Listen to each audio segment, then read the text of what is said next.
Han Li focused his gaze on the transparent object and the black eyeball.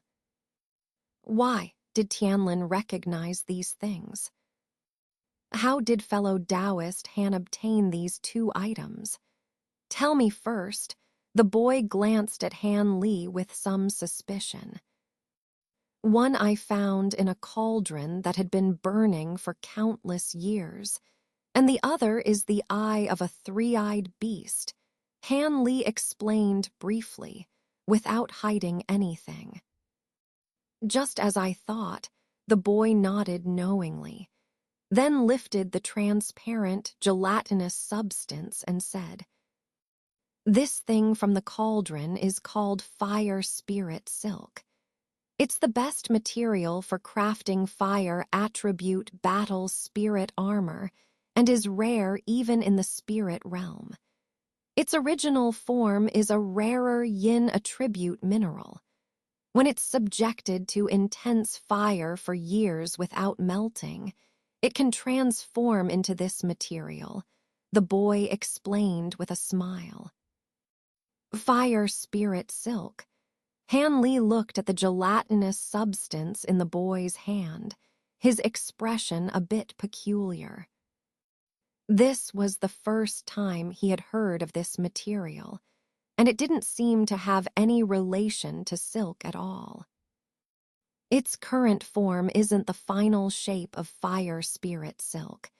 It needs to be refined into silk by a cultivator skilled in fire attributes. Heh, that's something you can't do. However, fire spirit silk itself is a rare treasure. It can be used as a material or directly refined and wielded, with power comparable to that of an ordinary flying sword. But it's strange. Fire spirit silk should be light blue, but yours is transparent. It seems a bit different from what I remember, the boy said hesitantly. Oh, typically, how long does it need to be smelted to become this material? Han Li's expression shifted slightly as he thought of something. The reason this material is rare is because it takes a long time to form. It can take anywhere from 100 to several hundred years. Generally, the longer the time, the smaller and purer the material becomes, the boy explained. I see. Han Li's eyes flashed with understanding. Did you think of something? The boy asked, staring at Han Li curiously. Nothing much. Tell me about the other item, Han Li replied with a faint smile, not confirming or denying anything. His gaze fell on the black eyeball. The boy was silent for a moment, then looked at the black eyeball and said indifferently, "This item has a great origin. Even I am a bit tempted by it. Unfortunately, only a part of my divine sense descended to this realm, and this item is somewhat incompatible with me. Cultivating it would yield limited benefits and could even harm my divine sense. This eyeball has such a great background." Han Li was stunned, finding it hard to believe. When he had killed the three-eyed beast, although he felt the eye had some mystical abilities, it was far from the level the Tianlin holy beast described. HMPH, what do you know? Have you heard of true spirits like the true dragon or the Kilin? The boy snorted disdainfully. Of course. Although such true spirits no longer exist in our human realm, there are many records and legends about them. Does this item's owner relate to those true spirits? Han Li was genuinely surprised. Not exactly, but close. This is the third eye of a Chij beast, a sworn enemy of true dragons. It's known as the extinguishing eye in the spirit realm. This beast has 3 heads and 5 tails. The middle head has only one eye, the extinguishing eye. It is said that a Chij beast never opens this eye unless absolutely necessary, and when it does, it can tear through space and kill enemies invisibly. Naturally, without the beast itself, the eye loses much of its power, but it can still be cultivated using secret techniques to control strange spells, attack directly, and see through most illusions and stealth techniques. It can even lock onto teleportation techniques, making it highly coveted by cultivators who practice techniques like the Heavenly Eye, the boy explained gravely. Hanley gasped and stared at the eye in the boy's hand, speechless. If this were a pure Chij's extinguishing eye, its value would be close to that of the Golden Vault Jade Scroll. However, this extinguishing eye seems impure. It appears the three-eyed beast you killed wasn't a true Chij, but a variant with some Chij bloodline. Moreover, the eye wasn't fully formed when you took it. Heth, I don't know if I should say you're lucky or unfortunate, the boy said, clicking his tongue. What do you mean by that?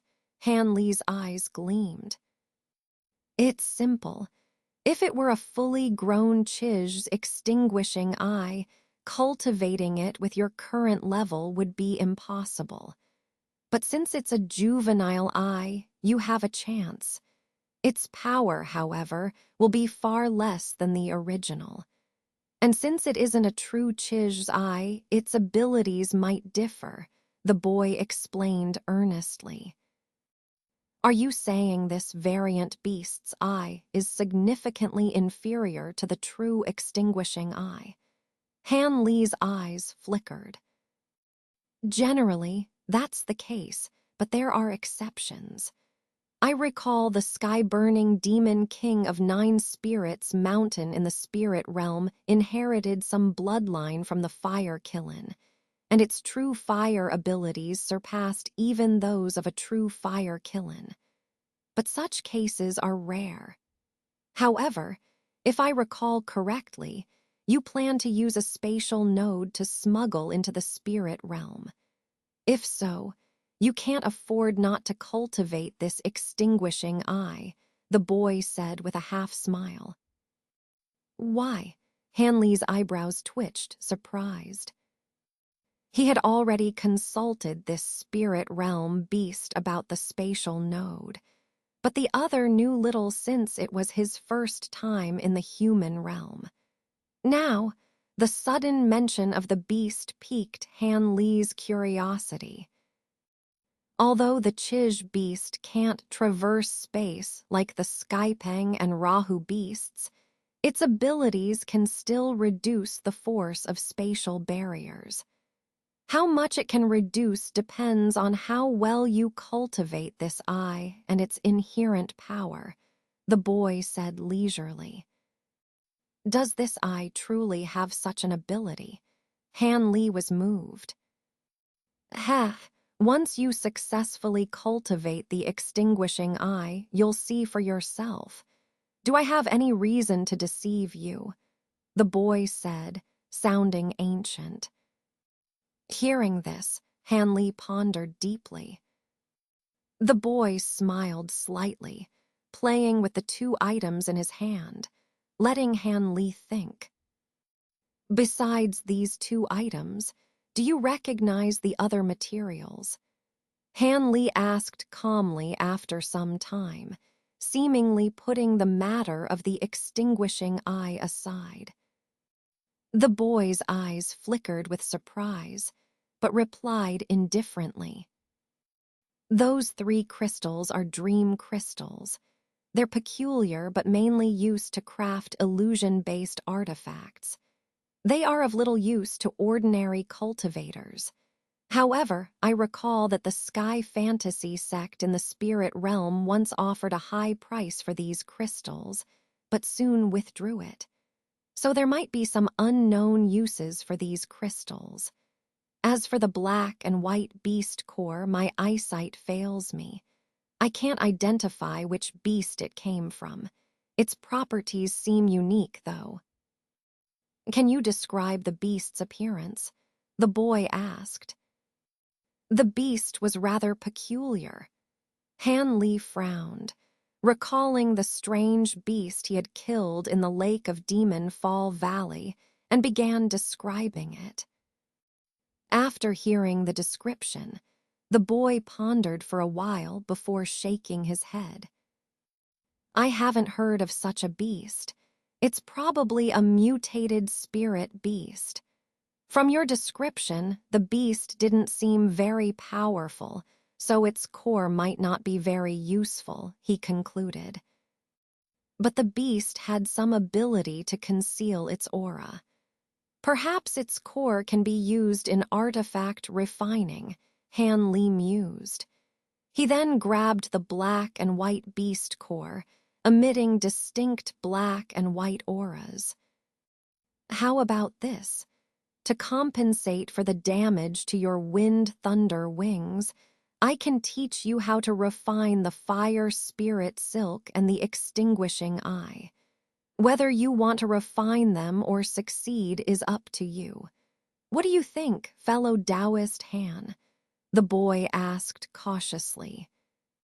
Agreed, Han Li responded without hesitation, as if he had been waiting for this offer.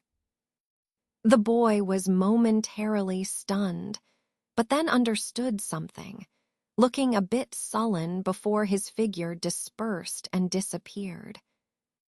The two items fell beside the cauldron.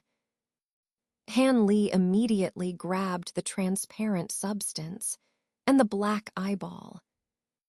Simultaneously, the boy's voice echoed in Han Li's ear, reciting the methods to refine the two items.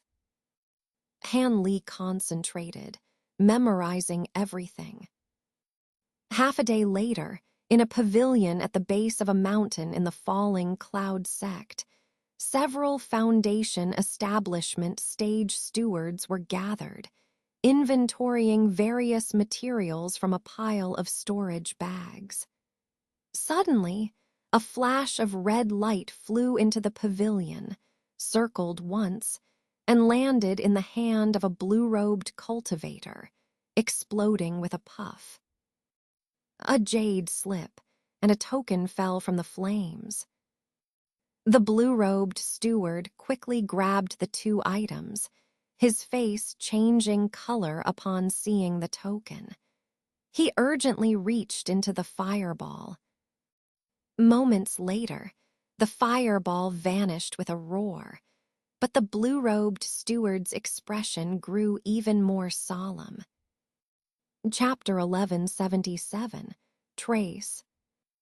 The blue-robed cultivator looked at the token on the ground, glanced at the other steward's surprised expressions, and smiled wryly. This is a transmission talisman from the Grand Elder, ordering us to gather the materials listed in the jade slip within 3 days. From the Grand Elder's tone, these materials are for artifact refining and seem quite rare. Fellow senior brothers, it looks like we have to put other matters aside and focus on completing the Grand Elder's orders. The other cultivators were all astonished upon hearing this. Since it's the Grand Elder's order, this matter should naturally take priority. Let's check the materials in the jade slip. If the sect has them, we'll take them from the inventory immediately. For those we don't have, we'll go to the Ancient Sword Sect and the 100 Craft Pavilion. The 100 Craft Pavilion specializes in artifact refining, so they should have all the materials. Otherwise, the Grand Elder wouldn't give us only 3 days. One of the older gray-robed elders decisively said. The other cultivators, including the blue-robed one, nodded repeatedly. After a brief discussion, These Foundation establishment stewards flew out of the pavilion on their magic tools, hastily starting to gather the materials from the jade slip. 3 days later, the blue-robed cultivator arrived outside the Zai Mu Peak with a bulging storage pouch, only to be blocked by the peak's barrier. After releasing a transmission talisman, he took out the storage pouch, holding it respectfully with both hands. After a short while, the mist forming the barrier suddenly swirled, and a streak of blue light shot out from the fog. With a flash, the blue light enveloped the storage pouch from the blue-robed cultivator's hands and whisked it away. The blue-robed cultivator, feeling a shiver in his heart, bowed several times towards the mist before respectfully flying away. In an instant, tranquility returned to the front of the Zai Mu Peak, as if nothing had happened. Inside the cave mansion of the main peak, Han Li retrieved a humanoid puppet, his expression indifferent as he inspected the materials in the storage pouch with his divine sense. Not bad, they really managed to gather everything. It seems the sect stewards are quite capable. A moment later, Han Li muttered with satisfaction. You are the grand elder of the Loyun sect. How could they not give their all? However, I didn't expect you to have them deliver the auxiliary materials for condensing fire spirit threads as well. You don't practice a fire attribute cultivation technique. The boy's figure reappeared on the cauldron, looking at Han Li with a curious gaze. I am well aware of that, but with this item in hand, even though I don't have much fire spiritual power, I can still use spiritual fire to condense the threads. This item is the treasure that originally produced the fire spirit threads, making it the perfect tool for the job. Han Li spoke calmly, patting his waist. Instantly, a small red cauldron shot out, spinning and hovering before him. The boy squinted at the cauldron for a moment, then nodded without further comment. Han Li smiled slightly, then poured the contents of the storage pouch onto the ground. With a flash of white light, more than a dozen jade boxes and wooden caskets of various sizes appeared on the ground. Han Li then pointed lightly at the small cauldron. The red lid of the cauldron flew up silently, and a series of red flames emerged from within, transforming into over a dozen red fire crows that circled and danced around the cauldron. Flame transmutation. This treasure's power is average, but it is indeed a very pure fire attribute treasure, suitable for condensing fire spirit threads. However, these fire crows are produced by the cauldron itself, not by your own spiritual power, so they will be somewhat unwieldy to control. Condensing the fire spirit threads with this method will likely be extremely taxing on your mind. A single mistake could lead to failure, the boy warned. Rest assured, Taoist Tian Lan, if I lack anything, it's not patience. Han Li laughed, unconcerned. The boy, hearing Han Li's confidence, said no more. Han Li formed a spell with his hands, sending a magical seal onto the cauldron. The cauldron spun rapidly, growing several times larger in an instant. Only then did Han Li shake his sleeve, and a transparent object flew from his sleeve, immediately disappearing into the cauldron. With a rumble, red flames surged up from the cauldron's surface, and firelight shot into the sky. The gel-like object hovered within the red flames, chased by the fire crows, eventually floating above the flames. Han Li's expression turned serious as he flicked his fingers, sending over a dozen multicolored magical seals into the fire crows. The fire crows fluttered excitedly, each spraying flames at the transparent object. The object seemed to absorb the flames, gradually turning red and changing shape under the fiery assault. Han Li grabbed a jade box from the ground, its lid opening automatically to reveal a small piece of pale blue paste. With a point of his finger, the paste flew into the cauldron, turning into blue liquid upon contact with the fire and being completely absorbed by the transparent object. Seeing this, Han Li was pleased. Stopping his spell casting, he sent strands of green silk from his fingertips into the red flames. The flames rose several feet higher, and a humming sound emanated from the cauldron. Han Li's expression remained solemn. 2 months later, a streak of green light flew swiftly towards the main peak of the Loyun sect. With a flash, the light landed at the entrance of a grand hall at the foot of the mountain, revealing Han Li's figure. The dozen or so Loyun sect disciples guarding the hall, upon recognizing Han Li, hurriedly bowed in reverence. Han Li waved his hand, took a step forward, and vanished from the spot, reappearing within the hall in the blink of an eye. The disciples, startled, watched him go.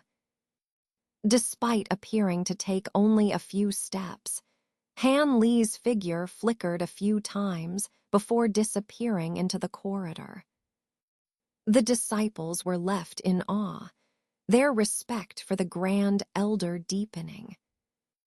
When Han Li appeared in a side hall, Lu Luo, who managed the sect's affairs, was packing back and forth, his face showing signs of worry. Junior brother Han, you've finally emerged from seclusion. It seems you received the transmission talisman I sent. Lu Luo's face lit up with joy, the worry seeming to fade. Han Li smiled faintly, and with a slight movement, he appeared before a wooden chair, sitting down calmly before speaking. The transmission talisman mentioned that Nephew Bai and others went missing in the Demonfall Valley. This matter is quite strange, and it involves Pei Ling and my nominal disciple, so I naturally came to inquire further. This matter is indeed peculiar. Nephew Bai and the others have been in the Demonfall Valley for half a year and should have returned by now. However, according to the disciples I sent to search for them, some cultivators saw Nephew Bai and her companions enter the valley, but no one saw them leave. Some cultivators encountered them in the outer valley, but they mysteriously disappeared soon after entering the Demonfall Valley. I suspect they may have. Lu Luo hesitated. Perhaps they ventured into the inner valley, encountered danger, or became trapped somewhere. Han Li interjected, his expression indifferent. Exactly. I fear they ventured into the inner valley. Although it remains dangerous, you have now become a great cultivator and have previously ventured into the inner valley. It should be no problem for you to search briefly in the inner valley, right?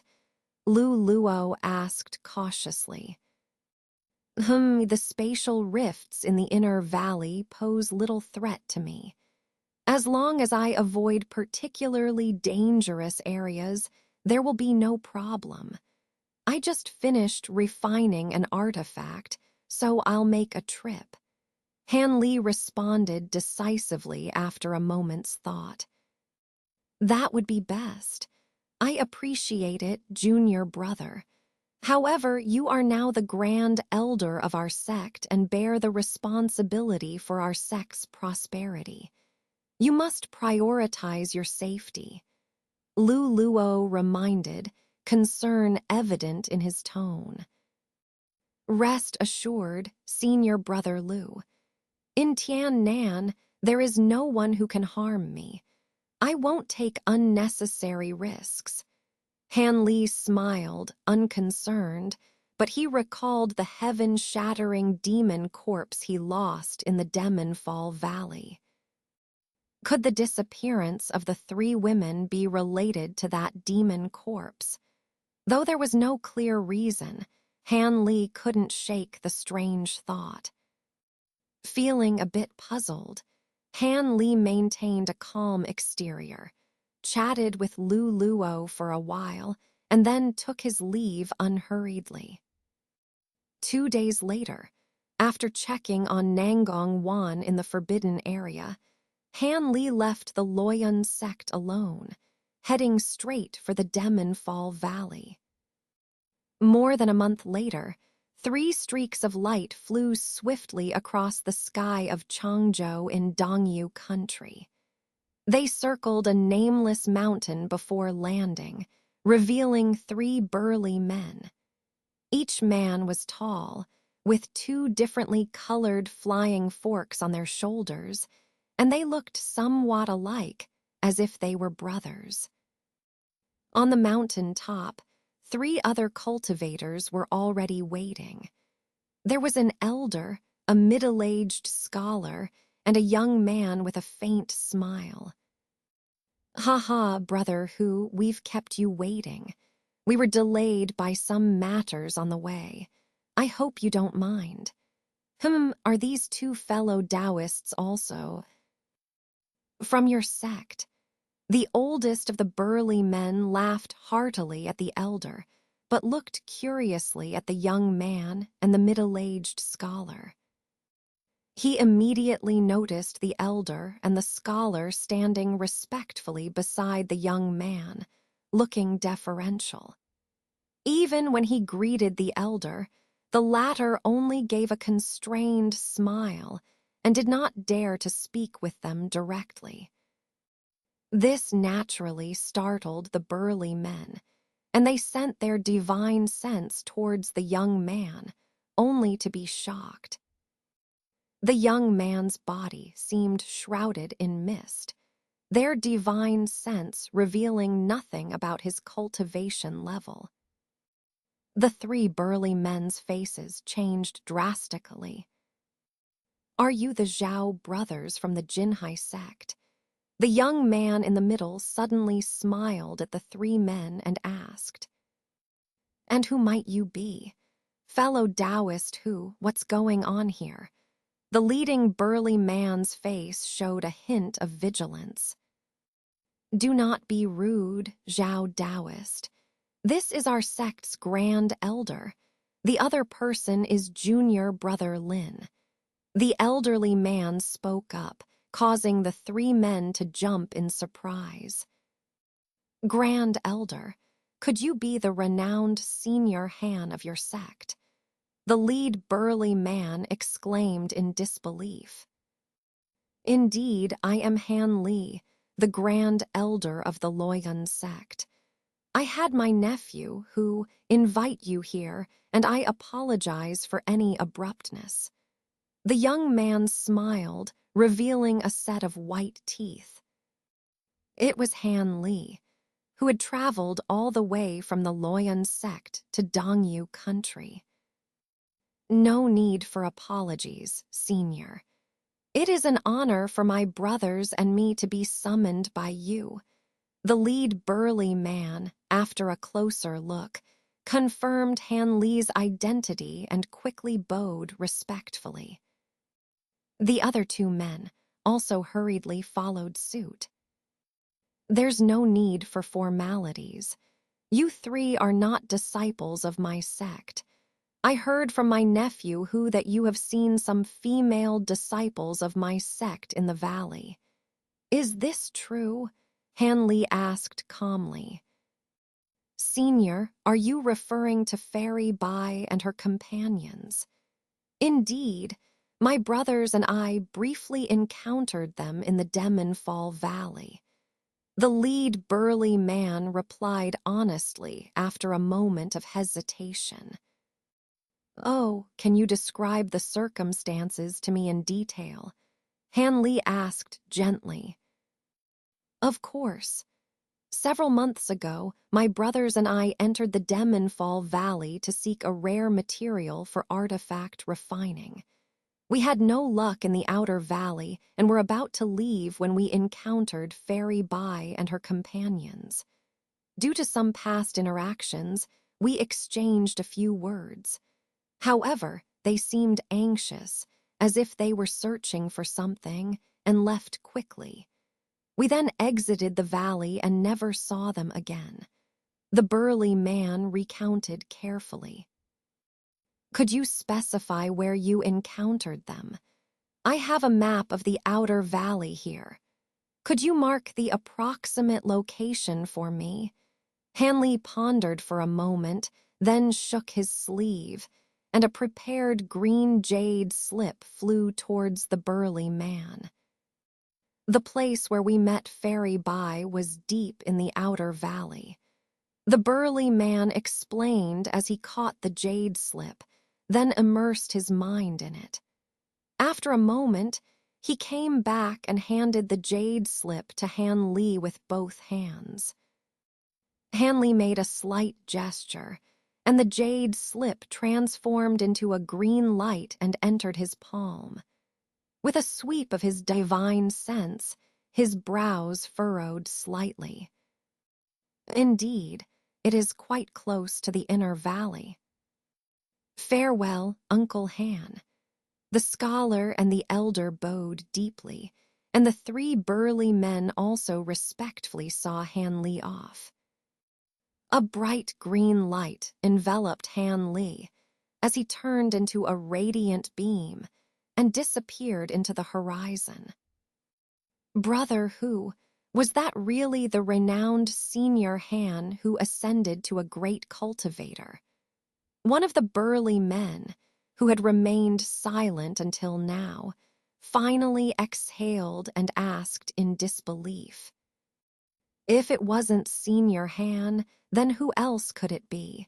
It's quite fortunate for you three to meet him. Although Senior Han is very well known, he rarely meets with sect disciples. I have only seen him a few times myself. The elder named Hu smiled wryly. Indeed, Uncle Han seldom interacts with us. Despite being a golden core cultivator for decades, I have only seen him from afar during grand ceremonies. If it weren't for this matter concerning Sister Bai and the others, the Grand Elder wouldn't have left his retreat. The scholar added. So, Sister Bai and her companions really did go missing in the Demonfall Valley. We had heard rumors, but thought they were unfounded. The lead burly man asked gravely. Yes, there's no need to hide it anymore. Sister Bai and her companions have indeed gone missing. The elder sighed. Sister Bai and her companions are all golden core cultivators. How could they go missing so easily? Could they have ventured into the inner valley? The lead burly man asked in surprise. It seems likely. If they are merely trapped in the inner valley, then with Uncle Han personally involved, rescuing them should be no problem. The scholar said with concern. Does Fairy Bai have a connection with Senior Han? From your tone earlier, Senior Han doesn't seem to like getting involved in sect affairs. The lead burly man noticed something. Haha, it's said that Sister Bai has known Senior Han for a long time. But the main reason likely involves the other two disciples. It's said that Sister Liu Yu is an honorary disciple of Senior Han, while Sister Mu Paling is his concubine. With all three missing, how could Senior Han not intervene? The elder explained with a smile. I see. The three burly men finally understood. While these golden core cultivators were discussing, Han Li was already flying towards the Demonfall Valley at high speed. As he traveled in a beam of light, he played with a milky white jade tablet in his hand, deep in thought. Are you worried about your disciple and concubine, or is it because you haven't deciphered the Golden Pavilion Jade book? A childlike voice suddenly sounded in Han Li's ear. Han Li's eyes flashed as he glanced at his sleeve, then replied calmly. I suspect they ventured into the inner valley. As long as nothing serious has happened, rescuing them shouldn't be too difficult. However, the silver-toed script you taught me seems lacking in some parts. The content in the Jade book is incredibly cryptic. While it does describe a method for refining talismans, the specifics are quite profound. That's to be expected. The content in the Jade book is from the immortal realm, so it's natural for a mortal cultivator to find it challenging. Moreover, you only have half a page, which makes it even harder to understand. The child laughed, unsurprised. You have a point. There's plenty of time in the future to study it further. Han Li nodded and put the jade tablet away. Han Taoist, I have taught you the silver-toed script and the methods for refining fire spirit threads and the destruction eye. Will you assist me in overcoming the transformation tribulation as promised? The child asked calmly after a moment of silence. Rest assured, Taoist Tianlin. I never go back on my word. Once this matter is resolved, I will find a secluded place to help you successfully transform. Han Li replied confidently. Good, that's all I needed to hear. The child seemed satisfied and fell silent. Han Li also stopped talking, fully focusing on propelling his beam of light. In a few flashes, he disappeared from sight. Half a day later, at the entrance of the Demonfall Valley in the Wanling Mountains, the old teleportation array built by the Ghost Spirit sect still stood, covered in a thick layer of dust, seemingly unused for many years.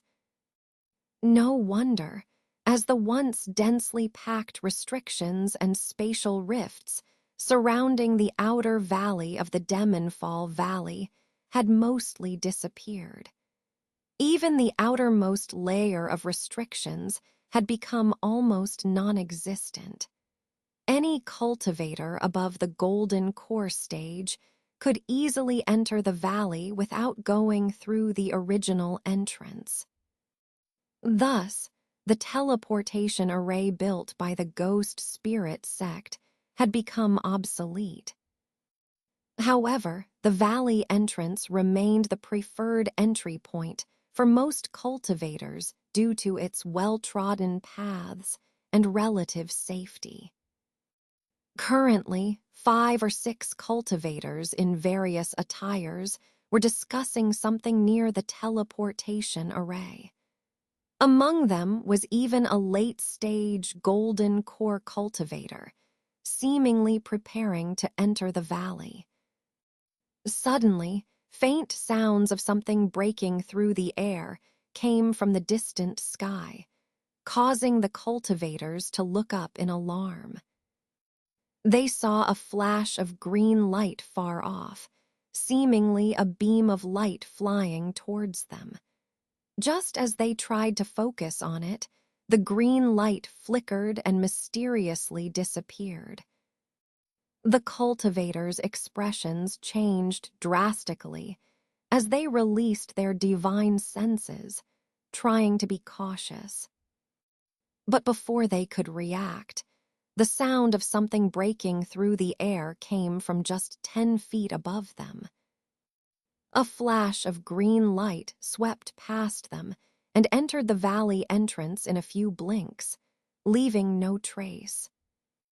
None of the cultivators could see clearly who or what had passed by.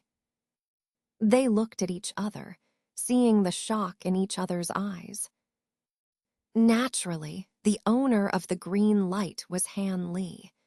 Ignoring the mere golden core cultivators, he entered the Demon Fall Valley directly. Following the location marked by the Jinhai sect cultivator on the map, Han Li shot towards that direction without a second thought. He remembered that the place was not far from where he and Zai Ling had followed the ghost spirit sect cultivators into the inner valley. Moreover, Song's daughter was friends with Zai Ling, so it made sense to start searching for the 3 women there. Given Han Li's current speed and the reduced spatial rifts in the outer valley, he reached the enormous ice fissure leading to the inner valley in less than half a day. With a turn of his green light, Han Li expressionlessly entered the ice fissure. Chapter 1179, Blood Moon Seeking Spirit. Several hours later, Han Li finally emerged from the crevice in the ice within the inner valley. He immediately halted his light and remained suspended in the cold wind, motionless. In the inner valley, his divine sense was still significantly restricted. Using only his divine sense to search would likely be quite cumbersome. After contemplating for a moment, Han Li patted the spirit beast pouch at his waist. Immediately, a buzzing sound arose as countless gold-devouring beetles swarmed out of the pouch, forming a golden cloud of insects that circled above his head. His hands quickly formed a series of incantations, sending several magical seals into the insect cloud. He then sat down cross-legged on the ground and slowly closed his eyes. With a pop sound, the golden insect cloud exploded, transforming into thousands of golden flowers that shot out in all directions, disappearing in an instant. Han Li had actually employed his divine sense transformation technique, beginning his search for the 3 women. As he thought, the 3 women, being only at the core formation stage and not reckless by nature, would not have ventured too deeply into the inner valley.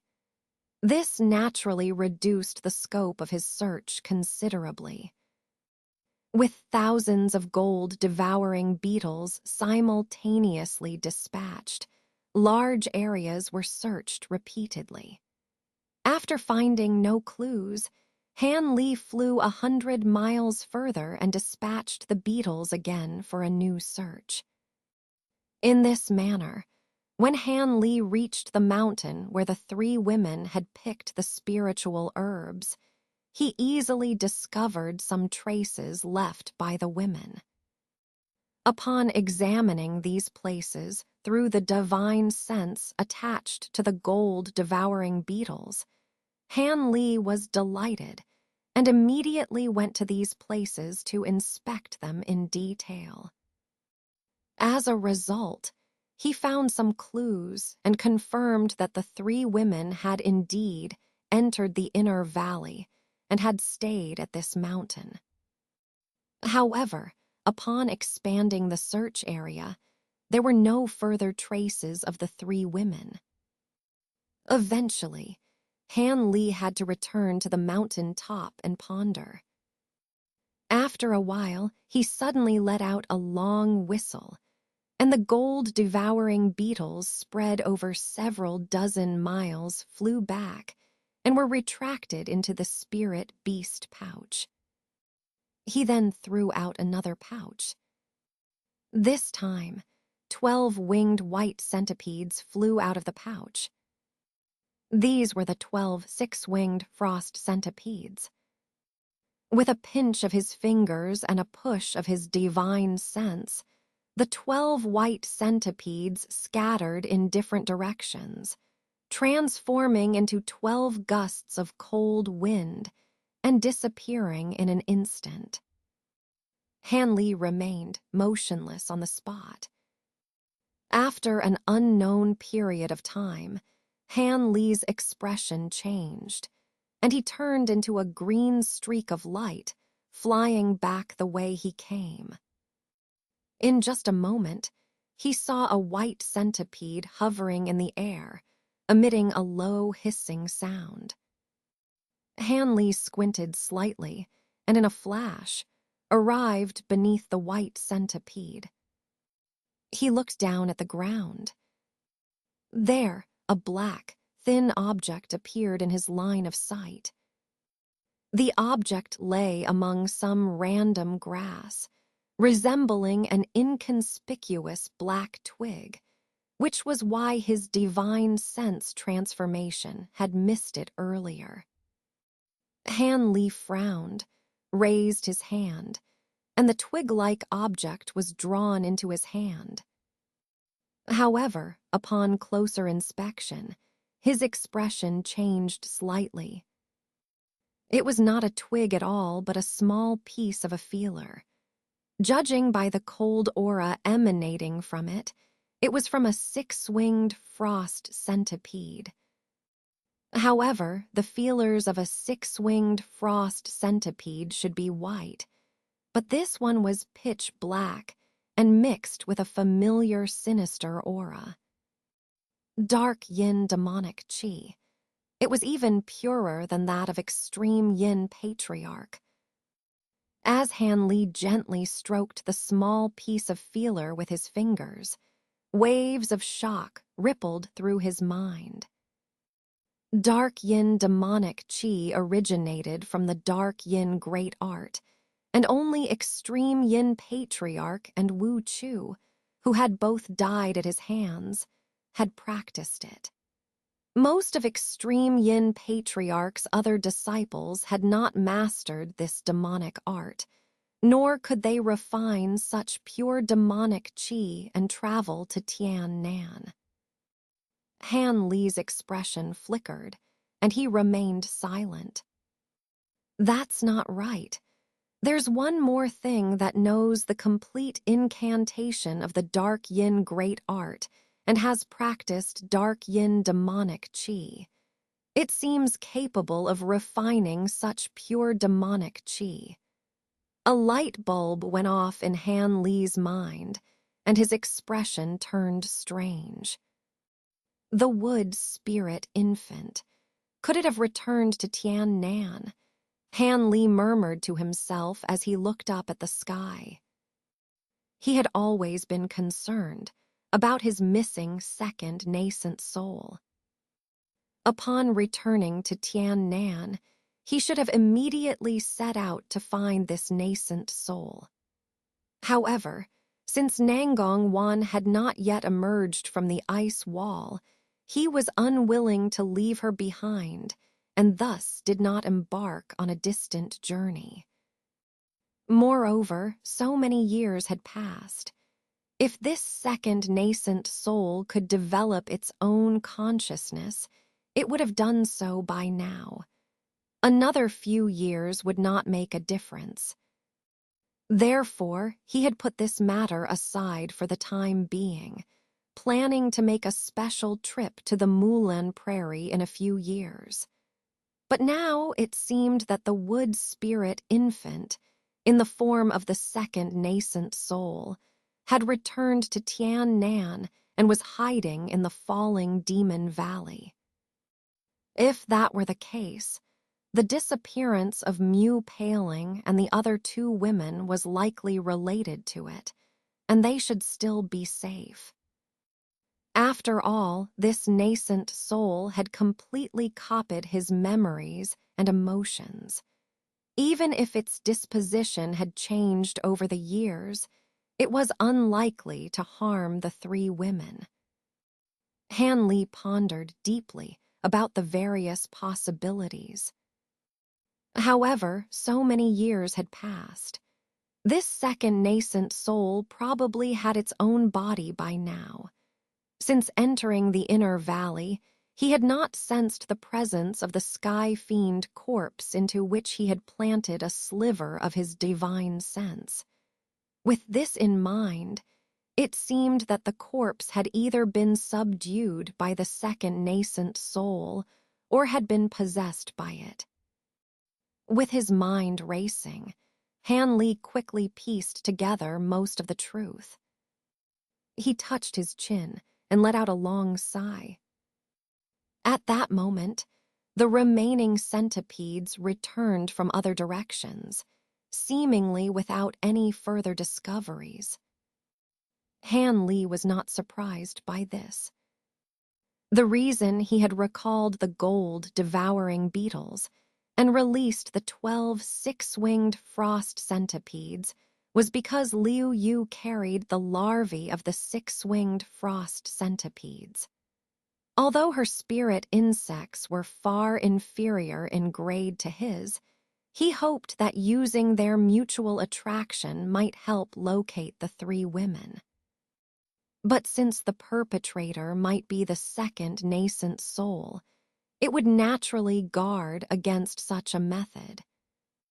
With a somber expression, Han Li retrieved the centipedes and silently contemplated. It seems I must use that method to track them. This method, learned later, is something he wouldn't know to guard against, but it requires some blood essence. Han Li sighed softly, murmuring as if he were somewhat reluctant. In the end, he patted his storage pouch, and a misty white jade plate and a small crimson flag appeared in his hands. With a toss, the two items turned into white and red light clusters that circled once before hovering in front of him. Han Li opened his mouth, and a mist of green essence enveloped the jade plate. With a slight swipe of his finger on his other wrist, a flash of green light, a thin cut appeared on his wrist, and several drops of blood essence oozed out. Han Li blew gently, and the blood essence was absorbed into the white jade plate, disappearing without a trace. He pointed at the crimson flag, which flew above the jade plate, trembling slightly before transforming into a mist of blood, enveloping the jade plate. As Han Li chanted, the jade plate emitted a blood-red light, and a mist of blood essence emerged, blending with the mist from the flag, becoming indistinguishable. Suddenly, Han Li uttered a low shout, and his face flashed with green light as he solemnly pointed at the jade plate. Instantly, the white jade plate shone with intense blood-red light, resembling a blood moon. Within a few flashes, it absorbed all the blood mist. Seizing the opportunity, Han Li shouted and sent a green beam from his finger, which shot into the center of the jade plate and disappeared. The blood moon buzzed and trembled as if about to take off. Han Li's eyes dimmed, and a bitter smile appeared on his lips. This blood moon seeking spirit technique from the Great Evolution Treasure Manual is being used for the first time. Let's see if it's as magical as described. If it weren't for the few drops of Mu Paling's blood essence left from planting the restricting spirit restriction, this technique wouldn't be possible. Hanley muttered a few words, then took a pill and sat cross-legged for a while. Half an hour later, Han Li's eyes regained their luster.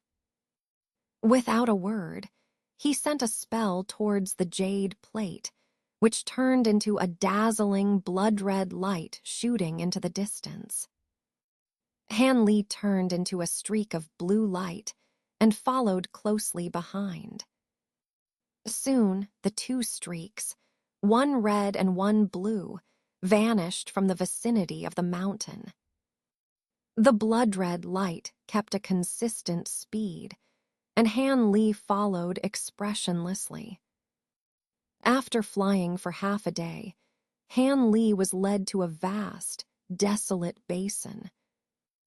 A wave of scorching heat greeted him. Han Li's expression shifted slightly, realizing the basin was colored black and red.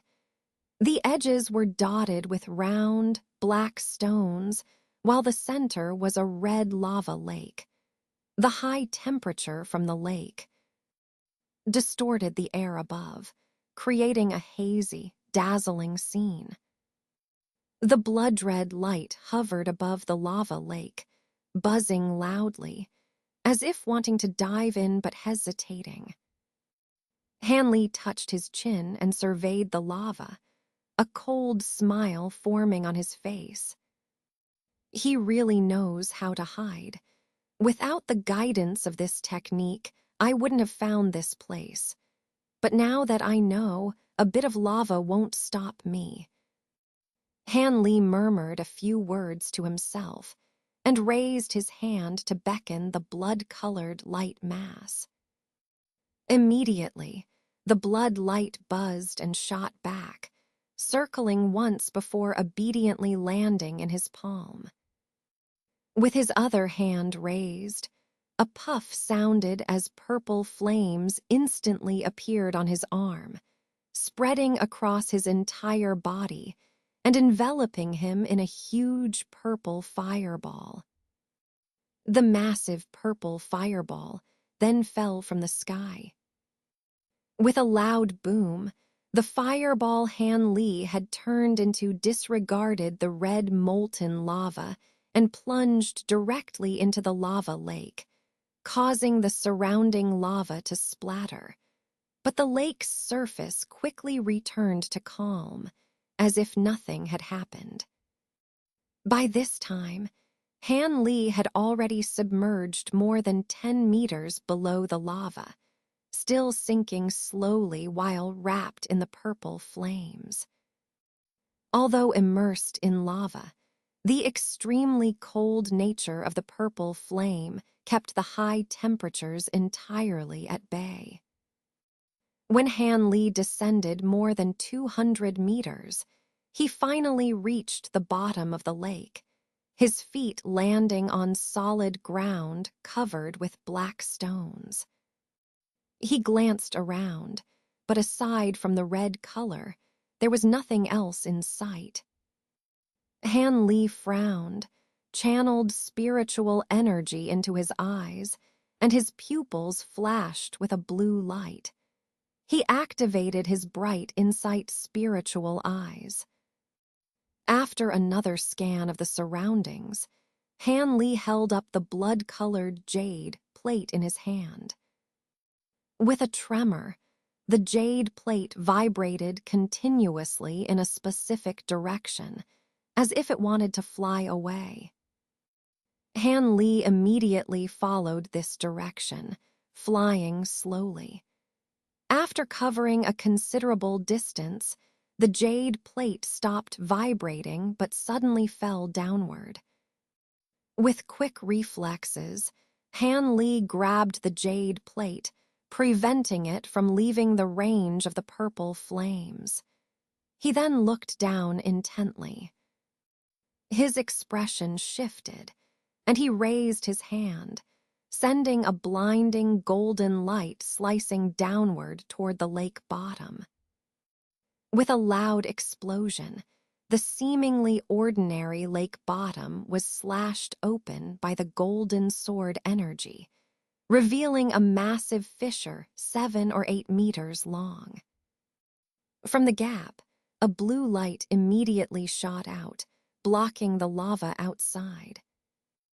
Beneath the lake bottom was a layer of light screen restriction. Han Li was overjoyed and unhesitatingly descended onto the light screen. This blue light screen was clearly not a formidable restriction. The purple flame easily pierced through it, creating a meter-wide hole. With a flash, Han Li entered the light screen. The blue light screen quickly restored itself, blocking the lava again. Ignoring this, Han Li looked around. He found himself in an underground tunnel, the ground and walls uneven and rough, appearing naturally formed rather than man-made. Without further ado, Han Li tossed the jade plate again. The plate spun, transforming into a blood-colored moon and shot towards the tunnel's depths. Han Li, expressionless, floated off the ground and followed slowly. After traveling 5 or 6 kilometers, the tunnel began to ascend. After another 100 meters upward, light appeared ahead. They had reached the exit. The blood moon flew out without hesitation. A cautious gleam flashed in Han Li's eyes. He silently flicked his sleeve, releasing a cluster of tricolored flames, revealing the triflame fan. With a flick of the fan, Han Li's figure blurred and appeared outside the exit, scanning his surroundings cautiously. It was pitch black everywhere, but to his clear spiritual eyes, everything was as clear as air.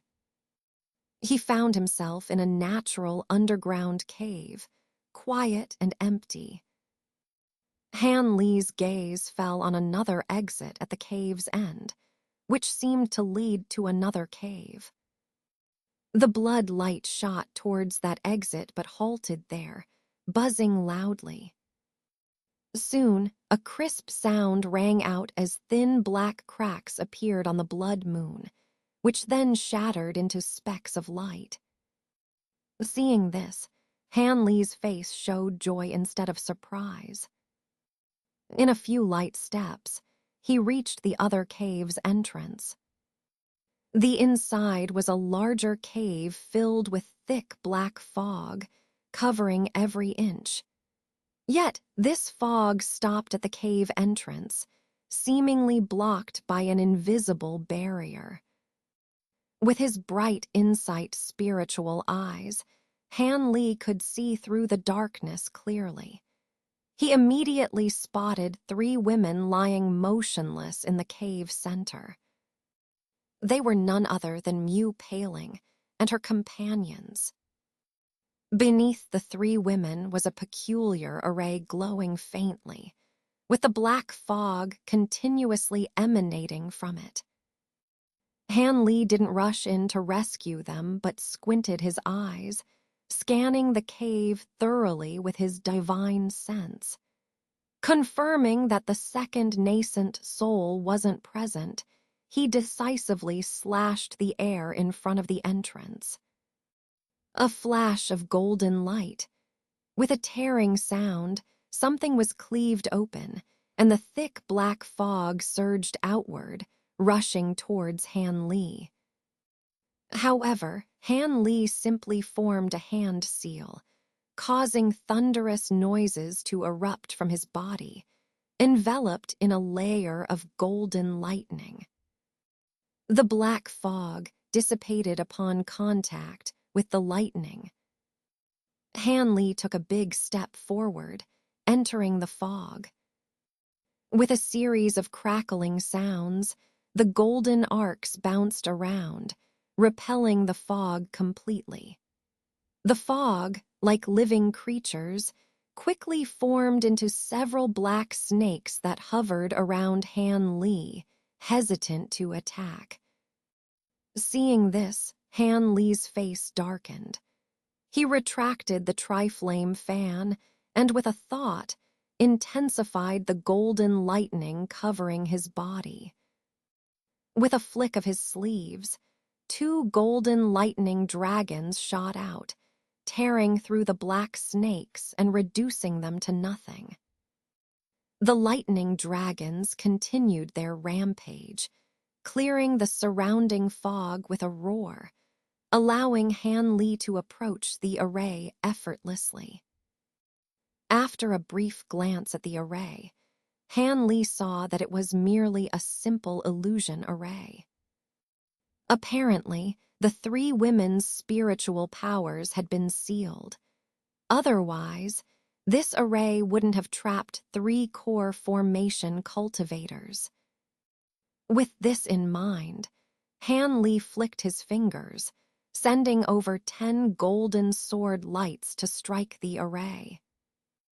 The array groaned and immediately ceased functioning.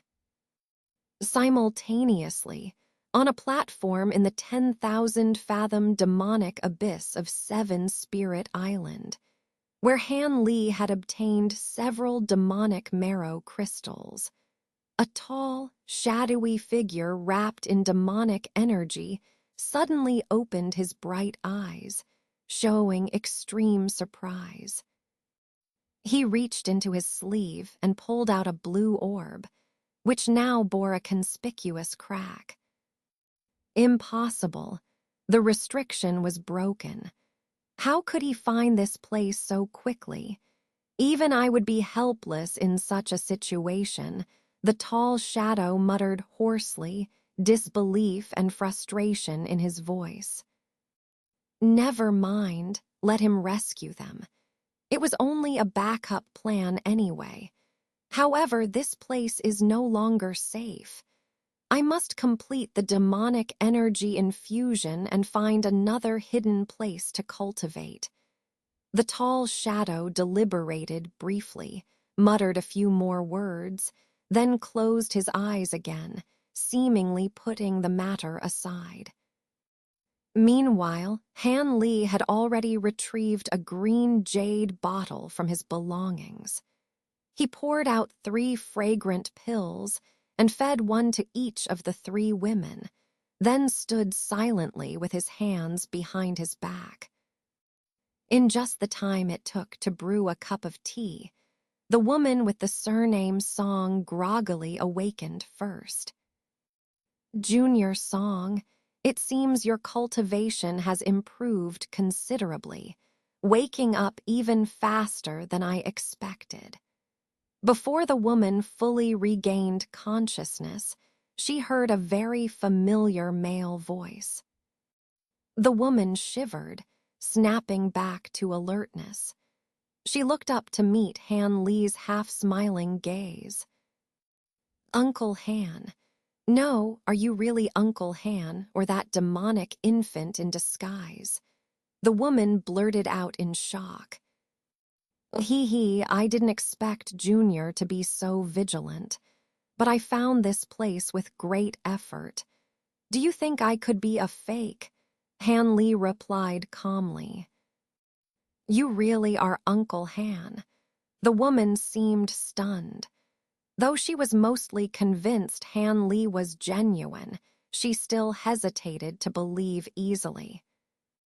Han Li smiled slightly without speaking, simply flicking his fingers towards the woman. With several swooshes, over 10 silver needles shot out from her body, all caught by Han Li's hand. Almost simultaneously, the woman's spiritual power flowed freely again. Her face lit up with joy. At this moment, Mu Paling and Liu Yu also woke up. Seeing Han Li nearby, they were both startled. However, Mu Paling, confirming Han Li's identity through her spiritual restriction, immediately stood up in surprise and joy, bowing respectfully to him. This prompted Liu Yu and the woman surnamed Song to believe him without further doubt, and also stepped forward to pay their respects. The one who captured you, was it my missing second nascent soul? Han Li's first question to the three women was directly about this matter. What, Master, have you already seen that demonic infant? Liu Yu blurted out. If I had seen it, would I be asking you three? Han Li replied, removing the silver needles from Liu Yu and the other two women as he spoke. Chapter 1181, Returning to the Seven Spirits. Han Li's words left Mu Paling, and the other two women somewhat puzzled.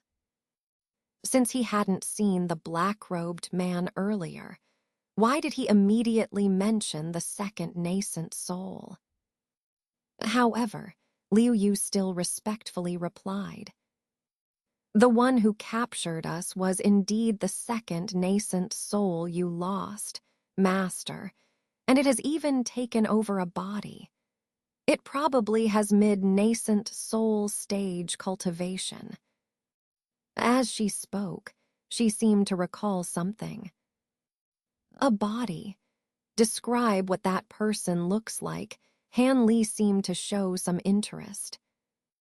At this time, the two golden electric flood dragons had already swept away nearly all the surrounding black gas. After a whirl, they shot back into Han Li's body and disappeared. This ability to drive lightning into shape made the three women secretly horrified.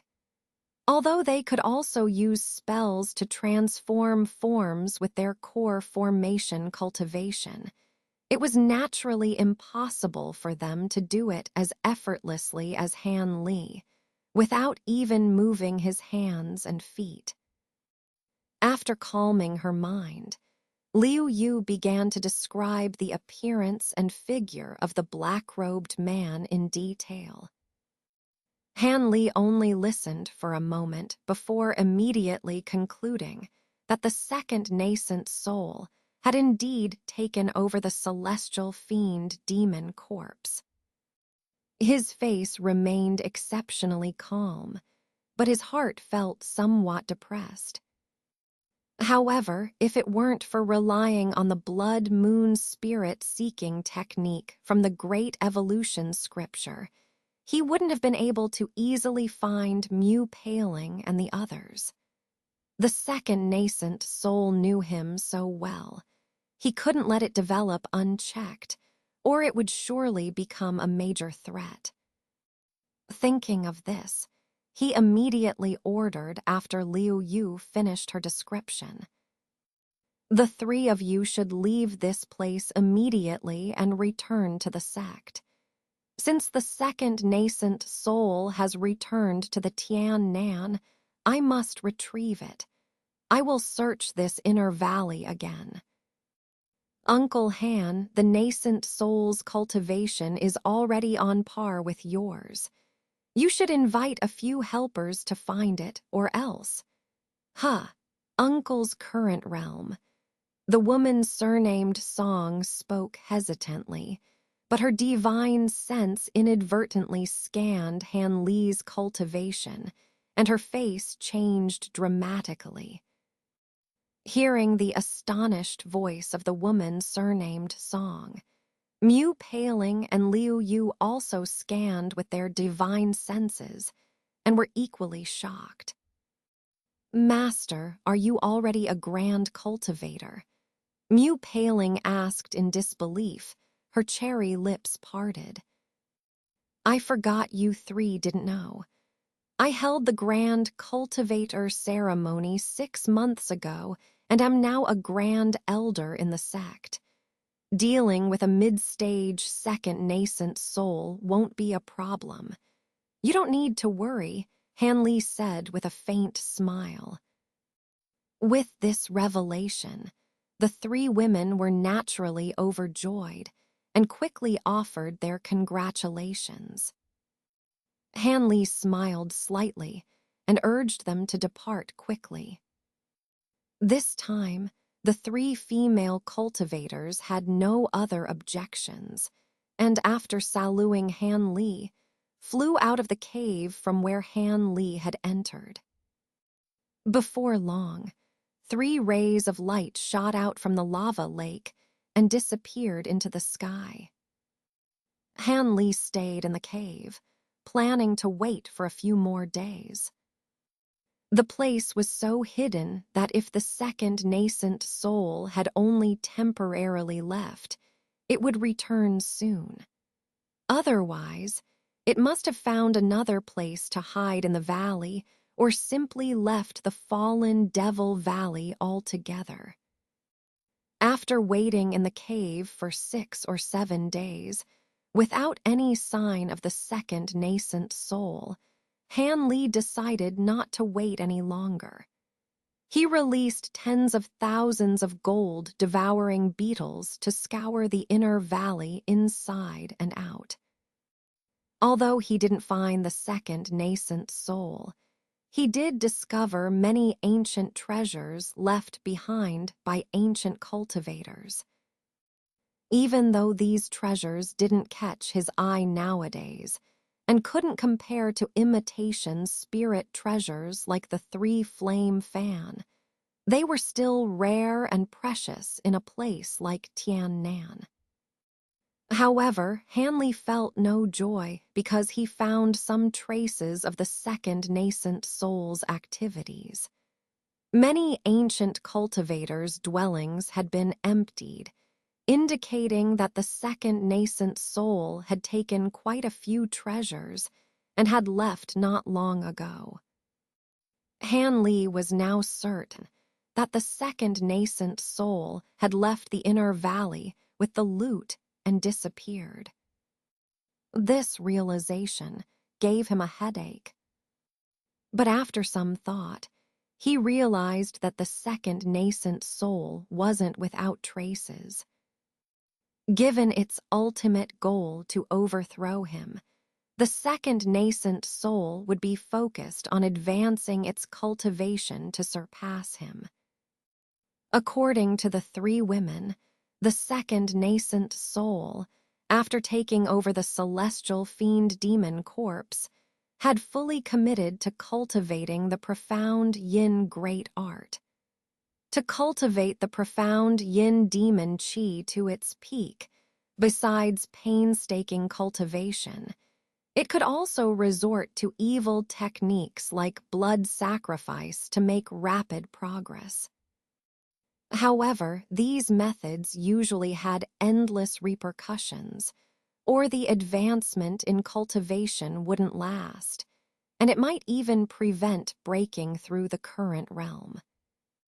Thus, the best auxiliary method seemed to be the demon qi infusion technique recorded in the profound yin true scripture. This method could forcibly infuse qi into the body, potentially breaking through bottlenecks and rapidly advancing in cultivation. Of course, like other techniques that forced growth, this method had considerable risks. At worst, the body could become demonized, the appearance drastically changed, and the mind could be lost, turning into a half-human, half-demon. However, this second nascent soul was different. Having taken over a demon corpse, and knowing the great evolution technique for cultivating divine sense, its resistance to demonic corruption was far greater than other cultivators. Using this method, the risk was significantly reduced. When the second nascent soul left Han Li, it was only at the early stage. In such a short time, it had already reached the mid-stage. Without other opportunities, it might have used this method. The fallen Devil Valley, as an ancient demon emergence site, would naturally have residual demon chi. Han Li sat on a mountain top, eyes closed, contemplating for a day and night. Imagining himself in the second nascent soul's position, he managed to deduce most of its plans. The 10,000 fathom abyss. Han Li's eyes suddenly opened, emitting a sharp light as he coldly muttered. Immediately, his body glowed with spiritual light and transformed into a green streak, flying away. 2 days later, Han Li left the fallen Devil Valley, traveling at an incredible speed towards Seven Spirits Island. According to the profound Yin true scripture, the demon chi infusion technique required a year to complete the initial infusion. He didn't want to reach the abyss only to find the second nascent soul had long since escaped. Almost at the same time, in the 10,000 fathom abyss, the black-robed man, though aware that his whereabouts might be discovered by Han Li, was at a critical point in his technique and couldn't afford to leave halfway. Moreover, since leaving the fallen Devil Valley, he had been hiding and hadn't interacted with any cultivators, going straight into the abyss. Therefore, he missed a crucial piece of news and was unaware that Han Li had already advanced to the late nascent soul stage.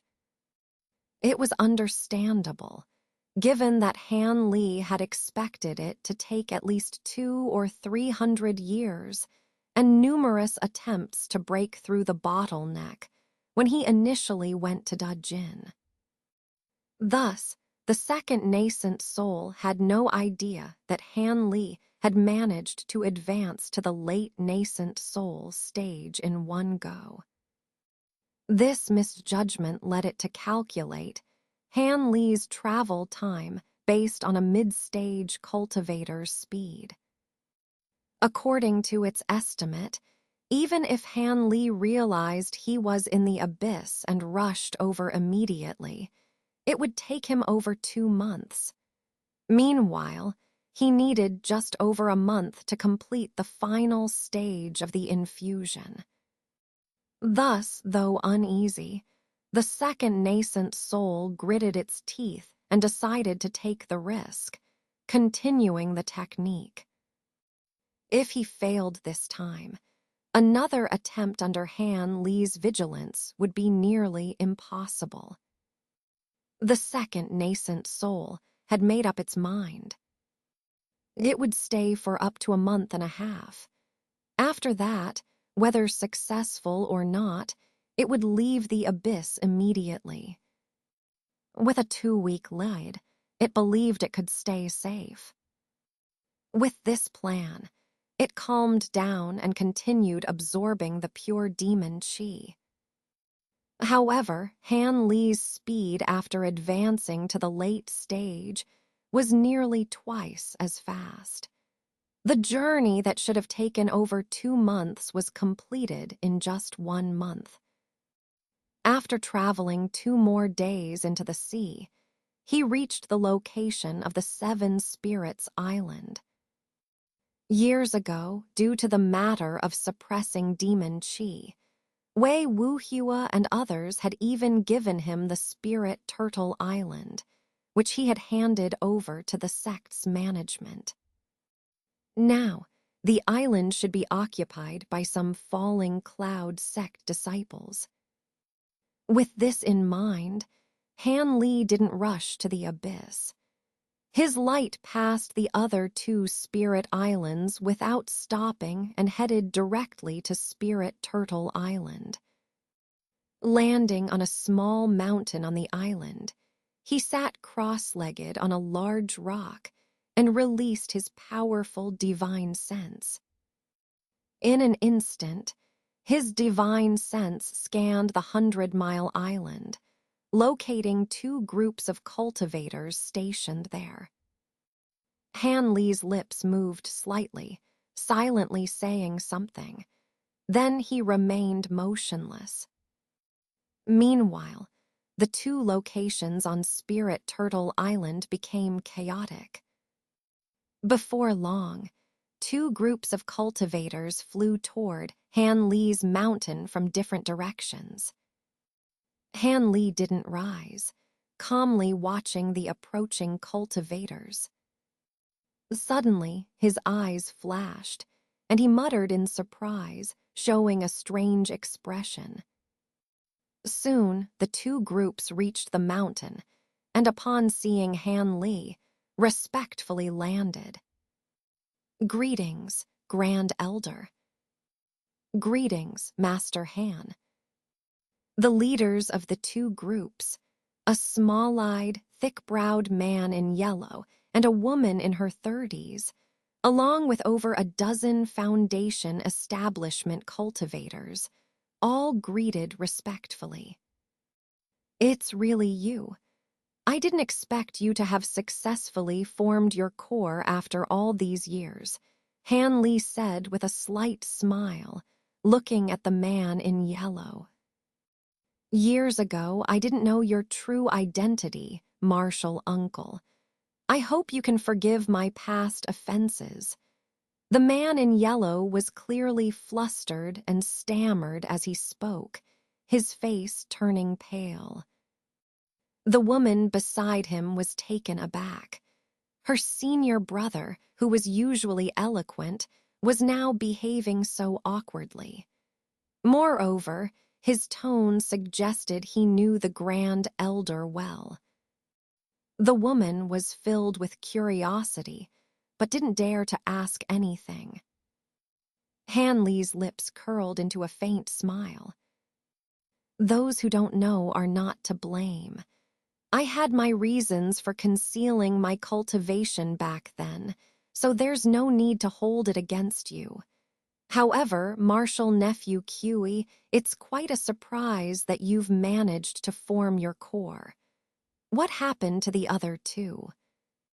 This yellow-robed cultivator was Kiwi Huan, a disciple of the Falling Cloud sect who had once invited Han Li to catch a snowcloud fox. His spiritual root aptitude was rather average, but now he had advanced from the chi condensation stage to the core formation stage, which naturally surprised Han Li. Senior brother Wang and the others were not as fortunate. They couldn't even pass the Foundation establishment stage and passed away many years ago. Kiwi Huan replied with a bitter smile, surprised that Han Li remembered the events so clearly. "That's to be expected. Their aptitudes were also mediocre. It's not surprising they couldn't establish their foundations. Martial Nephew Kiwi, it seems you had some fortuitous encounter," Han Li sighed. "About 100 years ago, I unintentionally consumed an unknown spiritual herb, which caused my cultivation to advance rapidly," Kiwi Huan explained with an apologetic smile. "Well, it seems you have good fortune. However, I'm not here to reminisce. I have some questions for you," Han Li said, his tone turning serious. "Grand Elder, please ask anything. We will tell you everything we know," the woman quickly replied respectfully. Even if Han Li were not a Grand Elder of the Falling Cloud sect, his status as the foremost cultivator in Tiannan was enough to make her eager to please.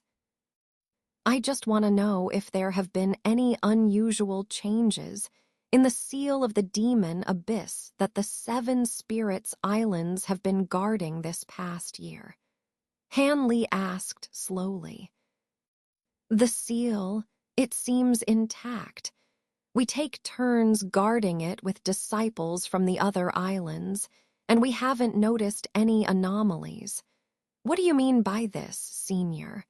The woman was puzzled and replied instinctively. Han Li frowned upon hearing this.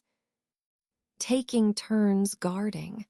So if something happened while another island's disciples were on watch, you might not even know about it, Han Li said, his expression darkening.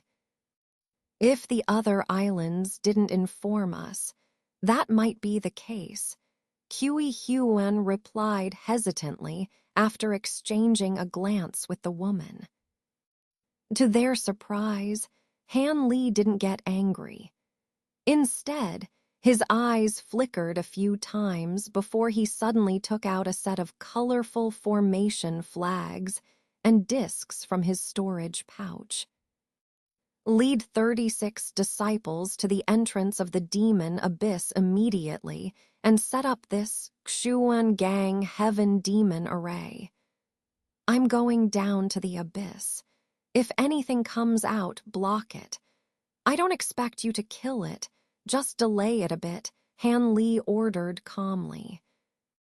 Kui Huan and the woman were taken aback but promptly agreed. There's no time to lose. Select your people and head to the seal right away. I'm going in to investigate. Let's hope it's just a false alarm, Han Li murmured, throwing the formation tools to them as he stood up. Without waiting for their response, he transformed into a streak of green light and shot toward the seal of the demon abyss. The woman and Kui Huan quickly sent out communication talismans to gather suitable disciples on the island.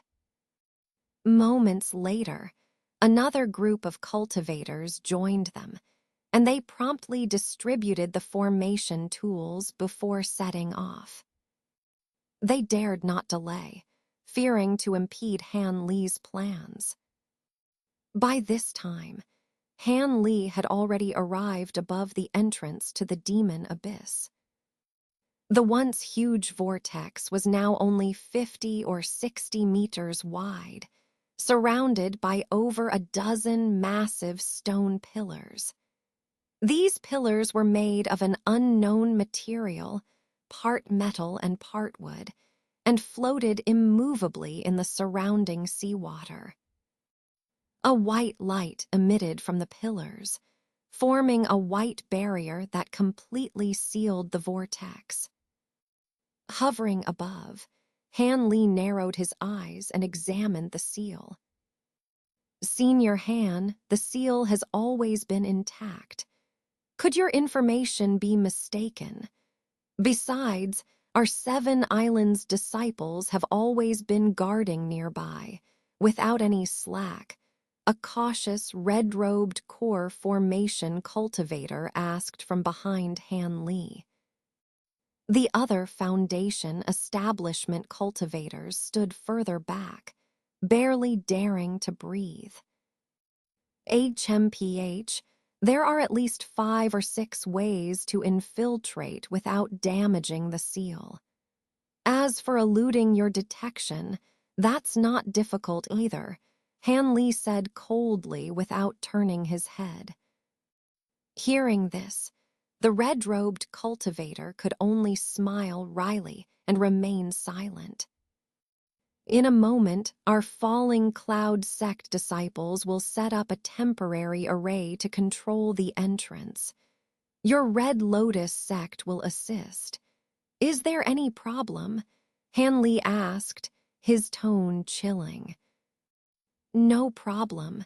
Senior, are you really going into the seal? The red-robed cultivator asked, a mix of surprise and doubt in his voice. Of course, I'm going into the demon abyss. Otherwise, why would I come here personally? Now is when the demonic energy is most suppressed. The best time to enter, Han Li said decisively, glancing at the sky. It was noon, and the blazing sun hung high, glaring intensely. The red-robed cultivator also glanced at the scorching sun, his expression turning understanding. "All right, you take care. I'm going down now." Han Li didn't want to waste any more time. With a flick of his sleeve, a ball of tricolored flame rolled into his hand, transforming into a tricolored feather fan. Holding the fan, Han Li gently waved it. Runes emerged, and a layer of tricolored flames covered the fan. With a flash of his figure, Han Li transformed into a green streak, shooting toward the light barrier while slashing with the fan. With a thunderous boom, the tricolored fan, like a sharp blade of fire, easily cut a 10-foot-wide gap in the white barrier, allowing black demonic energy to surge out. The red-robed cultivator's face changed, and the Foundation establishment cultivators gasped. But Han Li was prepared. With a wave of his sleeve, a green mist shot out, suppressing the leaking demonic energy with sheer spiritual pressure. Then, in a flash of light, Han Li entered the abyss, and the white barrier swiftly sealed behind him, preventing any further demonic energy from escaping. The red-robed cultivator sighed in relief and then mocked himself. Given Han Li's status as Tian Nan's foremost cultivator, he realized he was overly nervous. But just then, a Foundation establishment cultivator behind him shouted, "Marshal Uncle, look." The red-robed cultivator turned to see several streaks of light approaching from the horizon. "It's the falling cloud sect disciples." It seems Senior Han wasn't exaggerating. Could there really be some powerful demon in the abyss? The red-robed cultivator muttered, his expression turning complex. Surrounded by dark demonic energy, Han Li's body flickered with golden arcs, activating his repelling evil god thunder to fend off the demonic invasion. Amidst the booming sound, he descended deeper into the abyss. Golden arcs and demonic energy intertwined, constantly clashing and dispersing with each thunderous roar. Han Li, undeterred, continued to chant a secret incantation from the Xuanmu transforming infant art. 1,000 feet, 2,000 feet, 3,000 feet. Han Li's incantation never ceased, but his divine sense remained unresponsive. As he delved deeper, his expression grew increasingly grim. After descending 7,000 or 8,000 feet, he began to waver. Could he have miscalculated, and the second nascent soul was cultivating elsewhere? Han Li wondered, but his expression suddenly changed, and he halted his descent. His face turned solemn as he changed his incantation and stared intently downward, his eyes glowing blue. For a moment, he seemed uncertain. After hesitating, he resumed his descent. This time, he seemed to know his target, heading straight for a specific direction. He didn't descend much further before he heard a beast-like roar. His lips tightened, and he slowed down, gripping the tricolored fan tightly. His eyes, glowing blue, stared unblinkingly at the demonic energy below. With his current cultivation, Han Li's minking spiritual eyes could see up to 100 feet in the abyss. But beyond 50 feet, things became hazy. 100 feet below, a massive black shadow roared skyward. As Han Li's spiritual eyes focused, he locked eyes with the shadow's blood-red eyes. Chapter 1183, Demonization. Han Li's heart turned cold. Because the crimson eyes were filled with brutality, giving him a sense that this was not the gaze of a normal person, but rather that of a beast driven by a savage desire to kill. Han Li's thoughts raced. Just as he was wondering if this figure was his target for this trip, the shadow stopped roaring, disappeared into the demonic aura below with a flicker. Han Li's expression changed, calmly flicking his sleeve. A silver shield appeared and transformed into a silver light screen, enveloping him. Just as he finished his defense, a roiling in the demonic aura behind him revealed a black, coarse-haired demonic arm, lightning fast, reaching out and grabbing onto the light screen. With a loud bang, the demonic claw unexpectedly penetrated the silver screen by more than half a foot. Han Li felt the light screen tremble violently, while an immense force transmitted directly to him. His face changed slightly, taking a step forward to stabilize against the tremendous impact. Simultaneously, with a flick of his hand, a several-foot-long golden sword appeared mysteriously, which he grasped and swiftly swung backhandedly. A flash of golden light, and the furry arm was severed halfway.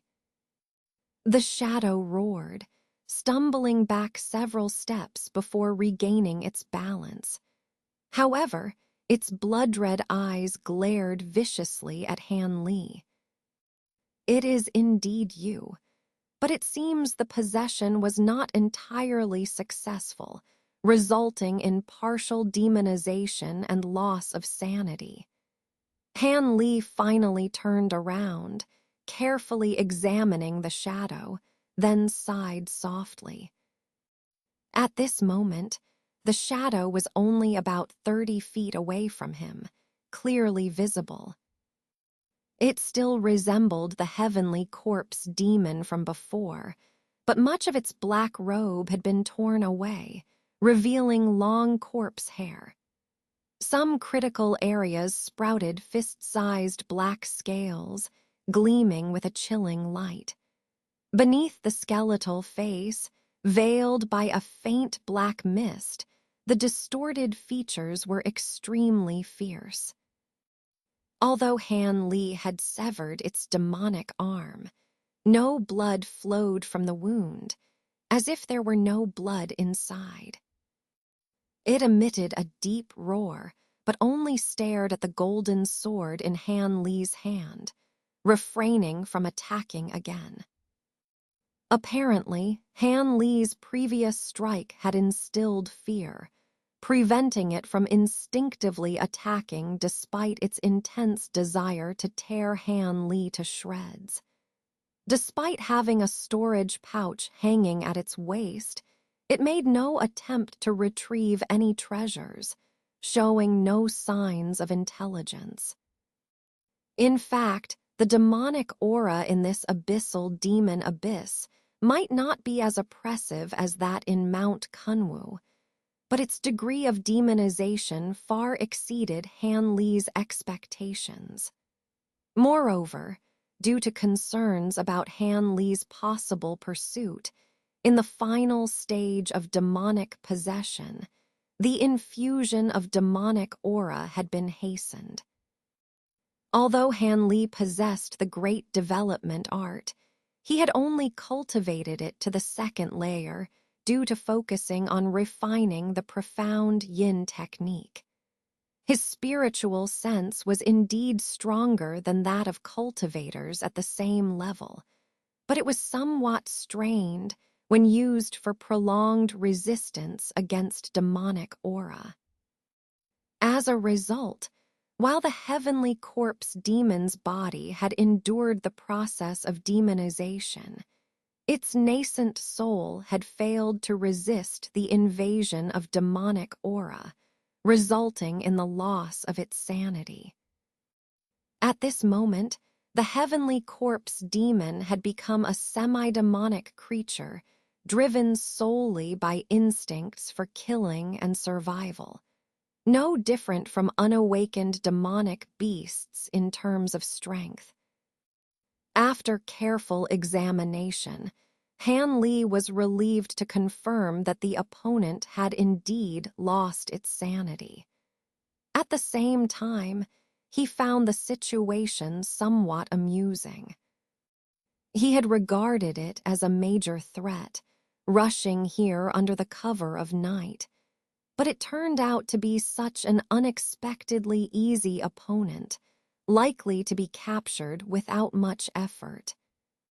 Thinking this, Han Li no longer hesitated. With a lift of his hand, the three-color feather fan appeared in his palm. Since the opponent had lost its sanity, there was no need to hold back. He would simply use the three-color fan to forcibly disperse its demonic body. Without its body, the heavenly corpse demon's nascent soul would be helpless. However, just as the three-color fan began to emit its three-colored spiritual light, the heavenly corpse demon suddenly roared, causing a whirlwind of demonic energy to swirl around it. Immediately, the pure demonic aura around it surged towards its severed arm, transforming chaotically. In an incredible turn of events, a replica of its previous black arm materialized instantly, as if it had never been severed by Han Li. Indestructible body. Han Li was momentarily stunned, then sneered. He increased the spiritual power infused into the fan. Although the indestructible body technique was rare, Han Li had encountered many monsters with such talents that he had slain using greater force, rendering their regeneration useless.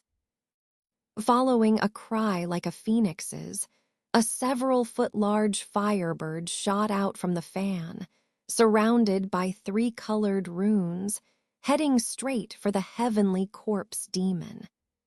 As the demonic aura touched the three-colored flames, it instantly dissipated, the sight extraordinarily shocking. The heavenly corpse demon seemed to sense the danger. If its nascent soul had been intact, it would never have dared to face such an overwhelming attack head-on and would have fled long ago. However, now that its sanity was lost, it was driven purely by savagery. With a roar, nearby demonic energy surged towards it instinctively. Immediately, the heavenly corpse demon's body swelled several feet. Then, opening its mouth, a pitch-black pillar of light jetted out, aiming directly at the three-colored firebird. With a thunderous roar, deep within the abyssal demon abyss, a ball of three-colored halo and a black ball of light erupted simultaneously, intertwining and entangling, momentarily deadlocked. Hanley watched this scene, a light surprise flashing across his face. The power of the three-color fan, was such that even a cultivator in the later stages of nascent soul would not dare to confront it directly. Yet, although Han Li had only used a small portion of his spiritual power, the opponent had managed to withstand it with mid-stage nascent soul cultivation. This was truly beyond his expectations. He squinted at the scene not far away. After a frenzy of runes on the surface of the three-colored halo, it ultimately overwhelmed the black mass, slowly engulfing it and then rolling toward the heavenly corpse demon. Seeing this, the heavenly corpse demon's eyes flashed with ferocity. Although it wished to tear Han Li apart, its instincts prevented it from attacking again. Instead, it absorbed nearby demonic energy, preparing to unleash another black light beam. Seeing this, Han Li's expression darkened. With a thunderous roar, a pair of cyan-white wings appeared behind him. These were his thunderstorm wings, refined for a second time.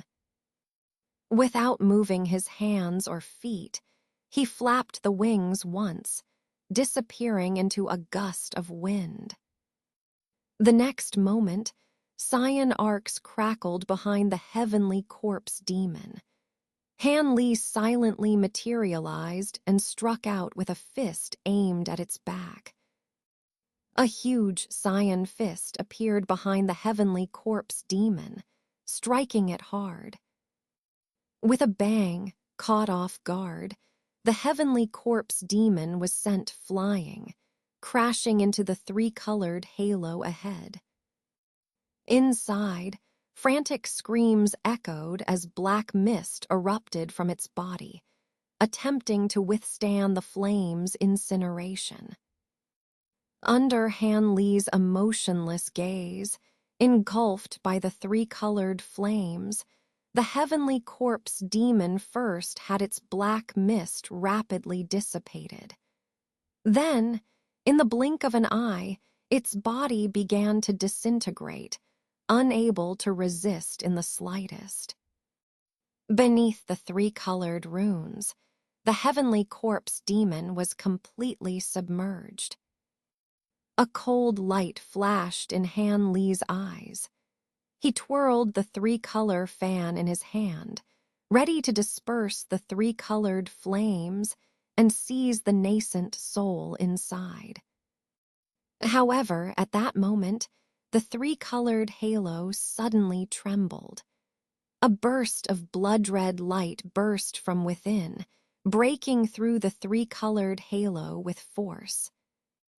Immediately, a black light flashed, and a dark streak shot out, reaching a height of over 30 feet in an instant. Han Li was startled, hurriedly focusing his gaze. In the midst of the black light, a black-green nascent soul hovered, holding a small black flag suspended in the air, a familiar sight. The nascent soul glanced coldly at Han Li, its eyes unexpectedly clear, completely restored to consciousness. Without thinking, Han Li snorted, and with a flap of his wings, disappeared into thin air. Seeing this, the nascent soul's expression changed dramatically. Suddenly, it tossed the small black flag downwards, then quickly formed seals with both hands, pointing fiercely at the flag. The Yin Luo flag, which Han Li had personally repaired years ago, spun in the air, emitting a dazzling black light. With a Pu Kai sound, it exploded on its own. With a tremendous boom, countless black threads burst forth, forming a massive net covering an area of several miles, trapping everything within.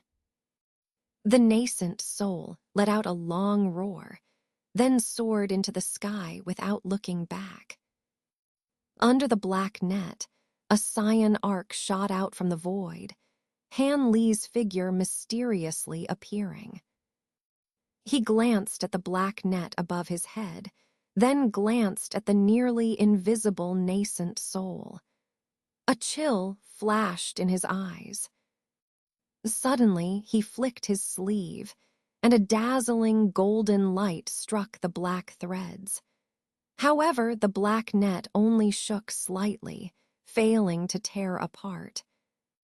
Frowning, Han Li pointed again. Instantly, golden arcs appeared within the golden light. Then, after a brief swirl, it slashed again. With a thunderous roar, this time, the black net tore open a large hole. Han Li didn't hesitate to shrink. His figure disappeared into the black net, then closed the hole. Seeing this, the nascent soul finally stopped. Without saying a word, it rolled up the soul-suppressing silk, turned it into a black light, and then disappeared in an instant. Behind it, Han Li's figure appeared again, looking at the gradually shrinking black light, his face full of unwillingness. It was clear to him that if the nascent soul was allowed to escape from the abyss, he would have to undergo a massive search. However, Han Li was clear in his heart. The black net just now was already a large array, activated with the nascent soul as the core. Once he got in, he would have to fight all the enemy in the array and recover the nascent soul. Bajin had long been attentive to the seal. Upon seeing the situation of Huan and the woman, they immediately commanded in unison. 36 disciples of Loyun sect simultaneously tossed their formation flags and discs towards the seal in the air. Suddenly, these formation tools shone brightly. Layers of colorful light shimmered into existence and rolled downward. Caught off guard, the dark light felt the spiritual light flash before being enveloped within it, trapped. The second nascent soul was naturally within the dark light. When engulfed by the flames of the three-color fan, it instinctively expelled all the demonic energy stored in its body to save itself.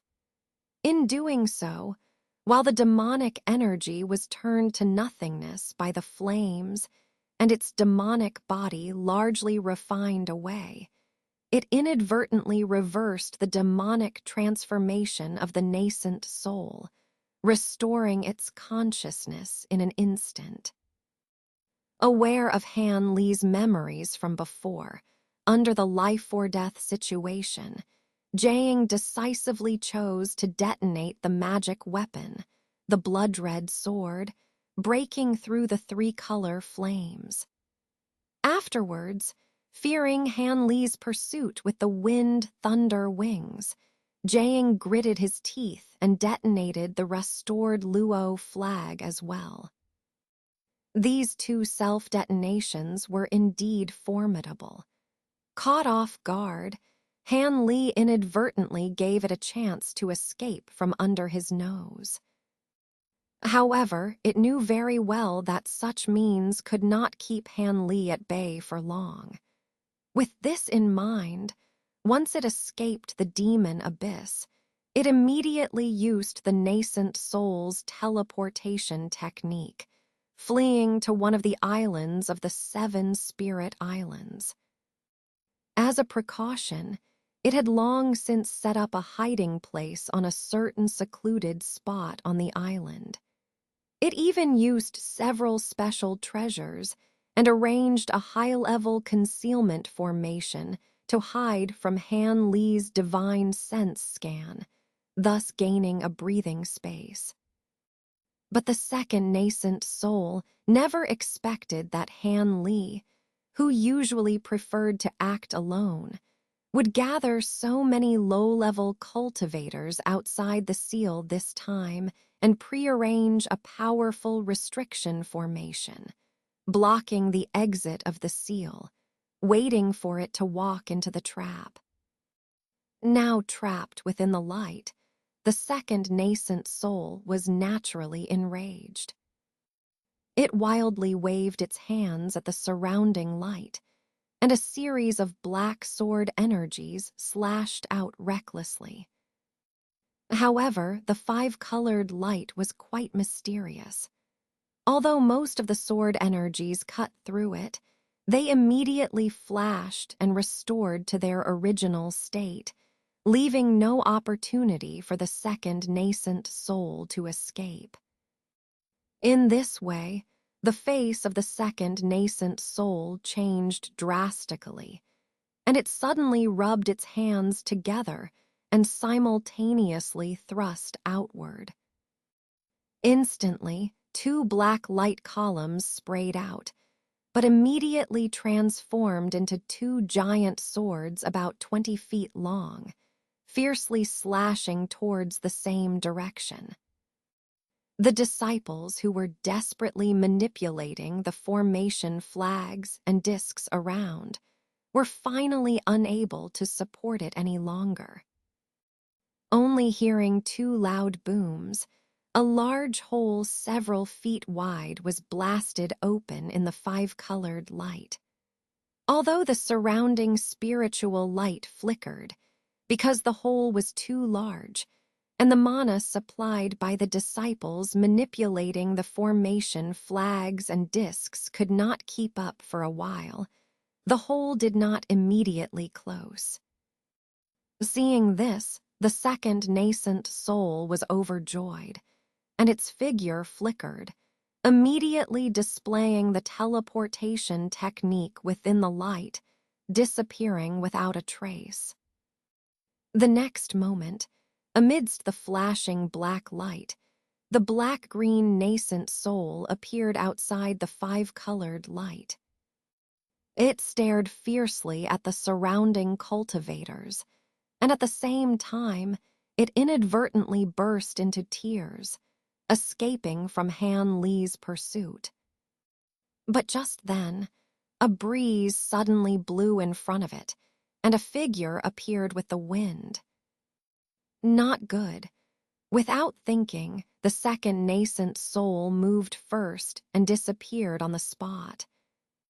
The figure that appeared with the wind was naturally Han Li, who had just caught up with the second nascent soul. Seeing the second nascent soul, Han Li didn't even take a glance at it before teleporting away. With a dark expression, a thin bloodline suddenly split open between his brows, and a clump of dark gas quickly burst out from inside, then condensed and formed into a dark black eyeball, staring strangely at a distance. A black light flashed, and a fleeting black glow shot out, exploding on the void more than 20 feet away, self-exploding. With a black light flash, the second nascent soul appeared to stumble and emerge. Its small face showed a look of horror and disbelief. Han Li sneered, opened his mouth and sprayed out a cyan small cauldron, grabbed it, and then shook the blue and white wings on his back and silently disappeared with the wind. Seeing this scene, the second nascent soul thought it was not good, immediately moved its body, and turned into a black light to flee. But at this moment, a bunch of green silk suddenly spouted from the void. Under the vigilant eyes of the second rabbit, it was tied up tightly, and the 5 flowers were tied up solidly. Although the second nascent soul was shocked, countless black sword auras were shot out from all around, trying to break free. but a series of explosions, and the flashing black light failed to damage those green silks in the slightest. The black-green nascent soul was really afraid, and when it wanted to use other secret techniques to escape from the trap, the green electric arc flashed, and Han Li suddenly appeared mysteriously with a single hand holding a cauldron. Han Li saw that the second nascent soul still wanted to struggle, and there was a cold flash in his eyes, and he flicked his fingers towards the small cauldron. With a clink sound, the lid of the cauldron opened on its own, and a green aura rushed into the sky. Then those green silks that bound the nascent soul were bright, and the nascent soul only felt tight on its body, and its spiritual power suddenly became sluggish. Then the green light flashed, and it was shot back by the green silk, and it suddenly shot backward, and it was helpless and was overwhelmed into the small cauldron. Han Li's empty cauldron covered a flash of light, and the small cauldron fell to the ground, and the virtual sky was sealed up again. The whole body of the small cauldron was light, and it was sealed up again. Han Li's heart was loosened, and his face finally showed a smile.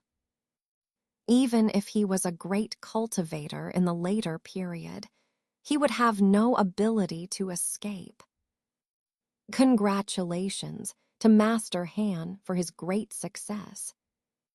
These people brought a friend of Qa Huan and his wife. After the preparation, another case. Land heard this after Disciples' head, after Disciples did not at watched Han of from a front with after I although. Chapter 1185, Within the Mansion. After a meal's time, Han Li sat in the main seat of the cave mansion hall. Standing on either side of him were 3 tall and 1 small figure, all 4 women displaying a respectful and reserved demeanor, not daring to breathe heavily. Upon returning to the cave mansion, the 3 Mu sisters learned that not only had Han Li advanced to the later stage of nascent soul, but he also surpassed the other 3 major cultivators, making him the #1 cultivator in Tianan. This astonishing news deepened their awe and respect for Han Li. As for the matter of the second nascent soul, you need not worry. It has already been captured. In a few days, I will erase its autonomous consciousness and refine it into my second nascent soul. However, you 3 have been quite daring to venture into the fallen Devil Valley without caution. Don't you know that most nascent soul stage cultivators can't safely leave once they enter? Han Li's expression turned cold as he sternly reprimanded the 3 women. Master Uncle, it was because the illusion spirit grass was too important to us. We had to take the risk to explore the valley. Disciples will never be so reckless in the future. A woman surnamed Song stood with her hands bound, explaining. The illusion annihilation pill, are you planning to refine it to break through the bottleneck? Han Li interrupted, knowing her intentions due to their prior acquaintance. However, his expression showed dissatisfaction. Master, we indeed intend to refine this pill, Liu Yu honestly replied this time. If it's about this pill, there's no need for you to search for illusion spirit grass anymore. I happen to have a bottle here. It's not advisable to consume too many of these pills when breaking through bottlenecks. 2 pills each should suffice for you 3.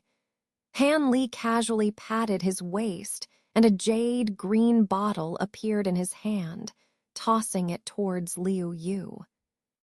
This pill was useless to him, since it was refined by an elder nascent soul cultivator who fell under his hands. Now it served as a convenient favor.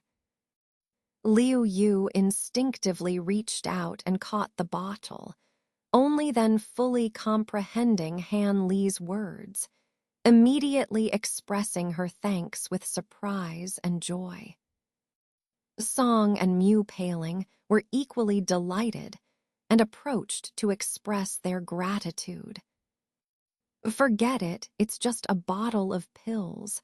I've called you here this time for several other matters. Han Li waved his hand dismissively. Master Uncle, please go ahead. We're listening, Song respectfully replied.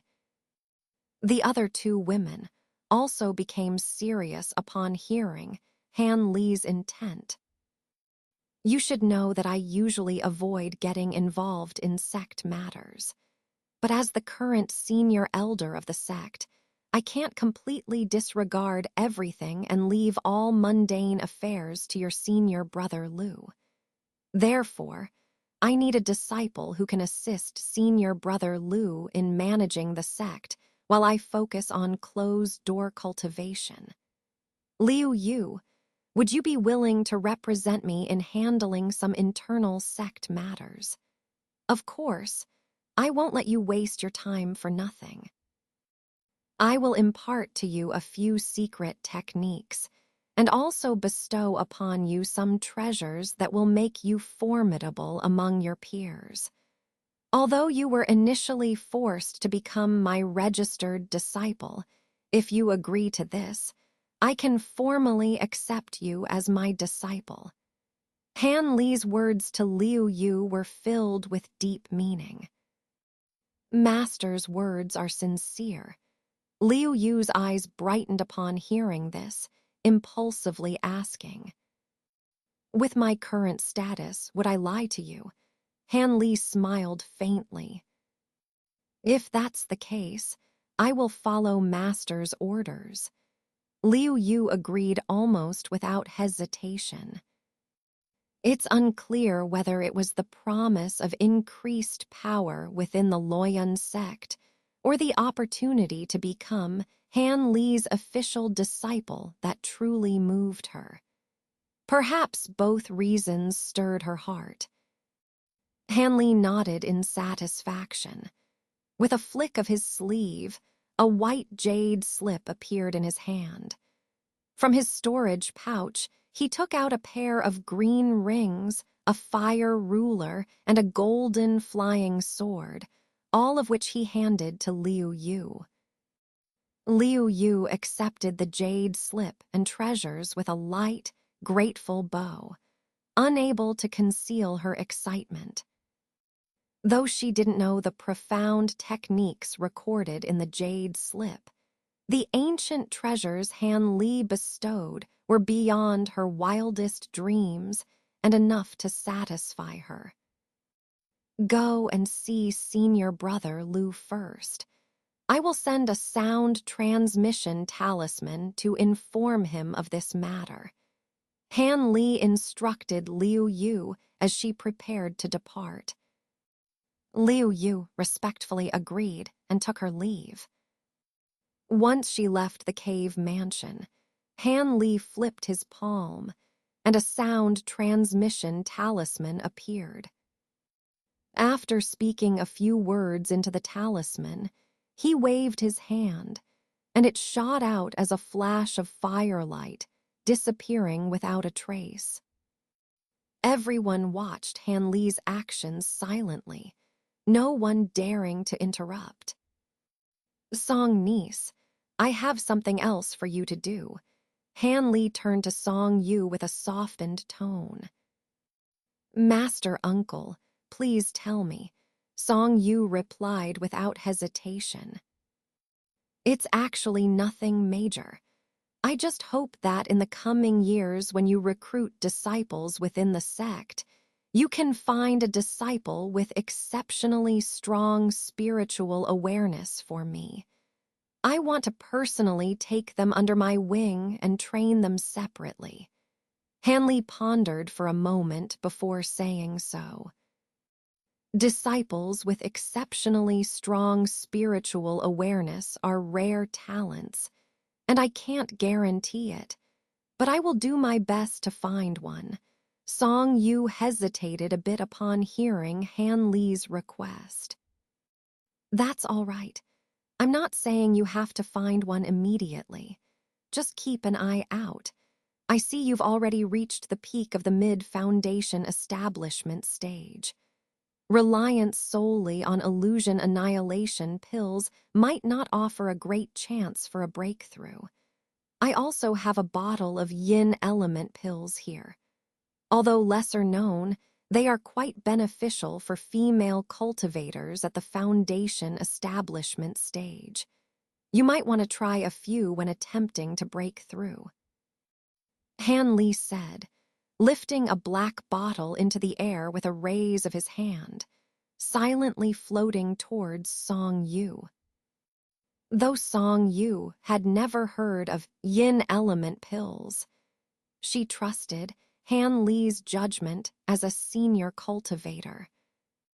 She expressed her gratitude with joy upon seeing the pill bottle, and Han Li continued to chat with her for a few moments before sending her away from the cave mansion. Then his gaze fell upon Mu Paling. Mu Paling couldn't help but tense up.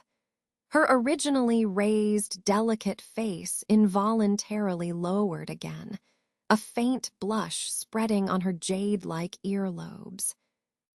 "It's been nearly a century since you became my concubine, hasn't it?" Han Li's eyes flickered with complexity as he gently asked. "Yes, when Master took me in, I had just successfully condensed my nascent soul. Now, I am already a senior nascent soul cultivator." Mu Paling finally raised her head and replied softly. "I initially took you in to use your virgin body to cultivate the phoenix-raising foundation art, hoping you could assist me when I broke through the nascent soul stage. But plans change faster than expected. I accidentally advanced to the mid and later stages of nascent soul through other methods. The phoenix-raising foundation art is only effective for breaking through the nascent soul realm. Master, are you suggesting that Paling should leave the mother-son peak?" Mu Paling's face turned pale, almost bloodless. "Drive you away? Certainly not. But when I took you in, it was probably because of family pressure. Now that you're a nascent soul stage cultivator, no one can coerce you anymore. I also don't want to keep you by my side in such ambiguous terms. On one hand, it might hinder your best years, and on the other, Wanner will soon be out of seclusion, and I must give her an explanation." With that, Hanley paused in his speech. "Master, how do you plan to arrange Paling?" Mu Paling's teeth bit her red lips, her face showing concern. "It's simple. Just like before, I'll give you two options, and you can choose one. One path, I'll compensate you for the years you've spent cultivating the phoenix-raising foundation art and grant you freedom from the mother-son peak, allowing you to marry freely. We will have no further ties. With Master's current reputation, even if you give me a clear name and restore my reputation, no one in Tianan would dare marry me." Mu Paling smiled bitterly, murmuring. Hanley frowned slightly, but didn't respond directly, continuing. "The second path isn't complicated either. If you're truly dedicated to the path of cultivation and willing to devote your life to it, I can continue to keep you at the mother-son peak. On the surface, you will still be considered my concubine, but in reality, I can regard you as my disciple and provide some guidance on cultivation. Of course, your cultivation aptitude is not bad. I can also arrange for Wanner to formally accept you as a disciple. After all, Wanner's techniques are originally suited for female cultivators.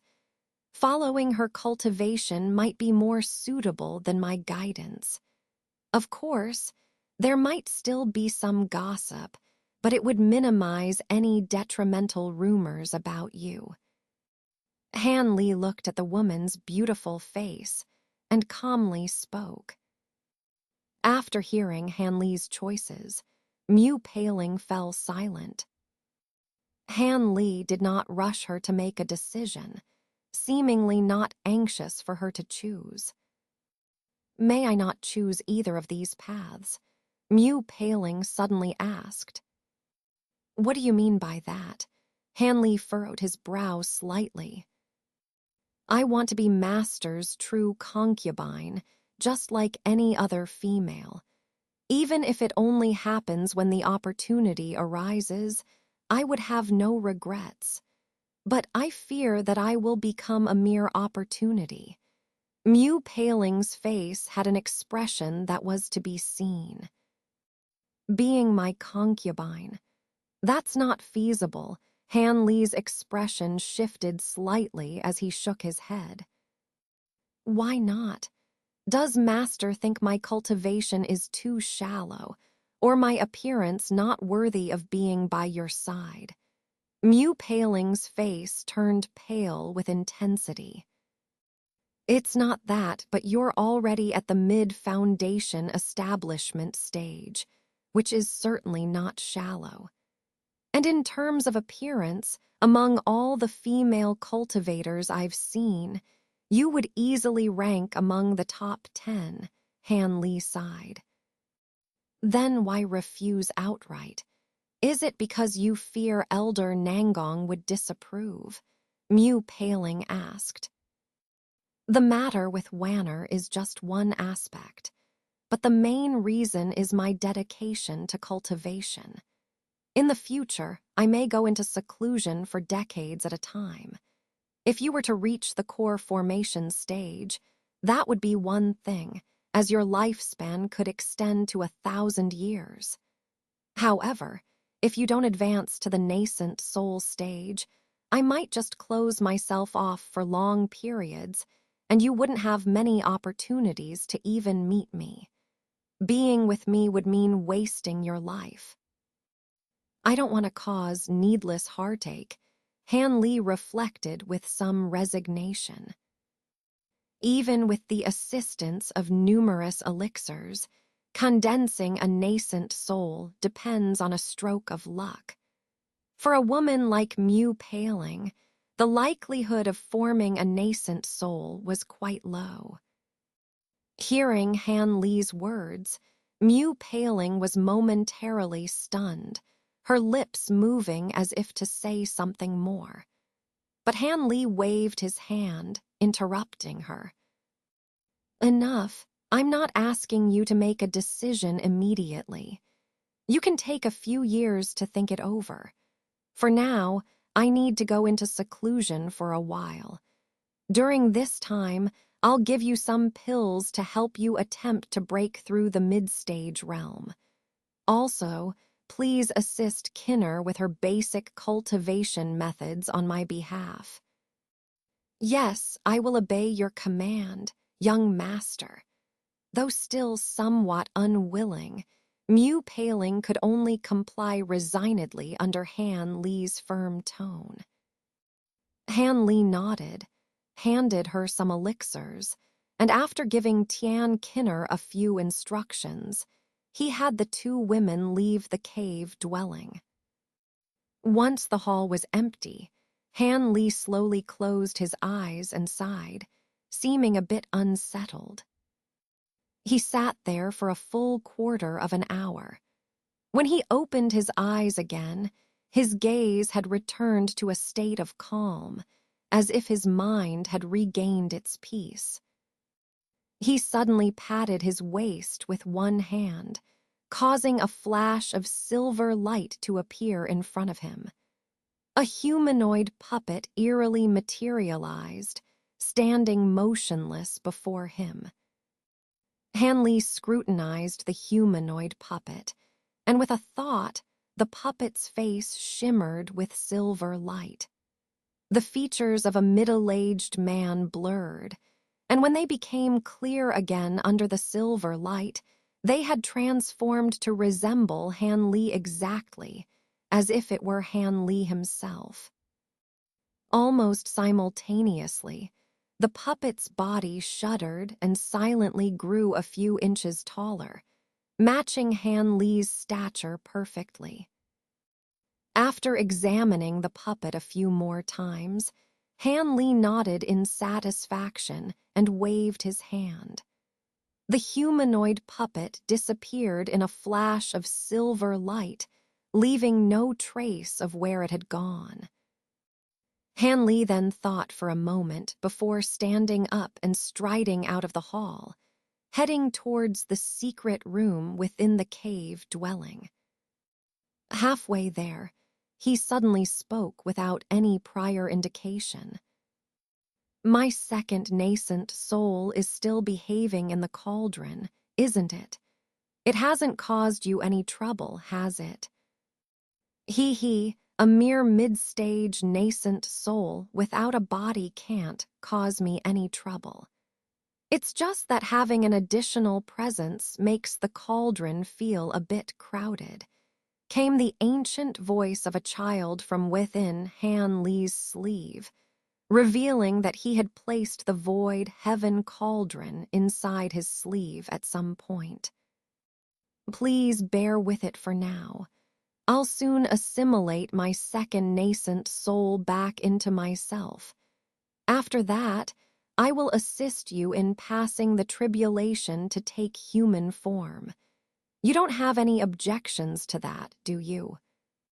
If you still remember this promise, how could I have any objections? The sky-blue sacred beast replied joyfully upon hearing Hanley's words. Hanley smiled faintly, saying nothing more to the sky-blue sacred beast, and flashed into the secret room. The stone door closed silently behind him. Hanley walked slowly to the center of the secret room, his expression calm. He shook his sleeve, and a ball of green light shot out, transforming into a small green cauldron that floated before him. With a flash of green light, the hazy figure of the child appeared, sitting on the cauldron lid with a mischievous grin, ready to watch the show. Unfazed by the child's presence, Hanley tapped his storage pouch, producing a stack of formation flags.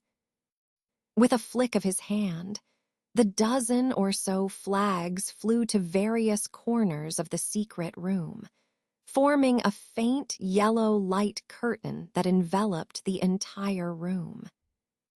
Hanley, with a blank expression, formed a hand seal and pointed lightly at the void heaven cauldron before him.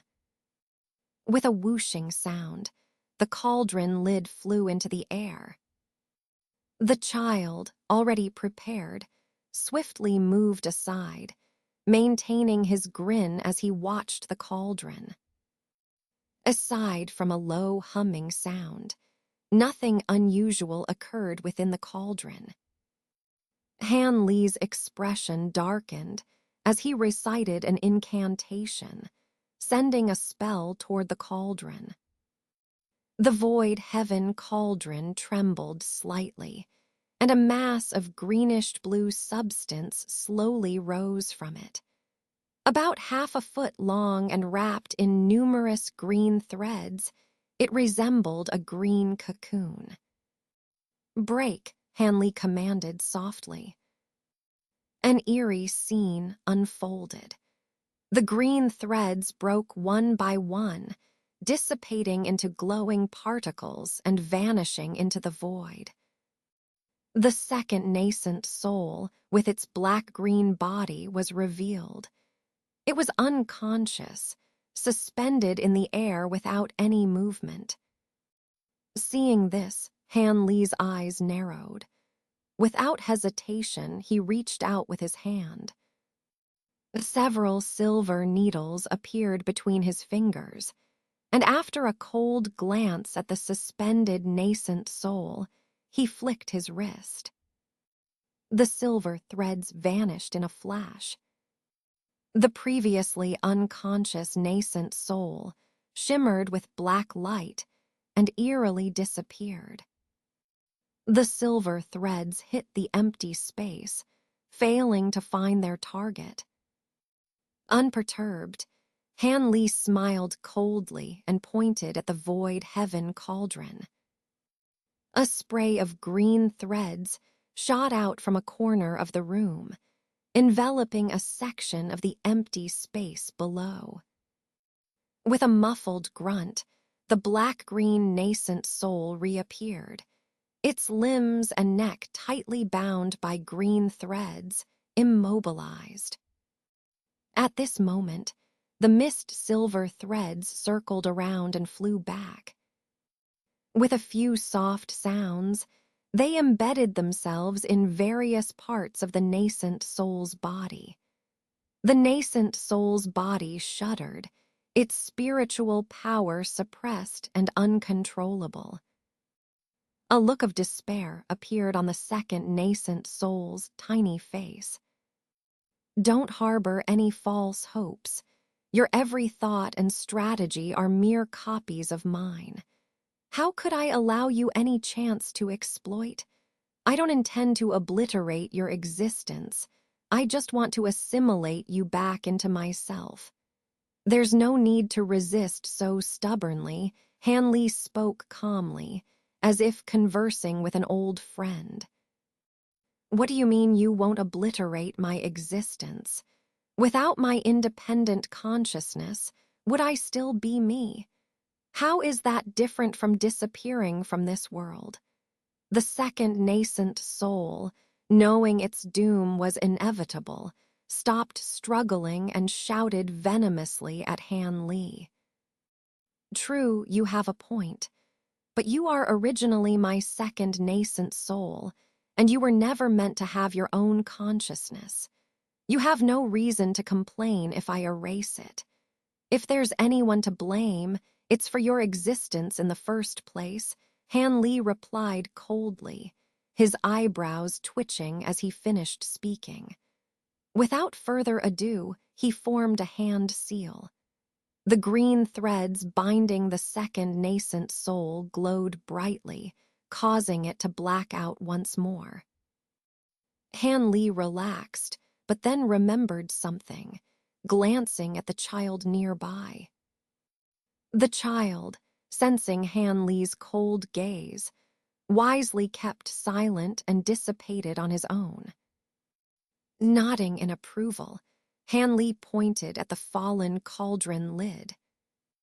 The lid fell back, and the void heaven cauldron flashed with green light, sealing shut once more. Almost simultaneously, Hanley opened his mouth, releasing a stream of green light that engulfed the small cauldron. The cauldron shrank rapidly and was absorbed into his body with a few flashes.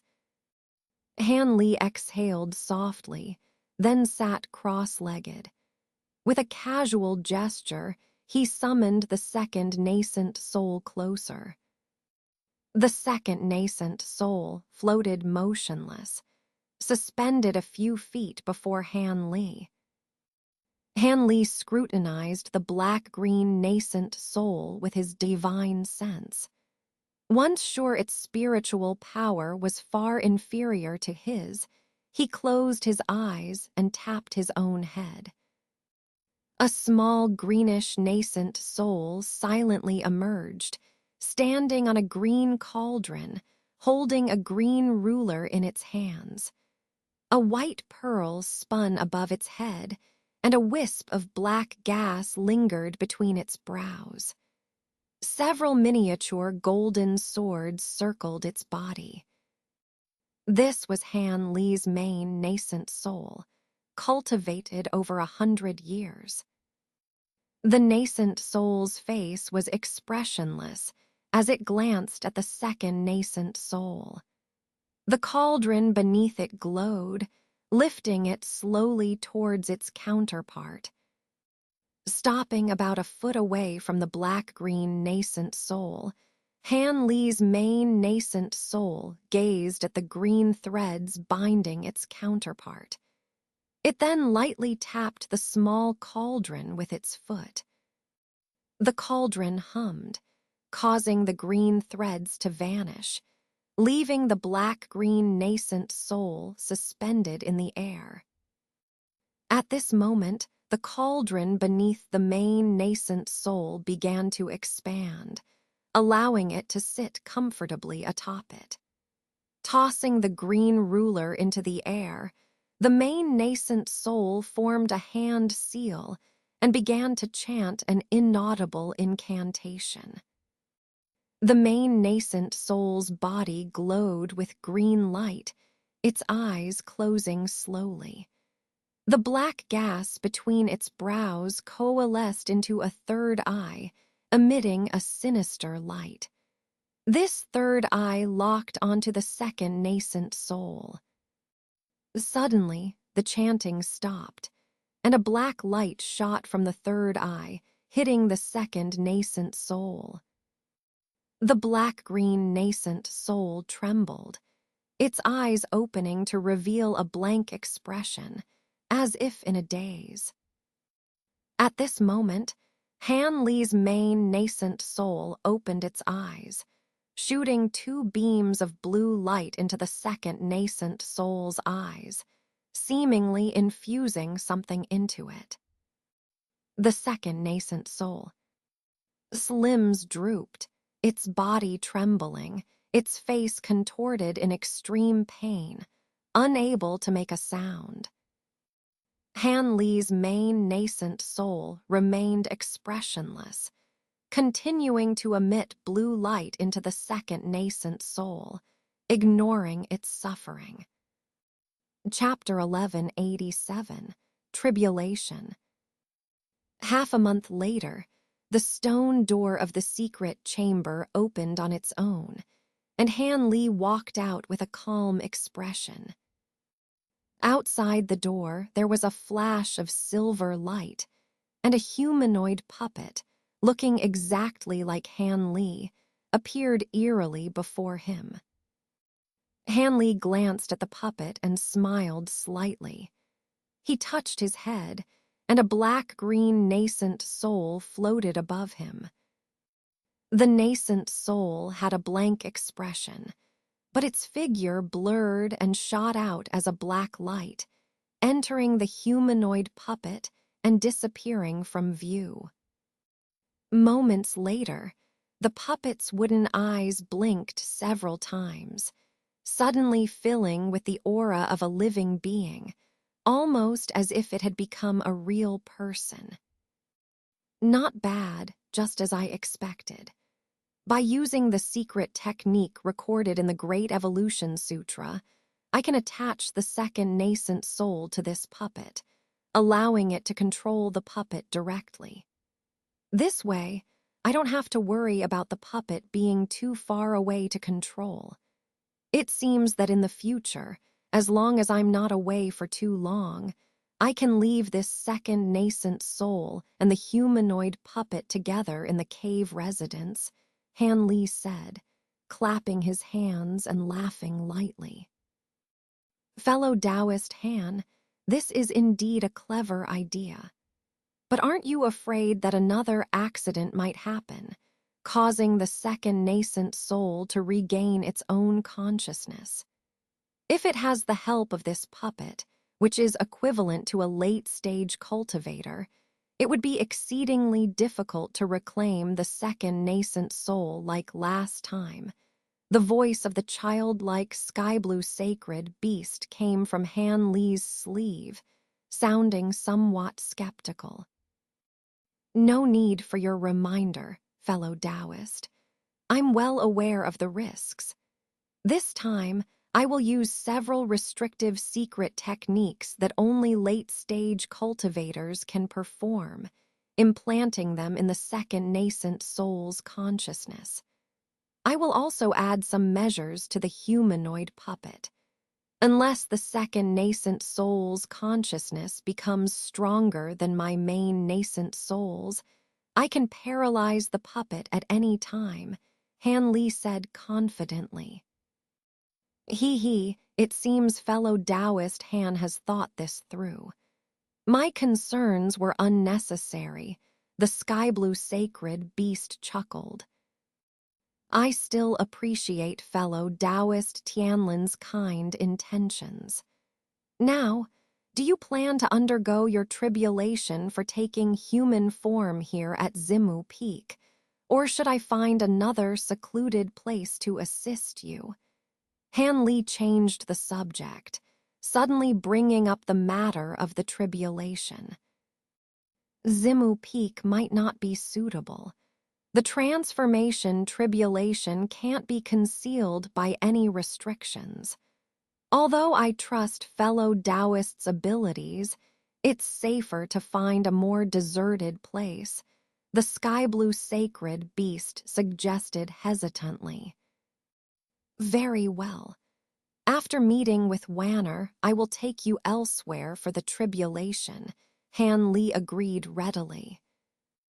He then left the cave residence and went to the falling cloud sect to check on Nangong Wan's cultivation progress. A day later, Han Li silently left the falling cloud sect again, heading west in a streak of light. 5 days later, Han Li appeared in a desolate yellow earth wasteland. This land was barren, with no vegetation. As far as the eye could see, there was only yellow earth and scattered gray-white stones. Han Li thoroughly searched the area within tens of thousands of miles. Not only were there no ordinary cultivators, but not a single mortal was in sight. How about this place? This is a dead zone at the border between the Zai and Huyu kingdoms. There's not a soul within tens of thousands of miles. Your tribulation for taking human form should be safer here, Han Li said calmly, then shook his sleeve, releasing a ball of green light that enveloped a small cauldron. This is indeed a good place for the tribulation. Fellow Taoist, please release my true form so that I can meditate for 3 days before undergoing the tribulation. The sky-blue sacred beast's delighted voice came from the cauldron. No problem, Han Li agreed readily. With a flick of his finger, the cauldron lid opened with a light pop. The cauldron flipped, and a blue mist poured out, revealing a half-foot-tall beast with a bull's head and a serpent's body.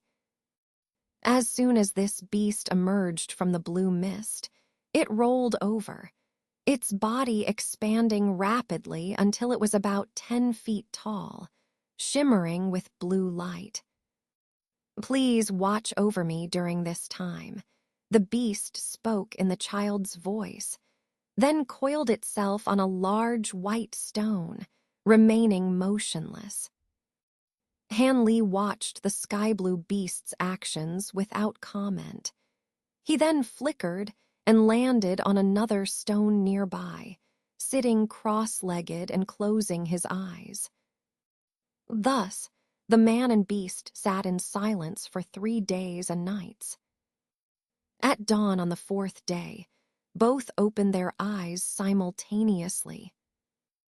I've adjusted my body and magical power to their optimal states. I have at least a 60 to 70% chance of surviving the tribulation. Fellow Taoist, there's no need to intervene initially.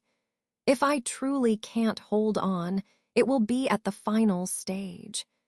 If you can withstand the last 3 waves of lightning, I will be deeply grateful, the sky-blue sacred beast said solemnly. I understand. Before you begin, please take a drop of this, Han Li said, flipping his hand to reveal a small ice-gold bottle, which he tossed to the beast. What is this? The beast, slightly puzzled, caught the bottle and opened it, scanning its contents with divine sense. Cold marrow. You actually have this. The sky-blue sacred beast exclaimed in surprise and delight. I obtained some by chance in Great Jin. In light of your teaching me the silver-toed script, I'm giving you a drop. I hope you don't mind it's not much, Han Li said casually. Not at all. Cold marrow is incredibly rare, even in the spirit realm. It's a precious and scarce item. Even a single drop is invaluable. I will not forget this kindness and will repay it in the future, the sky-blue sacred beast said earnestly. Han Li smiled and said nothing more. He patted his storage pouch, producing a stack of formation flags and discs.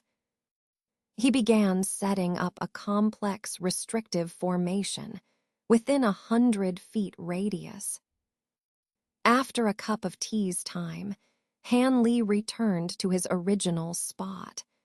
The surroundings were now filled with layers of milky white mist, sealing off the area. This formation will prevent any unexpected occurrences. I will stand guard outside the formation. The initial tribulation will be up to you, Han Li said, glancing at the beast. Of course, the transformation tribulation involves true heavenly lightning. Ordinary restrictions in the human realm can't withstand it. By the way, I have a small gift for you during the tribulation, the beast said, its eyes flashing with strange light. A gift? Han Li was surprised. Yes, this is well known in the spirit realm, but likely unknown in the lower realms, the sky-blue sacred beast said with a mysterious smile, then began transmitting sound to Han Li. Han Li listened with growing astonishment, then excitement. If this is true, it's a rare opportunity indeed. I have the necessary artifact with me, so I can give it a try, Han Li said, nodding. Of course it's true, but you must act at the right moment, or it will backfire, the beast cautioned. Don't worry, I'll be careful, Han Li replied with a smile. You're not one to act rashly. I will now summon the heavenly lightning for my tribulation, the sky-blue sacred beast said. Its body floated upward, stopping 30 feet above the ground. It glanced at the sky, then snorted. Its body flashed with blue light and a gray wind arose, engulfing it. Han Li, feeling a sense of urgency, transformed into a blue streak and exited the formation. His eyes glowed blue as he observed the beast's actions through the mist. The beast stopped ascending at 30 feet, gazing at the sky. It then let out a deep growl, its body flashing with blue light, and a gray wind enveloped it. Han Li's expression changed, but he continued to watch intently. A thunderous roar erupted from the wind. and a powerful demonic aura shot skyward. The beast's body swelled to twice its size, fully unleashing its 8th-level demonic power. In mere moments, the previously clear sky darkened with thunderous roars. Clouds gathered, and rain poured down. Hanley clicked his tongue in wonder. This desolate area was known for its dryness. Rain was rare, yet the beast's demonic aura had summoned such a powerful storm, indicating the severity of its tribulation. As Hanley pondered, the clouds above churned violently, and thick arcs of lightning appeared, crackling with deafening thunder. Massive electric webs began to form. Hanley's lips tightened, and his eyes narrowed. In the formation below, the beast let out a great roar. The gray wind surged, transforming into a gray-white cyclone that shot upward, seemingly aiming to disperse the clouds and lightning. With a thunderous boom, an arc of lightning, like a giant sword piercing the sky, shot out from the depths of the dark clouds, striking the top of the demonic wind.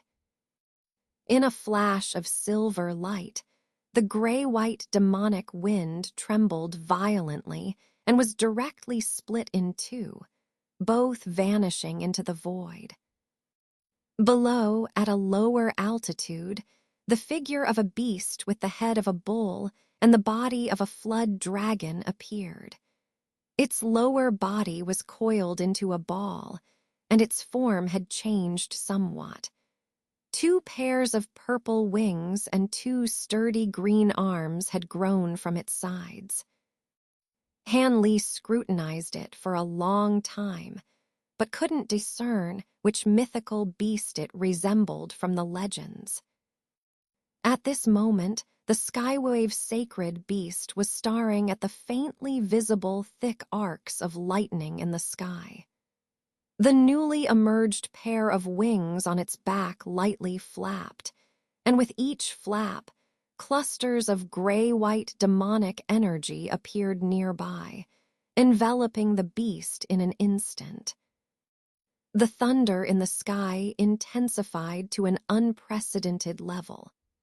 Amidst the deafening claps of thunder, arcs of lightning about a foot long fell continuously from the electric net in the sky, covering an area of over 10 miles in a storm of lightning, even pulling Hanley, who was watching from the sidelines, into its range. With a sigh, Hanley made a hand seal, and a low rumble of thunder came from his body. A layer of golden electric net emerged, rapidly expanding and forming a giant net that protected him from above. The electric arcs that struck the golden net burst into silver and gold sparks before disappearing, leaving the net unscathed. However, Hanley paid no heed to what was happening around him. Instead, he squinted his eyes, staring at the nearby gray-white demonic energy. Though he was caught in the lightning storm, most of the arcs were directed at the Skywave sacred beast in the center of the formation. The density of the silver arcs falling on it was several times greater than around Hanley.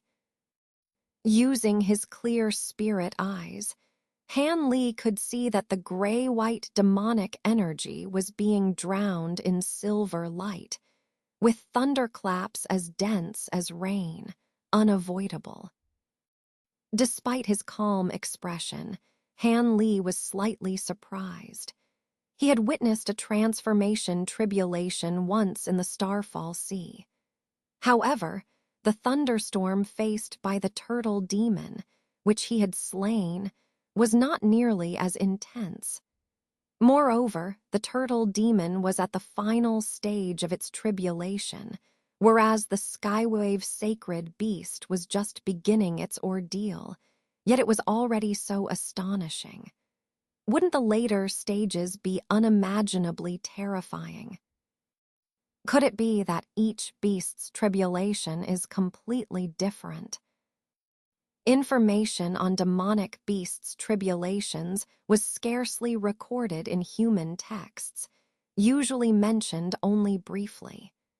This was understandable, as transformation tribulations were unique to demonic beasts and had little to do with human cultivators. Moreover, witnessing high-level beasts undergoing their tribulations was a rare opportunity. Beasts were at their weakest post-tribulation and would not allow humans to observe nearby. Though Han Li was curious, he didn't dwell on it too much. After all, these thunder strikes were not a major concern for his current abilities. The foot-long electric arcs continue to fall for the time it takes to eat a meal. When the thunder finally paused, Han Li looked again and saw that the gray-white demonic energy was now sparse, leaving only a thin layer.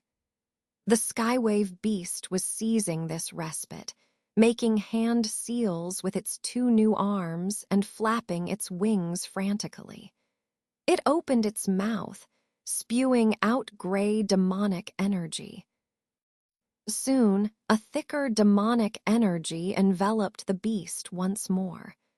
The skywave sacred beast's gaze remained calm, indicating it had anticipated the ferocity of the thunderstorm. Han Li smiled slightly.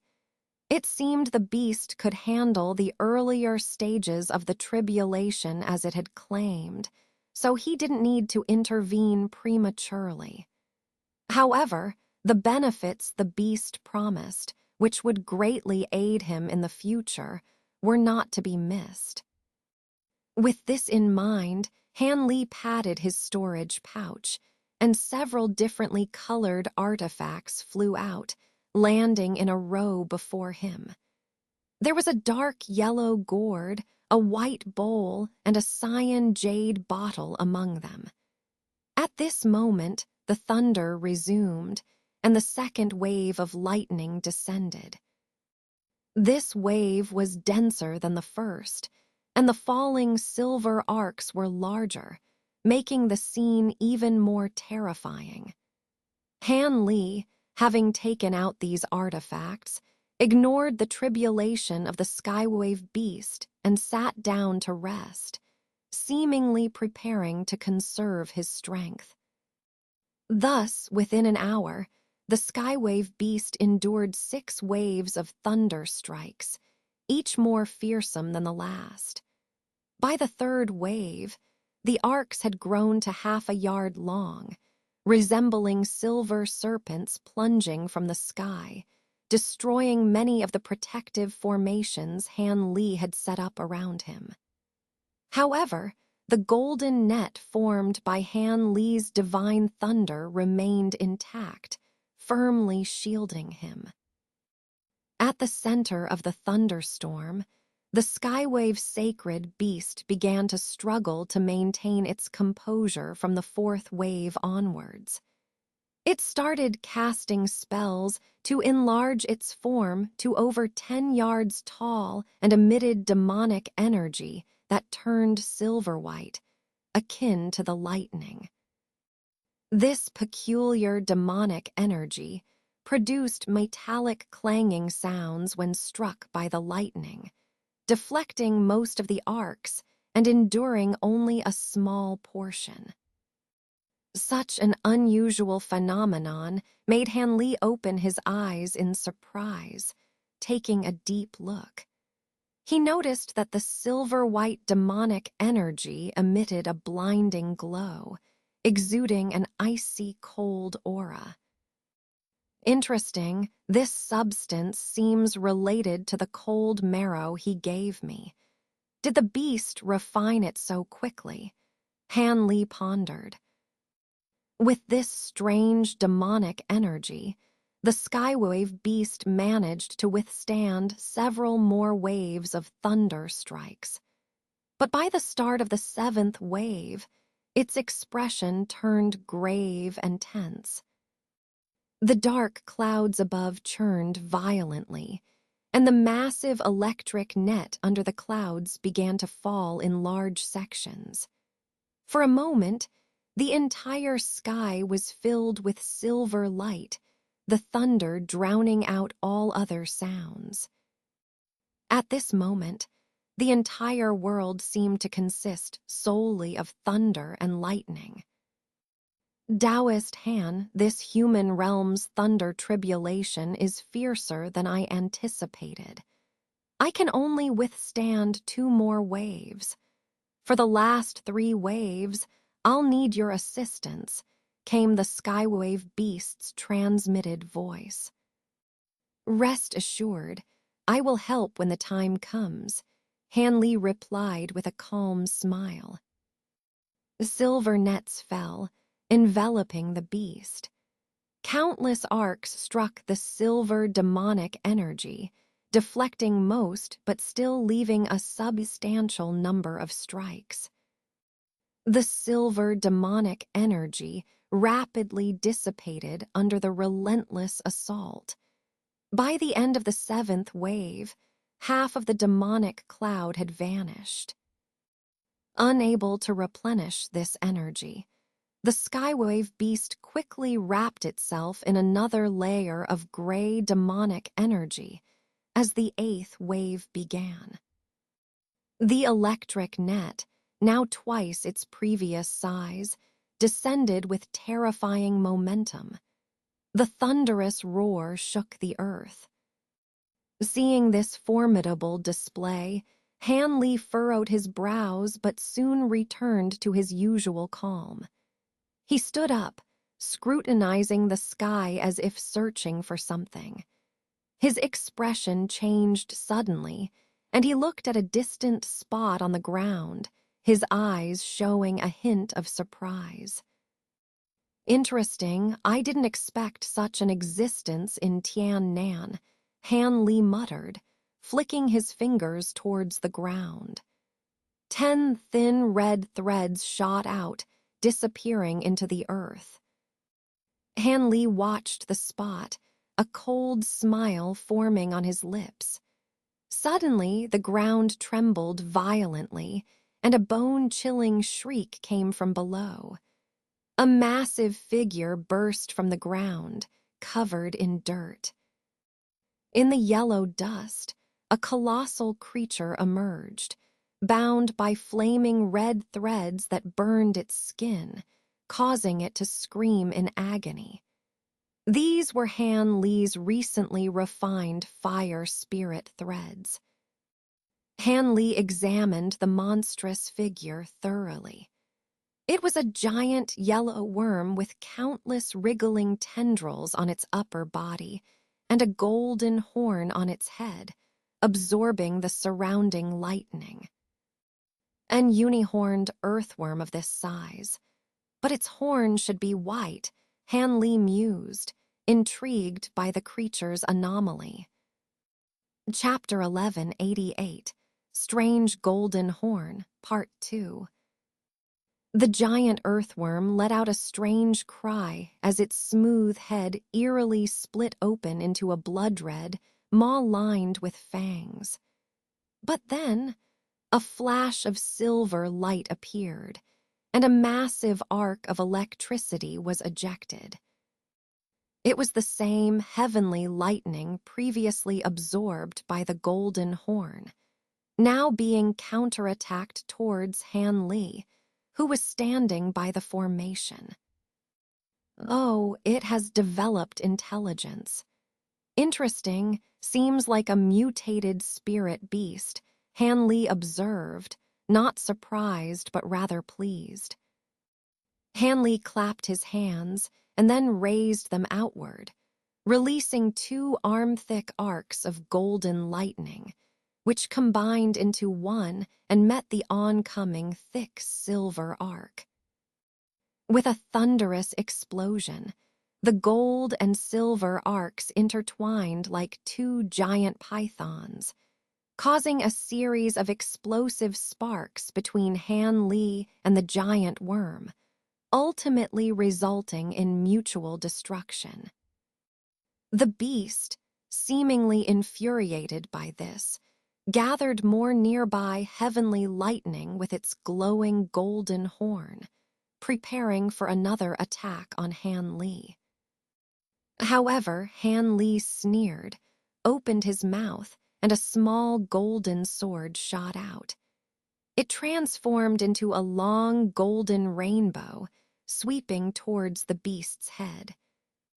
Sensing danger, the beast's body shimmered with yellow light and tried to retreat underground. But at that moment, the fire spirit threads entangling its upper body suddenly flashed red and thickened into red-hot ropes. Each rope was as thick as a small tree, emitting waves of flames that engulfed the beast's upper body. The beast panicked. Its golden horn ceased absorbing the heavenly lightning and instead emitted a golden glow to repel the flames, absorbing them as well. This horn could not only absorb heavenly lightning, but also flames. But as it was busy absorbing the flames, the golden rainbow reached its head, transforming into a giant sword that slashed down. The beast shook its head. The golden horn expanded, directly clashing with the giant sword. With a sharp clang, the golden sword was deflected by the golden horn, failing to sever it. At that moment, a blue electric arc flashed on the beast's head. Han Li, with his wings out, appeared eerily, and a swift golden sword aura shot out, piercing through the beast's body, creating a bowl-sized blood hole. Green blood gushed out, but the massive beast seemed unfazed, only enraged further. It roared, and its upper body tentacles thrashed like long whips towards Han Li in the sky. Han Li's face darkened. He quickly formed a hand seal, and over 10 golden swords emerged, forming a protective barrier of golden light around him. As the tentacles touched the golden light, they disintegrated into countless green drops, unable to harm Han Li. Chanting incantations, Han Li pointed downward. The golden swords below him trembled, splitting into 6 identical sword lights each, forming dozens of golden lights that rained down upon the beast. Panicking, the beast unleashed silver arcs and fiery balls, attempting to block the onslaught of sword lights. With repeated explosions, half of the golden lights were dispersed by the silver arcs and flames, but the rest pierced through, converging into a massive golden sword light that swiftly circled the beast's waist. With an earth-shattering scream, green blood sprayed like a waterfall as the beast's massive body was severed in two. Han Li thought it was over, but an incredible scene unfolded. The severed upper half of the giant worm leaped into the air, attempting to swallow Han Li, while the lower half sprouted tentacles, transforming into a similar form as the upper half, and burrowed into the ground. Trying to escape. Han Li frowned but quickly formed a hand seal, uttering explode. The thick fire ropes binding the beast exploded, forming a mushroom-shaped fire cloud that engulfed the beast's upper body, eliciting its agonized screams as the golden horn failed to absorb the intense flames. Simultaneously, The massive golden sword light below circled and sliced through the fire cloud, silencing the beast's screams as green blood rained down. The charred remains fell heavily to the ground, filling the air with a burnt stench. Scanning with his divine sense, Han Li found the other half of the beast just a few miles underground, seemingly slowed down by its injuries. Without hesitation, Han Li opened his spirit beast pouch, releasing a swarm of golden insects that vanished into the ground. Ignoring the beast, Han Li focused on retracting the fire ropes into thin fire threads, which he then stored within his body. He then summoned the strange golden horn from the beast's head, shrinking it with a spell before sealing it in a wooden box. Satisfied, Han Li turned his attention to the formation, where heavenly lightning continued to fall. With his wind-lightning wings emitting blue arcs, he deflected any nearby electric nets, rendering them harmless. As the ninth wave of heavenly lightning concluded, a peculiar fragrance wafted from the clouds, revealing a bright moon-like disk. The moon's radiant white light and enchanting fragrance signaled the arrival of something extraordinary. Han Li, seeing this scene, took a deep breath, and with a shake of the wings on his back, he disappeared from where he stood. In the next moment, he reappeared at his original position beside the formation, and without saying a word, he beckoned to the 3 magical artifacts on the ground. The gourd, jade bottle, and round bowl immediately flew into the air and began to hover above Han Li's head. At this moment, the full moon in the sky tilted, and a peculiar silver beam shot down from the moon, enveloping the Tianlin beast below. A fragrant scent filled the air, and the surface of the moon suddenly shimmered with a watery light. With a slight tilt, something seemed about to drip from the moon.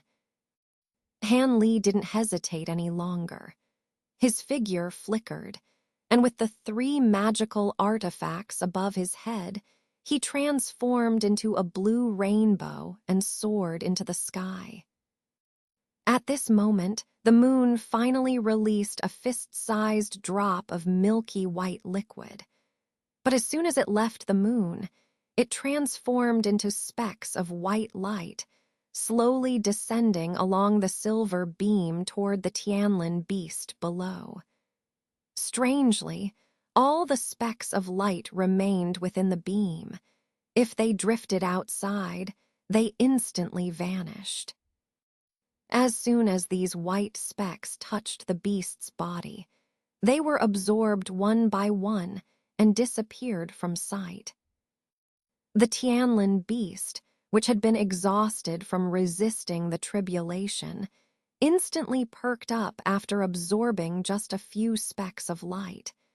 It spat out a wave of demonic energy and immediately absorbed all the falling light into its mouth. Stimulated by this, its body swelled significantly. Ripples appeared on the surface of the moon, and another drop of liquid began to form, transforming into countless white lights that floated downward. Meanwhile, the blue rainbow Han Li had transformed into approached the full moon. However, when he was still about 100 feet away, countless silver arcs suddenly appeared around him, crackling as they shot towards him. It seemed like countless silver snakes were converging on Han Li, creating an astonishing scene.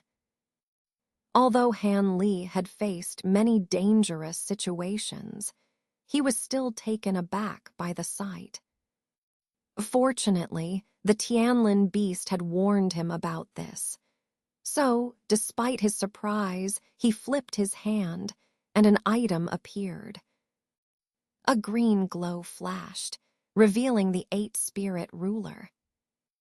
Seeing the countless silver arcs about to reach him, Han Li swung the wooden ruler in his hand. Palm-sized silver lotuses appeared around him, densely packed, and instantly formed a barrier around the blue rainbow. The silver arcs struck the lotuses, causing thunderous explosions and countless tiny electric arcs to bounce and flash. Though the lotuses were being destroyed by the barrage of silver arcs, new ones continuously emerged from the rainbow light, seemingly endless, and withstood the fierce lightning strikes. In a flash, the blue rainbow reached the vicinity of the dark clouds, only about 10 feet from the full moon. The second drop of milky white liquid had just dripped from the moon. As Han Li paused his light, it was as if he had entered a restricted area. From all directions, even more silver arcs came rushing towards him. This time, the arcs were even denser than before. Encased in the countless silver lotuses, Han Li ignored the arcs, focusing entirely on maneuvering the 3 magical artifacts toward the full moon. Strangely, the closer the artifacts got to within 3 feet of the moon, the heavier they seemed, as if touching some restriction, slowing their speed to a crawl. Meanwhile, the second drop of liquid finished dripping from the moon, and the white light flickered, making the moon increasingly blurry, as if it was about to disappear. At the same time, the dark clouds surged again, and a powerful spiritual pressure formed, causing even Han Li to be shocked. This was clearly the signal for the 9th wave of lightning strikes.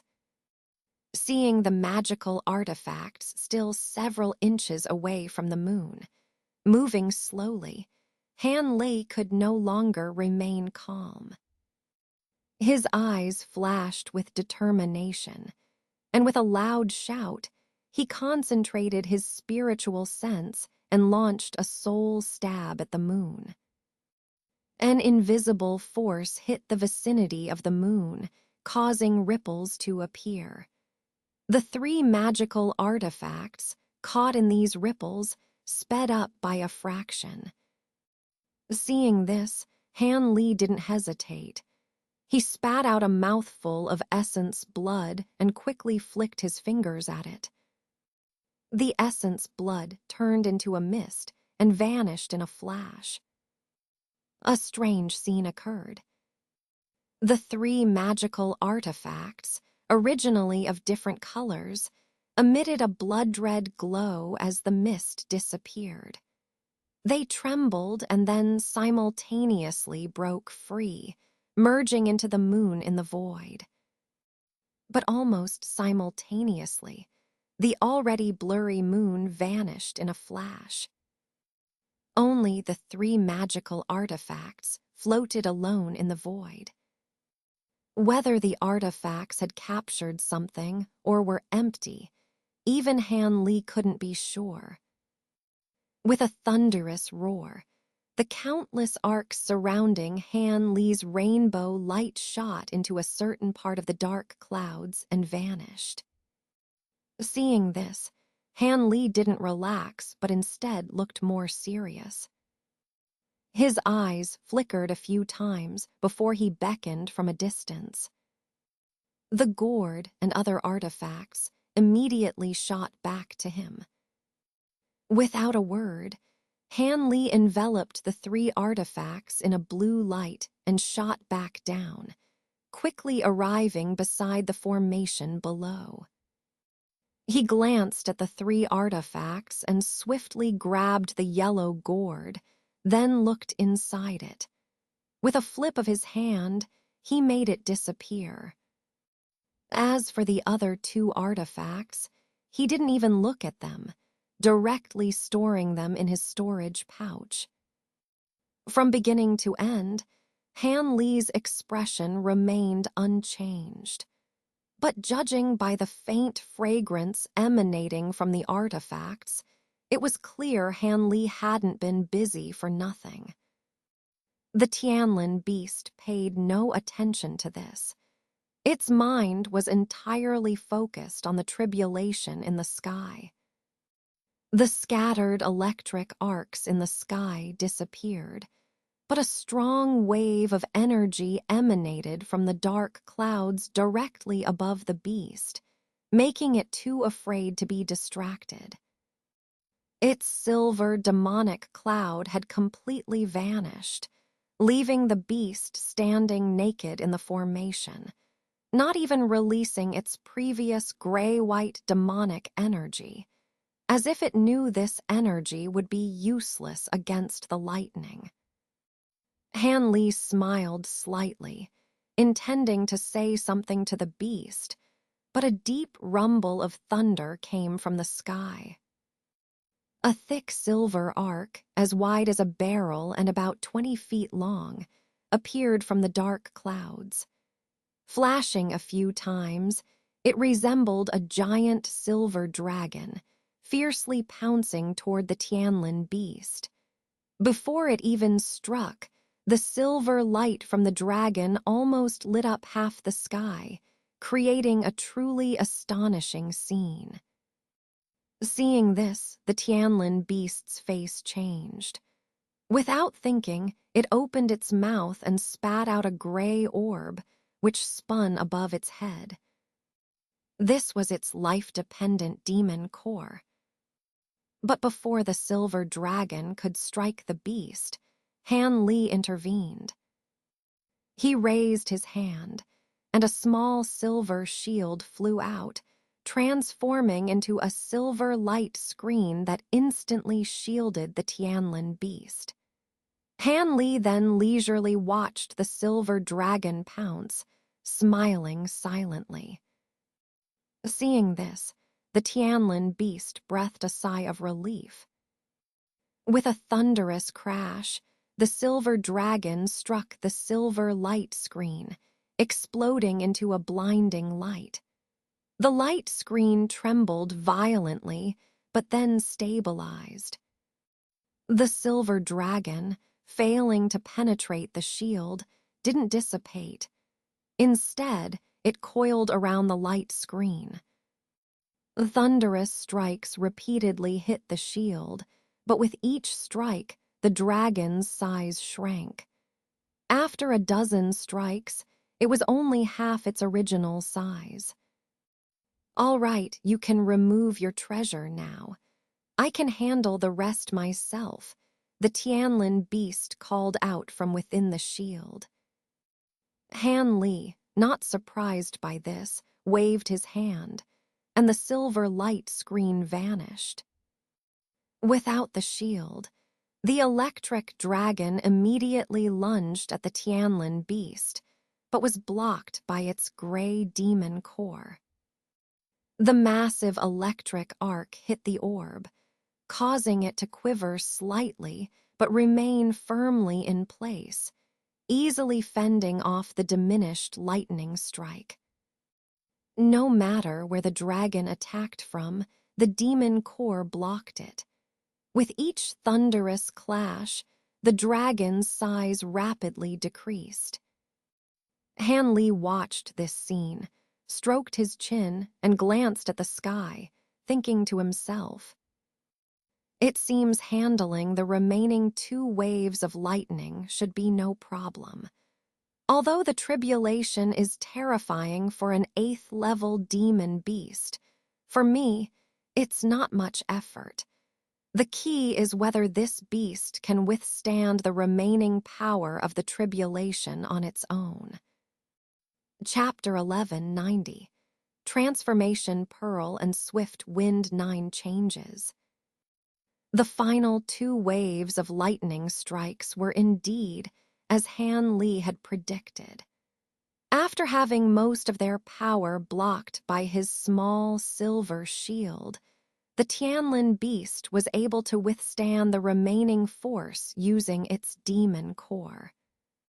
As the last wave of lightning dissipated, the dark clouds in the sky vanished as mysteriously as they had arrived.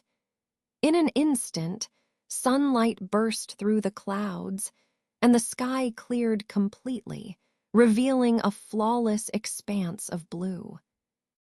Within the formation, the Tianlin beast was now cocooned in layers of grayish-white demon energy, forming a massive silken chrysalis that wriggled slightly on its surface.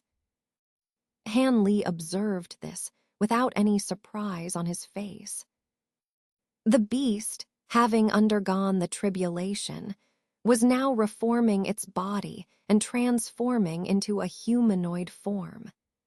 This transformation was generally not under the control of the beast itself, but rather a natural process, similar to childbirth, with the resulting appearance largely determined by the transformation process and the beast's inherent species characteristics.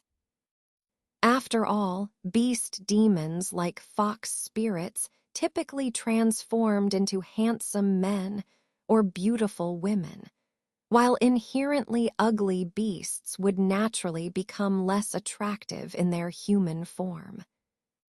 Suddenly recalling something, Han Li glanced into the distance.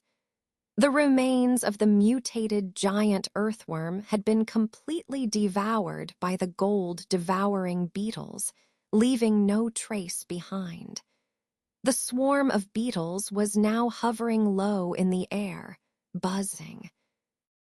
Without further thought, Han Li let out a long whistle, and the golden cloud of beetles shot towards him, quickly being absorbed into his spirit beast pouch. He then sat down cross-legged nearby, closed his eyes, and patiently waited for the Tianlin beast's transformation to complete within the formation. Han Li sat like this for an entire day and night. When he finally sensed something and opened his eyes again, there was a muffled pop from the large demon cocoon, and a tender, white arm broke through the surface. A familiar child's voice followed from within. "Finally, it's done, Han Taoist." Hearing this, Han Li smiled and slowly stood up. A few days later, Han Li returned to the Zimu peak of Yunmeng Mountain silently. Now, within the secret chamber of his cave abode, he played with the golden horn in his hand, with the 3 magical artifacts, gourd, jade bottle, and round bowl, placed in front of him. In the air opposite him floated a large azure cauldron, about a zhang tall, on top of which sat a child in yellow robes, reading a beast skin book with gusto. This child was, of course, the Tianlin beast that had now assumed human form. Its current appearance, though not identical to the previously formed illusion, bore a striking resemblance of 7 or 8 tenths. This wasn't surprising upon reflection. The beast's main body in the spirit realm had already undergone one transformation, so it was familiar with its transformed appearance. Hence, the previous illusion closely resembled its actual transformed form. Han Li lightly traced the uneven patterns on the golden horn with his fingers. After a while, he suddenly spoke. "I've tried it. This horn can absorb most types of spiritual power and release it as well. The only drawback is that the amount it can absorb at one time is limited, and the absorption speed is somewhat slow." Oh, it's indeed a rare material from a mutated beast, possessing such a unique spirit-absorbing talent. Materials with such effects are highly sought after by countless cultivators in the spirit realm. They are excellent for crafting defensive treasures. Many famous defensive spirit treasures contain this type of material. The child put down the beast skin book and gave Han Li a bright smile. Defensive treasures. Can it be used to craft armor? Han Li asked, his interest piqued. Heh, Taoist, you're indeed very perceptive. If this material is combined with the fire spirit silk you possess, it could indeed be used to craft a rare set of armor. Even if it wouldn't be on par with spirit treasures, it wouldn't be far off. However, if you take my advice, you might not want to use it for that purpose. The child replied solemnly. Why? I'm currently in need of a good piece of armor for protection. Han Li's eyes showed a hint of confusion. If you only plan to spend the rest of your life in the human realm, prioritizing safety, then crafting armor would indeed be the best choice. But if you still intend to find a way to sneak into the spirit realm through a spatial node, then it's better to keep this material for crafting another type of treasure. The child's expression remained unchanged as he spoke. What kind of treasure can be crafted with it? Han Li asked curiously. Naturally, a transformation pearl. Only this item can greatly assist you in passing through the spatial nodes. The child replied without hesitation. A transformation pearl. If I remember correctly, you used something called a transformation stone when you descended to the human realm. Are the two related, or are they essentially the same thing? Han Li asked, a hint of surprise in his tone. The two are indeed related by name. The transformation stone is a unique consumable treasure in the spirit realm, while the transformation pearl is an artificial treasure that can be used multiple times. Although their functions are similar, their power differs vastly. To be precise, the transformation pearl's power is about 1% of that of the transformation stone. The child thought for a moment and answered earnestly. 1%. Han Li was left speechless by this ratio. Don't underestimate the transformation pearl because of this. You must understand that even spirit realm demon kings don't have many transformation stones. It's one of the 3 legendary treasures alongside the reversal star disk. While the transformation pearl can't compare to the other 2, it's still renowned for breaking certain spatial restrictions. Since it requires spirit-absorbing materials to craft, it's also extremely rare. When I was in the spirit realm, I once curiously ventured into a spatial node. Though I quickly returned, the terrifying spatial storms and inter-realm forces I encountered left me deeply shaken. Even if you perfected your destruction eye technique, the chances of passing through are minimal. Otherwise, countless cultivators from various races would have already ascended from the lower realms to the spirit realm. Without a transformation pearl, don't harbor any illusions. Attempting it is certain death. Originally, I intended to remind you of this after you reached the deity transformation stage, but since you have the spirit-absorbing material now, I might as well tell you. The child said with a cold smile. It seems crafting the transformation pearl is unavoidable. Han Li rubbed his nose, showing a bitter smile. Heth, if it weren't for your destruction eye technique, I wouldn't have even mentioned this treasure. Having both, you have a slim chance of passing through the spatial node.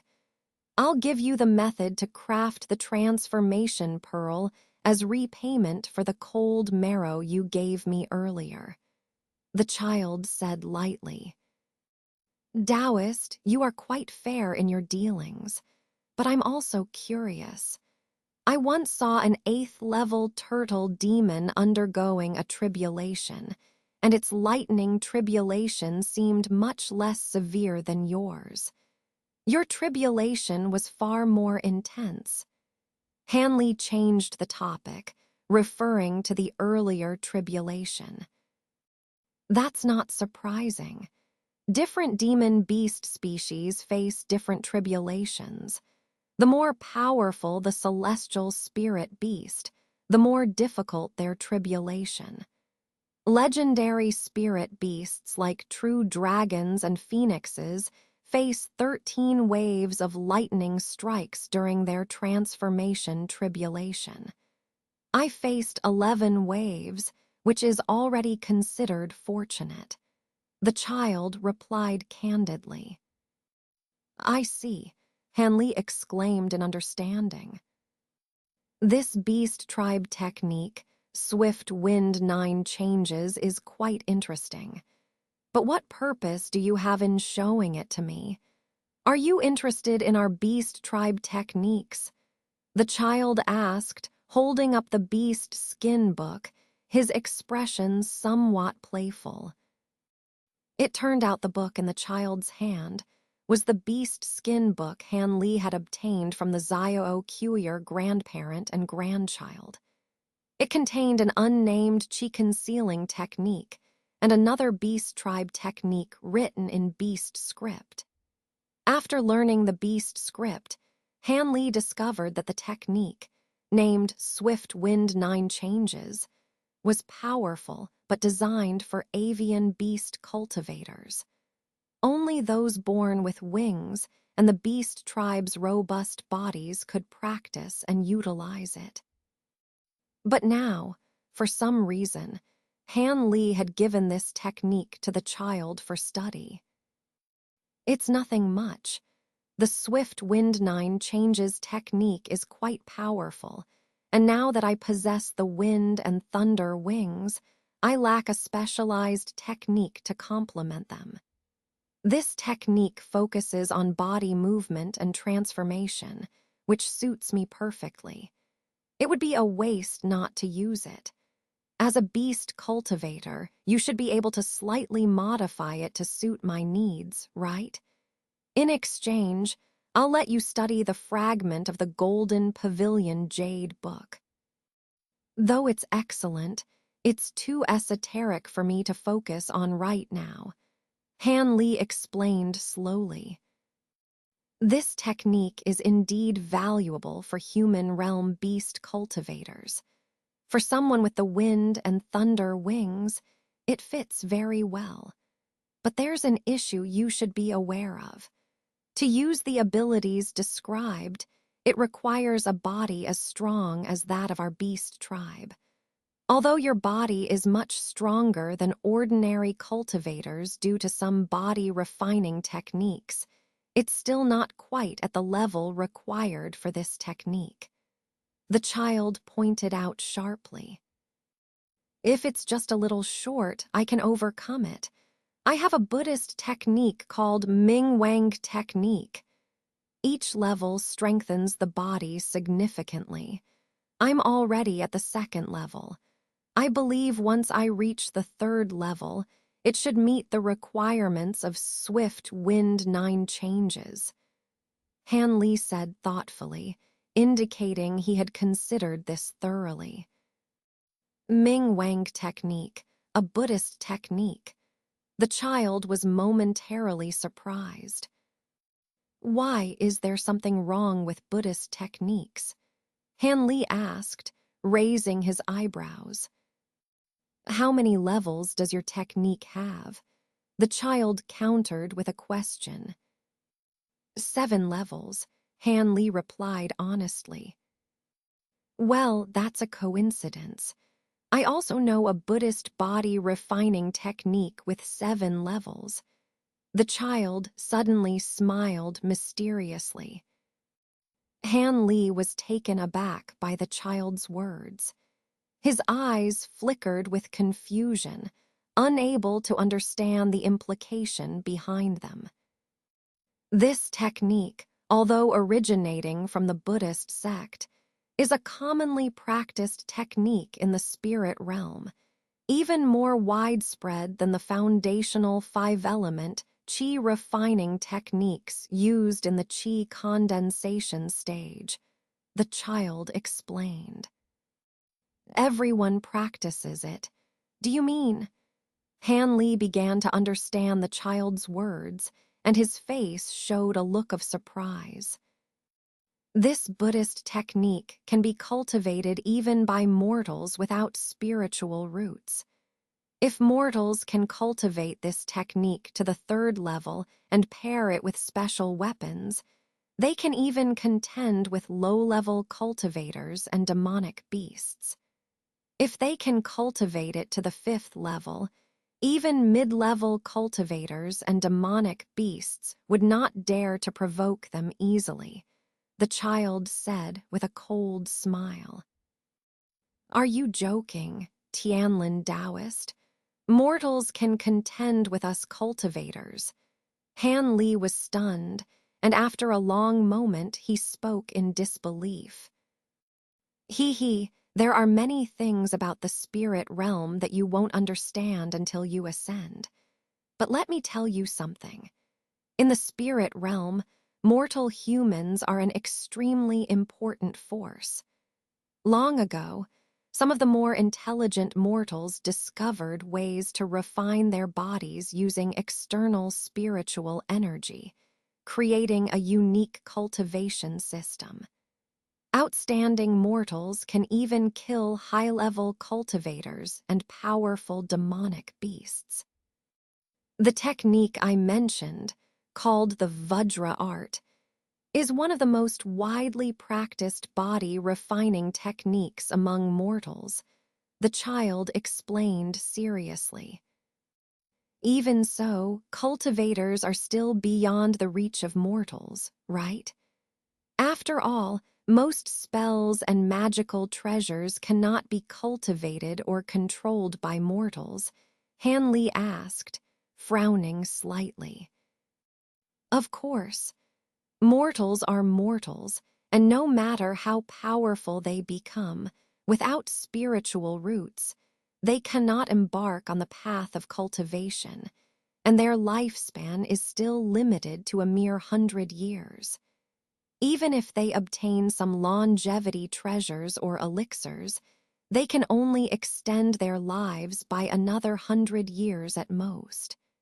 But in the spirit realm, spiritual roots can sometimes be acquired later in life. If these mortals are truly fortunate and gain such an opportunity, their potential becomes limitless. One of your human race's 3 emperors, the heavenly Yuan Holy Emperor, was originally a famous mortal before he gained spiritual roots and became a cultivator. His abilities are on par with the other 2 emperors, the child said with a serious expression. Han Li rubbed his chin, momentarily at a loss for words. You don't need to think too much about it.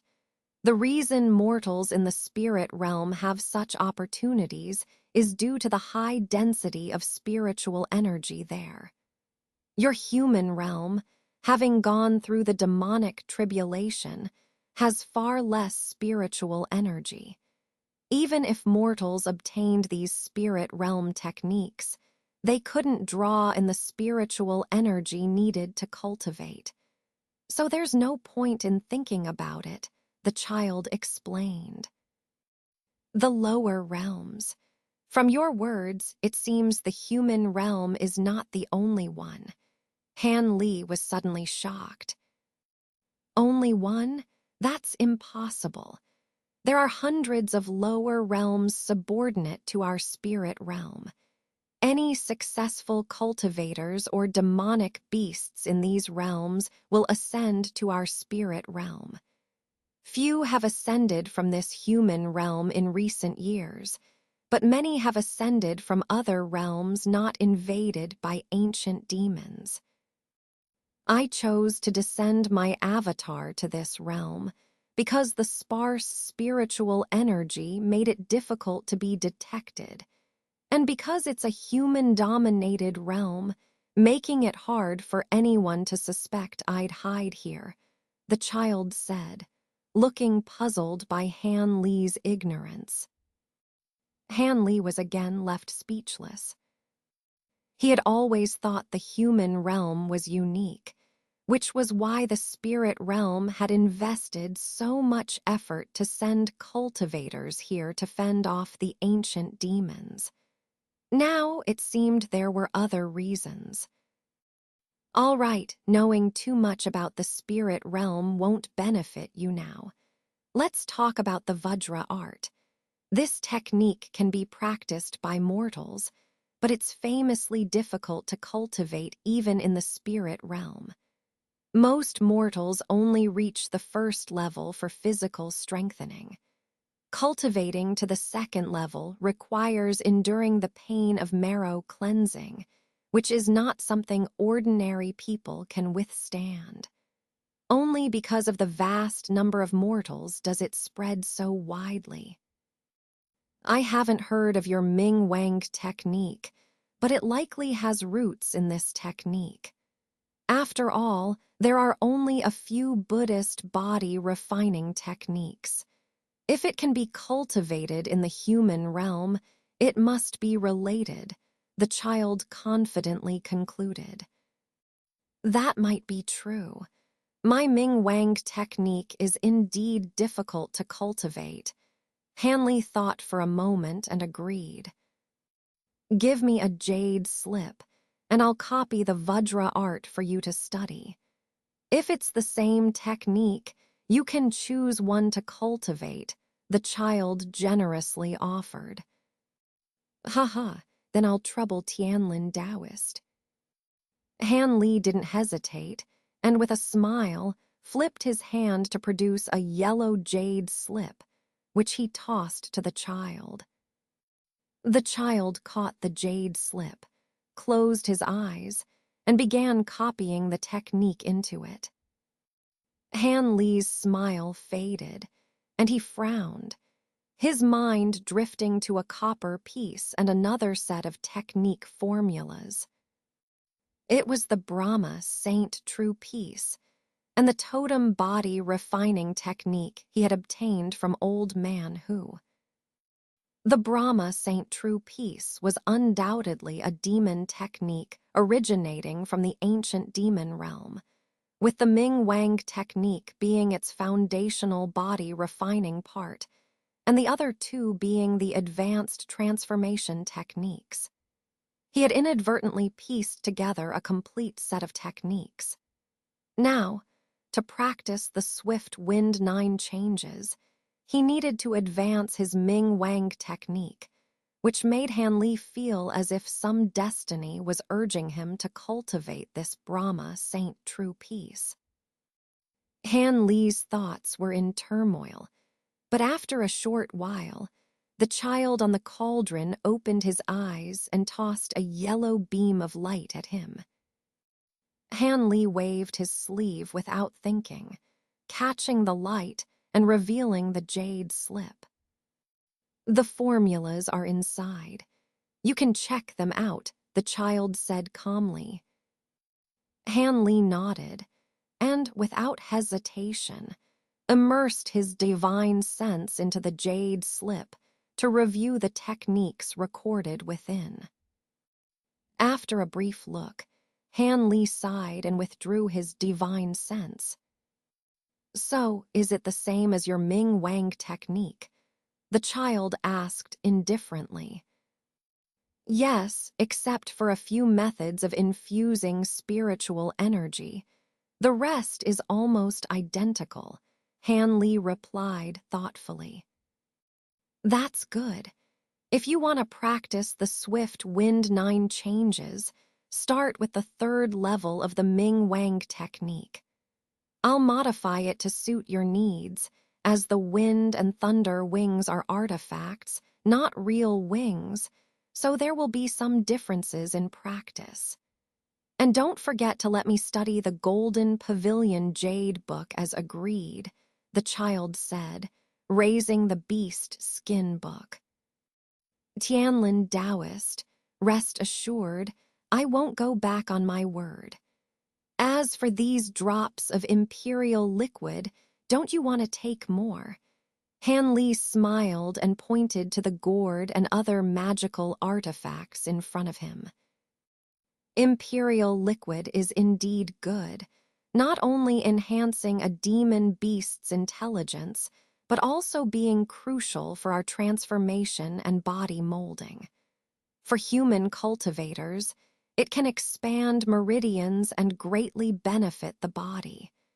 However, it cannot be absorbed in large quantities at once, and it can't be stored for more than a month. For me now, it's useless.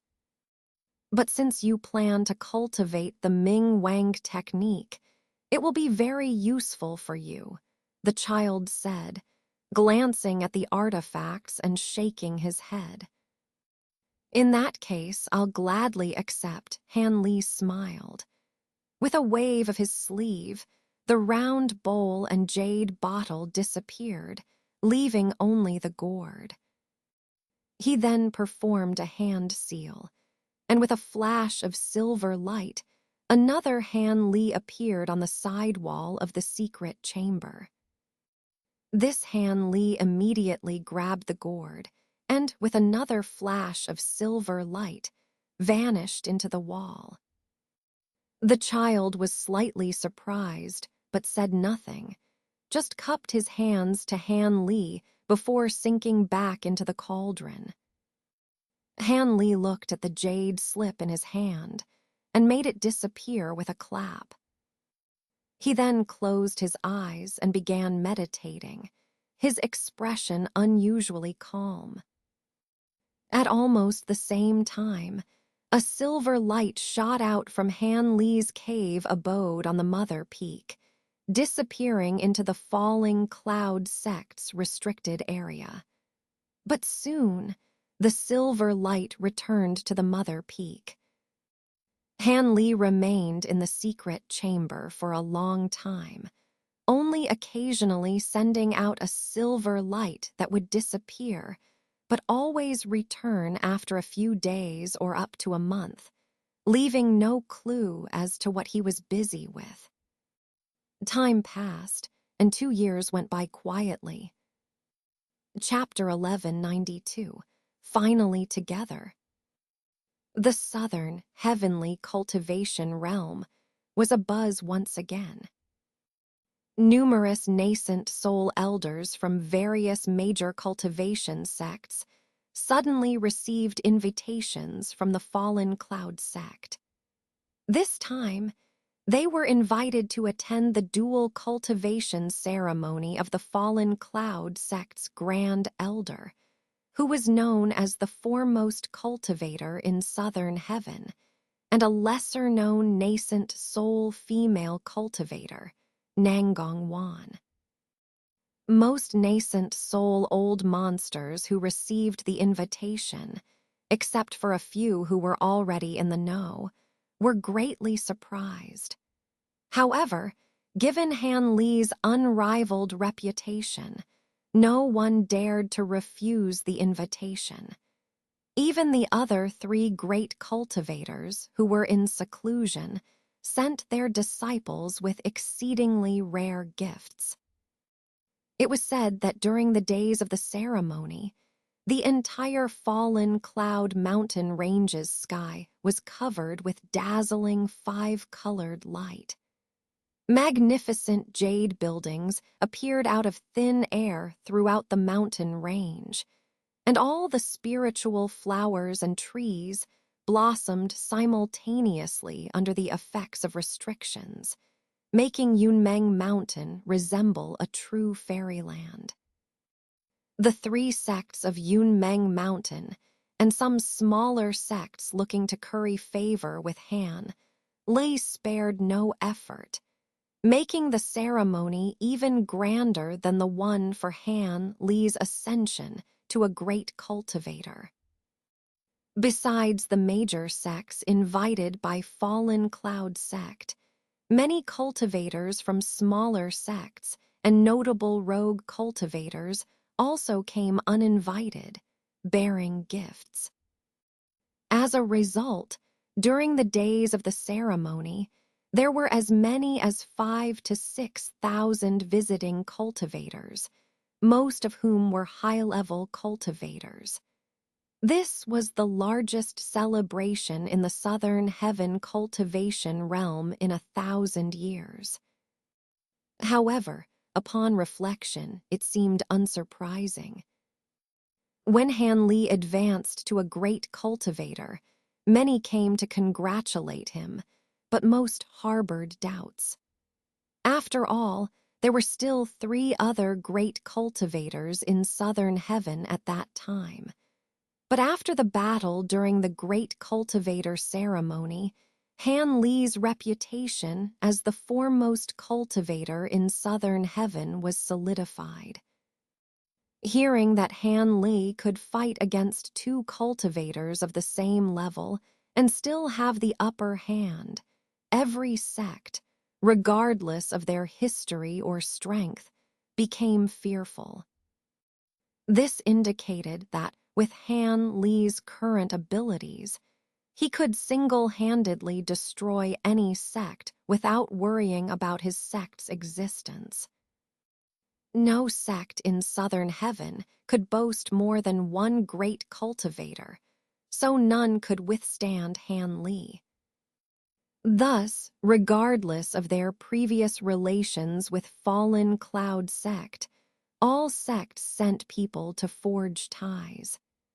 As for high-level rogue cultivators, they hoped to meet the top cultivator of Southern Heaven, seeking guidance in cultivation or to establish connections with other cultivators. Therefore, the influx of visiting cultivators, along with the 3 sects' own members, turned it into a grand ceremony of 10,000 cultivators. Han Li and the beautiful Nangong Wan appeared briefly at the ceremony, smiled, thanked the guests, shared a cup of nuptial wine, and then departed. The remaining matters were left to Elder Lu, another elder of the Fallen Cloud sect. Elder Lu, with his extensive experience, kept the ceremony lively and bustling, despite the absence of the 2 main characters. The dual cultivation ceremony lasted for 3 to 4 days before concluding. Finally, the congratulatory guests began to leave in groups, but a few unexpectedly stayed behind.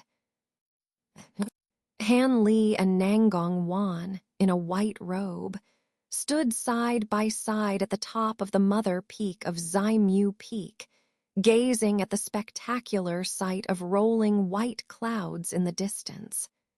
They remained silent, their quiet presence speaking volumes. After an unknown amount of time, Nangong Wan brushed a strand of hair from her forehead, turned to Han Li, and smiled. This time, I was fortunate enough to break through to the mid-nascent soul stage using the Cha Nu Tian Yue Ju while sealed. But it was all thanks to you, husband, for giving me the wondrous Emperor Flow elixir, saving me at least 10 years of cultivation. Otherwise, I might not have escaped yet, but I was surprised at how quickly you advanced to the late stage. With your current abilities, there's probably no one in the human realm who can match you, except for those few reclusive spirit transformation elders. Invincible, I wouldn't say that. Just as I had such an opportunity, there may be other nascent soul cultivators out there with fortunes not inferior to mine. Han Li smiled modestly. I don't believe that. But I didn't expect that the soul-sealing curse would be so insidious. I thought using the fire toad's inner core had almost cleared it, but it turned out there were other hidden restrictions. Luckily, we used the true method of lifting the restriction beforehand, or it would have been troublesome. Nangong Wan's eyes sparkled, showing a blend of a mature woman's allure and a young girl's purity. Looking at his wife's flawless face and recalling their recent intimate moments, Han Li felt a stir in his heart. He was about to speak when he suddenly turned his head towards the distant sky. Nangong Wan, startled, also looked in the same direction. A moment later, a streak of white light broke through the sky's restrictions and shot towards them. Han Li's eyes flickered with surprise as he recognized the newcomer. The white light circled above them and then descended, revealing a beautiful woman, none other than Mu Paling. Greetings, Master, Sister Nangong. Mu Paling respectfully bowed to them with a calm expression. Sister Paling, the ceremony is over. Why have you rushed from the sect? Is there something Elder Lu cannot handle that you need to find us for? Nangong Wan asked gracefully. Sister Nangong, 2 groups of guests have stayed behind.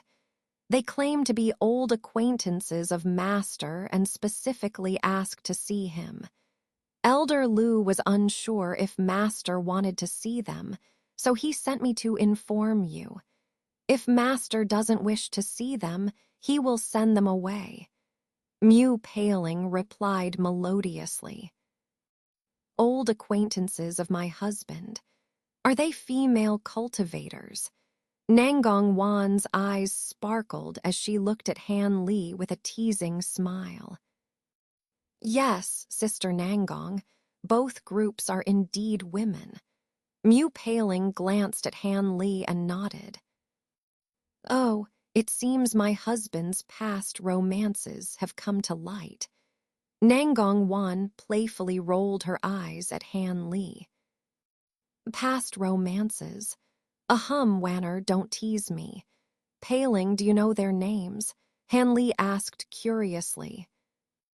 Yes, one group is led by a woman surnamed Yan from the Ghost Spirit sect, along with 2 other elders from the sect. The other group includes a female cultivator named Han Yunjai from the Spirit Beast sect and Dong Xuener from the Harmonious Joy sect. Mu Paling replied promptly. It's them, Han Li murmured in surprise. Nangong Wan raised an eyebrow and then laughed softly. It seems they are indeed old acquaintances of my husband. You should go and see them, husband. It would be impolite otherwise. Nangong Wan smiled. These are people I met before achieving my path. It's good to see them. Paling, inform Elder Lu that I will meet them shortly. Arrange them in 2 guest pavilions and I'll see them separately. Han Li decided after a brief thought. Yes, I'll inform Elder Lu. Mu Paling bowed and flew away in a white light. Han Li watched the sky, frowning slightly. Why are you dissatisfied with Sister Paling? Nangong Wan noticed his expression and asked with a smile. No, I just don't understand why you made her your sworn sister after coming out. I had intended for you to take her as a disciple. Han Li shook his head in confusion. What's wrong with making her my sister? On one hand, I just want to accompany you on the path to enlightenment and don't wish to take any disciples. On the other hand, her background is somewhat similar to mine, and we get along well. Besides, making her my sister prevents her from feeling awkward. Whether she becomes your concubine or you secretly treat her as a disciple and teach her, no one will gossip. Nangong Wan explained gently. It's up to you. I won't say much about it. I'll go see those guests now, Han Li replied indifferently. Go ahead, husband. I'll wait for you in my cave. Nangong Wan smiled. Hearing this, Han Li couldn't help but smile wryly. Wanner, your cultivation technique, the Cha Nu Tian Yue Ju, is quite troublesome. You need to use the power of the yin moon to cultivate, requiring a special array to gather it. The yin moon's power greatly affects other cultivators' cultivation. Anyone meditating within the array's range will find their progress hindered. It forces us to have separate caves for cultivation, though they're close by. I was greedy for the technique's power and didn't consider its troubles. Nangong Wan looked apologetic. It's a bit inconvenient, but as long as we only separate for cultivation and can stay together otherwise, it's fine. We're close enough, so it's not a big issue. I should go now. Han Li comforted her before flying away in a streak of blue light under Nangong Wan's gaze. The South Sky cultivation world was once again in an uproar. Some nascent soul elders from various major cultivation sects suddenly received invitation cards from the Falling Cloud sect. This time, they were invited to attend the dual cultivation ceremony of the Falling Cloud sect's Grand Elder, known as the #1 cultivator in South Sky, and a previously unknown female nascent soul cultivator, Nangong Wan. Except for a few who already knew the details, the nascent soul elders who received the invitation were greatly surprised. However, given Han Li's unrivaled reputation, no one dared to decline the invitation. Even the other 3 great cultivators, unable to attend in person due to their seclusion, sent extremely rare and precious gifts through their disciples. It was said that during the days of the ceremony, the sky over the entire Falling Cloud mountain range was covered by an extraordinarily brilliant 5-colored light. In the mountain range, one after another, 5-colored jade towers and pavilions appeared out of nowhere. All the spiritual flowers and trees in the mountain blossomed and turned green simultaneously under the effect of the restrictions, making the Yunmeng Mountain truly resemble a fairyland. The 3 sects of Yunmeng Mountain and some smaller sects nearby, eager to please Han Li, went all out for the ceremony. The grandness of the event even surpassed the one when Han Li became a great cultivator. In addition to the invited major sects, many cultivators from other medium and small sects, as well as some renowned itinerant cultivators, also came with gifts, uninvited. As a result, during the days of the ceremony, the number of visiting cultivators at Yunmeng Mountain reached 5,000 to 6,000, most of whom were high-level cultivators, making it the largest celebration in South Sky in over 1,000 years. But thinking about it, this wasn't surprising. When Han Li advanced to a great cultivator, many people came to congratulate him, though many were skeptical.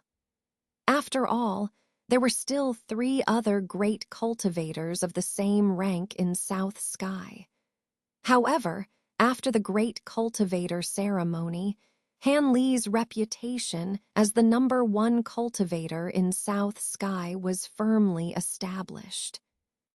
Hearing that Han Li could face 2 opponents of the same rank and still gain the upper hand, every sect, regardless of its history or power, felt a chill. This clearly showed that with Han Li's current abilities, if he disregarded his sect, he alone could flatten any cultivation sect. No sect in South Sky could simultaneously possess more than 2 great cultivators, and none could rival Han Li, the #1 cultivator in South Sky. As a result, all the sects, regardless of their previous relationship with the falling Cloud sect, sent people to establish connections. As for the high-level itinerant cultivators, they hoped to meet Han Li, the #1 in South Sky, seeking guidance in cultivation or hopping to meet other cultivators through the ceremony. Therefore, the ceremony attracted a massive gathering of cultivators, making it a grand event of 10,000 cultivators. Han Li and Nangong Wan, dressed in white, appeared at the ceremony for only a short time, smiling and expressing their gratitude to the cultivators, drinking a cup of wine together, and then leaving gracefully.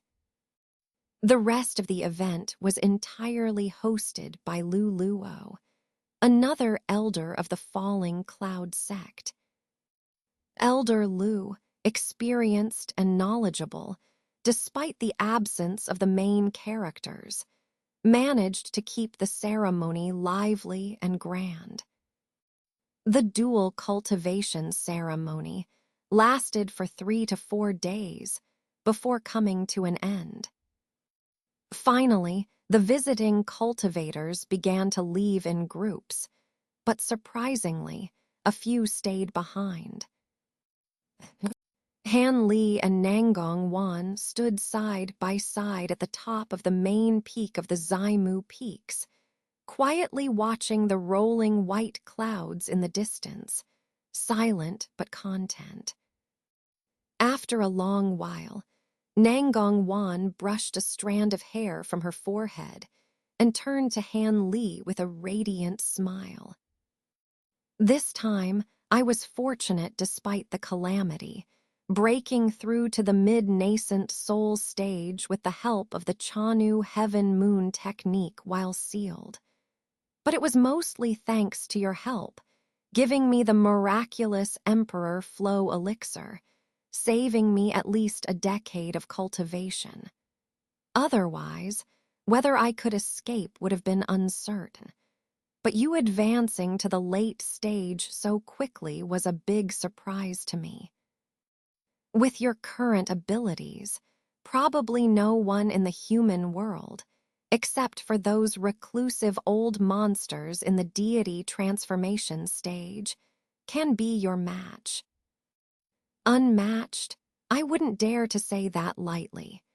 Since I had such a fortune, there might be other nascent soul cultivators elsewhere in the human world with luck no worse than mine, Han Li said modestly with a slight smile. I don't believe that, but I didn't expect the soul sealing curse to be so insidious. I thought I had almost cleared it with the power of the fire toad in her core, but it turned out there were other hidden restrictions that hadn't yet acted up. Luckily, we used the real method of lifting the restrictions in advance. Otherwise, the consequences would have been endless. Nangong Wan's eyes sparkled, displaying the charm of a maiden. I also breathed a sigh of relief. It wasn't in vain that I made a special trip to the Great Jinn. Later, take the Pei Ying pill I gave you. With that, advancing to the late stage might not be impossible. Hanley glanced at the beauty beside him and smiled. Does the Pei-Ying pill really have such miraculous effects? Even greatly helping with breaking through to the late nascent soul stage. Nangong Wan blinked her beautiful eyes, seemingly somewhat skeptical. To get this pill, several mid-nascent soul cultivators from Great Jin fell one after another. What do you think of its effects?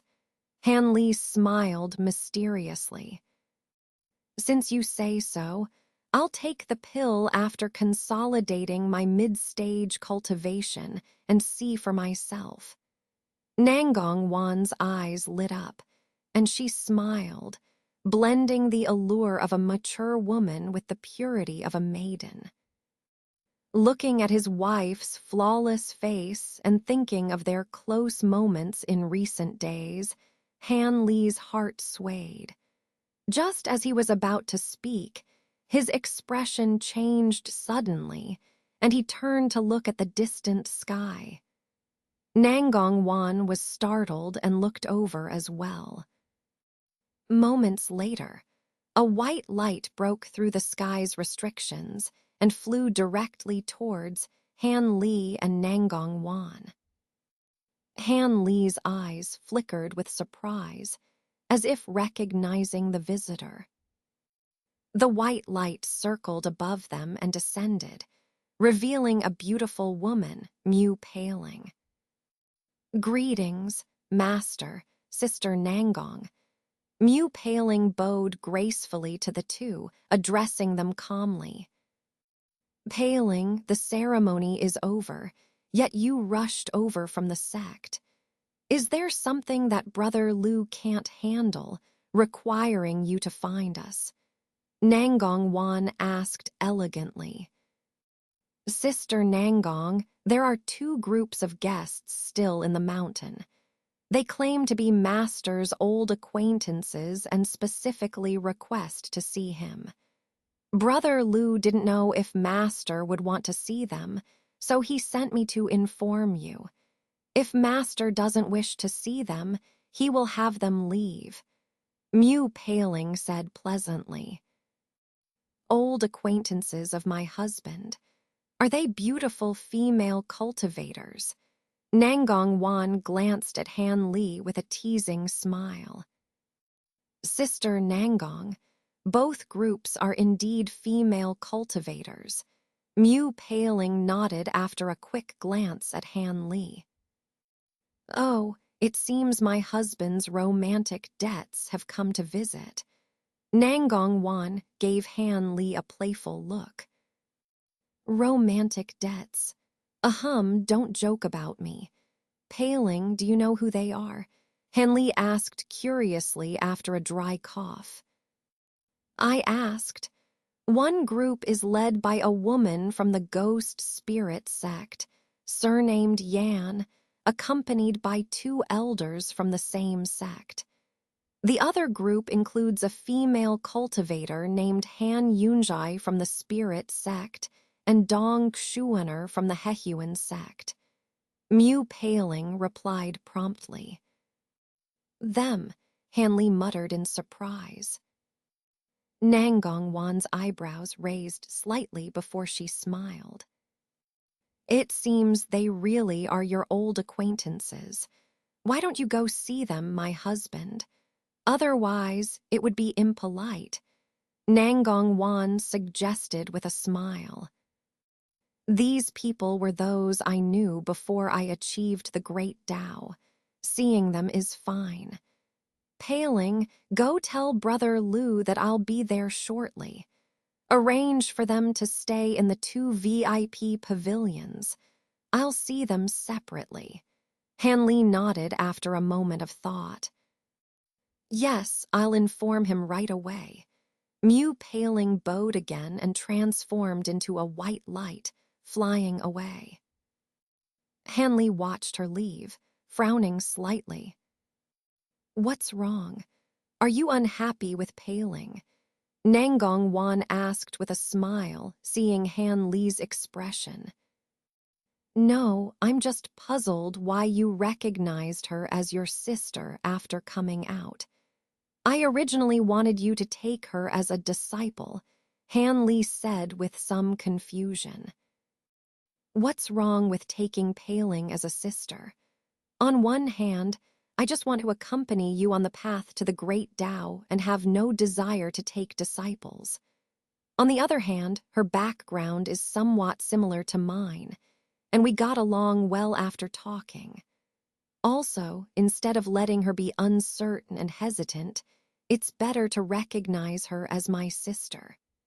This way, whether she becomes your concubine or you secretly treat her as a disciple and teach her, no one will gossip, Nangong Wan said gently. Do as you wish. I won't say more. I'll go see the guests first, Han Li said indifferently. Come back soon, my husband. I'll wait for you in my cave. Nangong Wan smiled. Hearing this, Han Li smiled wryly. Wanner, the Chanu heaven-moon technique you're cultivating is quite peculiar. You need to use the power of the yin moon to cultivate, which requires a special array to gather this power.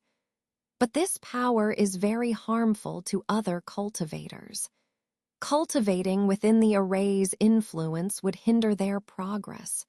So, we can't cultivate in the same cave and have to open separate caves on different peaks. I was greedy for this technique's power back then and didn't foresee such trouble, Nangong Wan said apologetically. Although it's a bit regrettable, it's not too bad.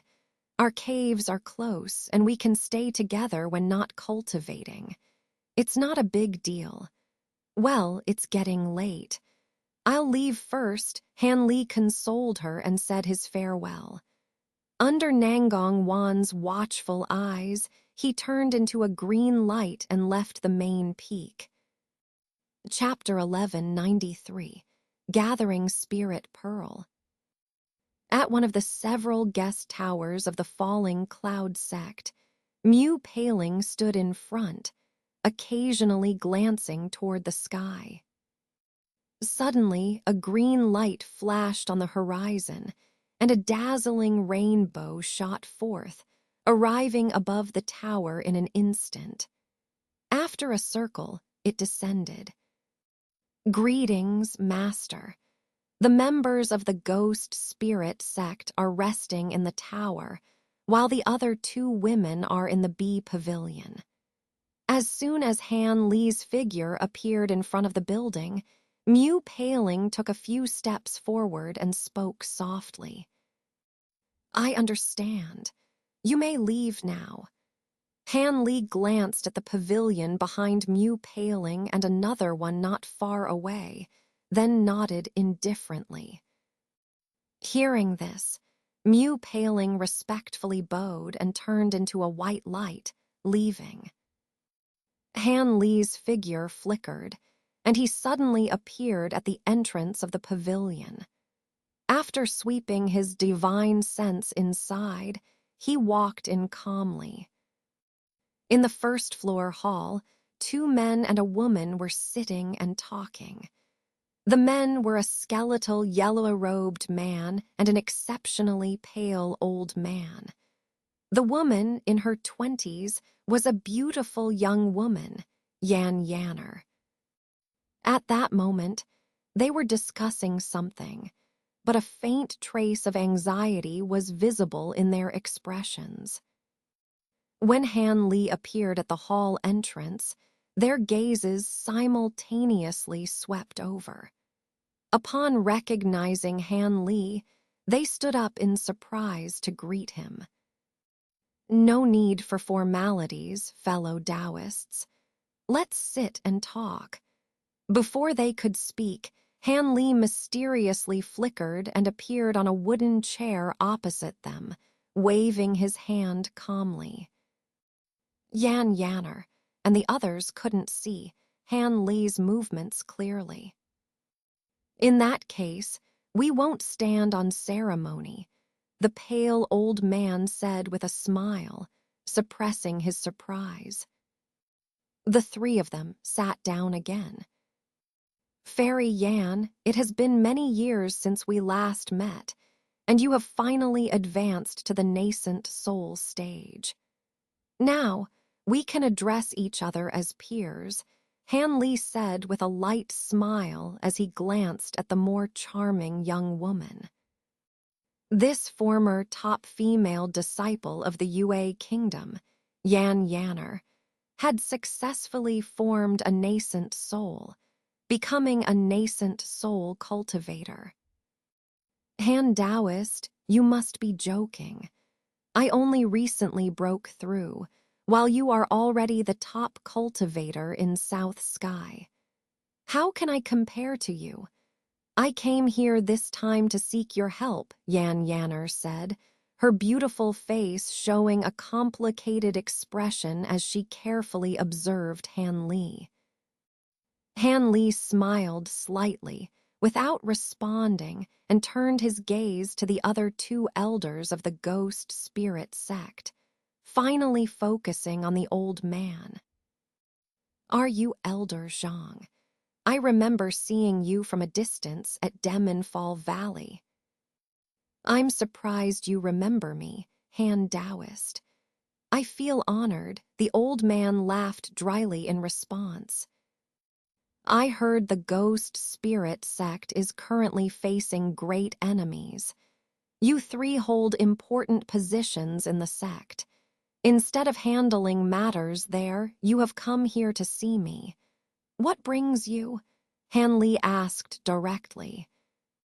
Seeing Han Li's straightforward manner, Yan Yanner and the others exchanged glances, showing hesitation, unsure how to begin.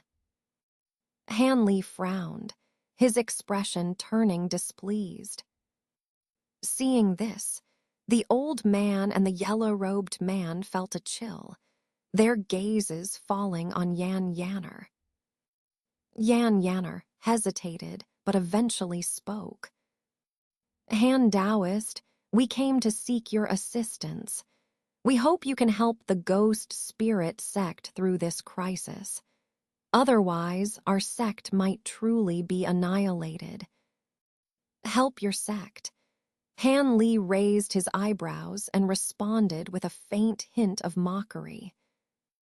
I know our sect has wronged you greatly in the past, but those incidents were the actions of the former sect master and his son. The former sect master perished in Demonfall Valley, and the Wang family no longer controls the ghost spirit sect, the yellow-robed man quickly explained. The Wang family no longer in control, but I heard Wang Chan is still quite at ease in your sect, Han Li replied, his expression unchanged. Hearing this, the old man and Yan Yanner changed expressions slightly, while the yellow-robed man, though startled, maintained a smile and responded. Rest assured, Han Taoist. Wang Chan was recently stripped of his position as law enforcement elder due to a serious mistake. He is now confined in the sect's reflection cave, repenting. He won't be involved in sect affairs for at least 100 years. Repenting. You seem unfamiliar to me, Taoist. May I know your name?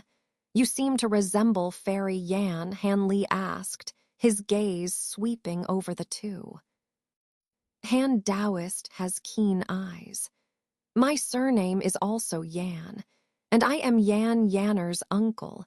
The yellow-robed man hesitated briefly before replying honestly. Yan Yanner nodded in confirmation. Oh, so there are two nascent soul cultivators in the Yan family now. It seems the Yan family is in charge of the ghost spirit sect, Han Li said, rubbing his chin, his tone meaningful. Yes, but this was only possible due to Elder Zhang's deference, the yellow-robed man said, glancing at Elder Zhang hesitantly. Elder Wang's management was lacking, so it was natural for the Yan family to take over. I can't be credited for that, the old man said with a bitter smile. Is that so? Han Li responded casually, then fell silent, his eyes slightly narrowed. The three from the ghost spirit sect dared not rush him, sitting quietly. Yan Yanner seemed deep in thought, her bright eyes flickering, while the yellow-robed man and the old man were quite anxious. This top cultivator in South Sky had significant enmity with their sect. Although they came under the pretense of congratulations, there was still a sense of unease.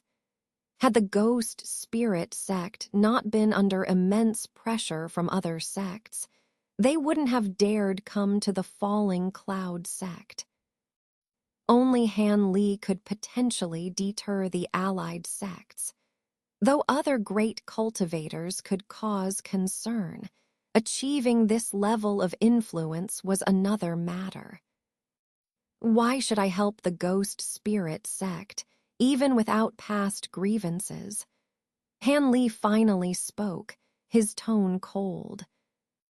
Yan Yanner's eyes flashed, while the yellow-robed man and the old man rejoiced, sensing a glimmer of hope. If Han Taoist assists us, we are willing to cede our territory in the Yue kingdom to the other sects, just to preserve our lineage. As a token of our gratitude, we have brought some gifts for you, the yellow-robed man said after taking a deep breath.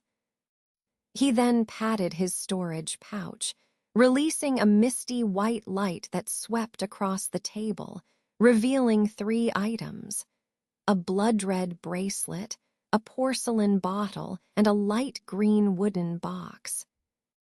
Han Li glanced at them indifferently.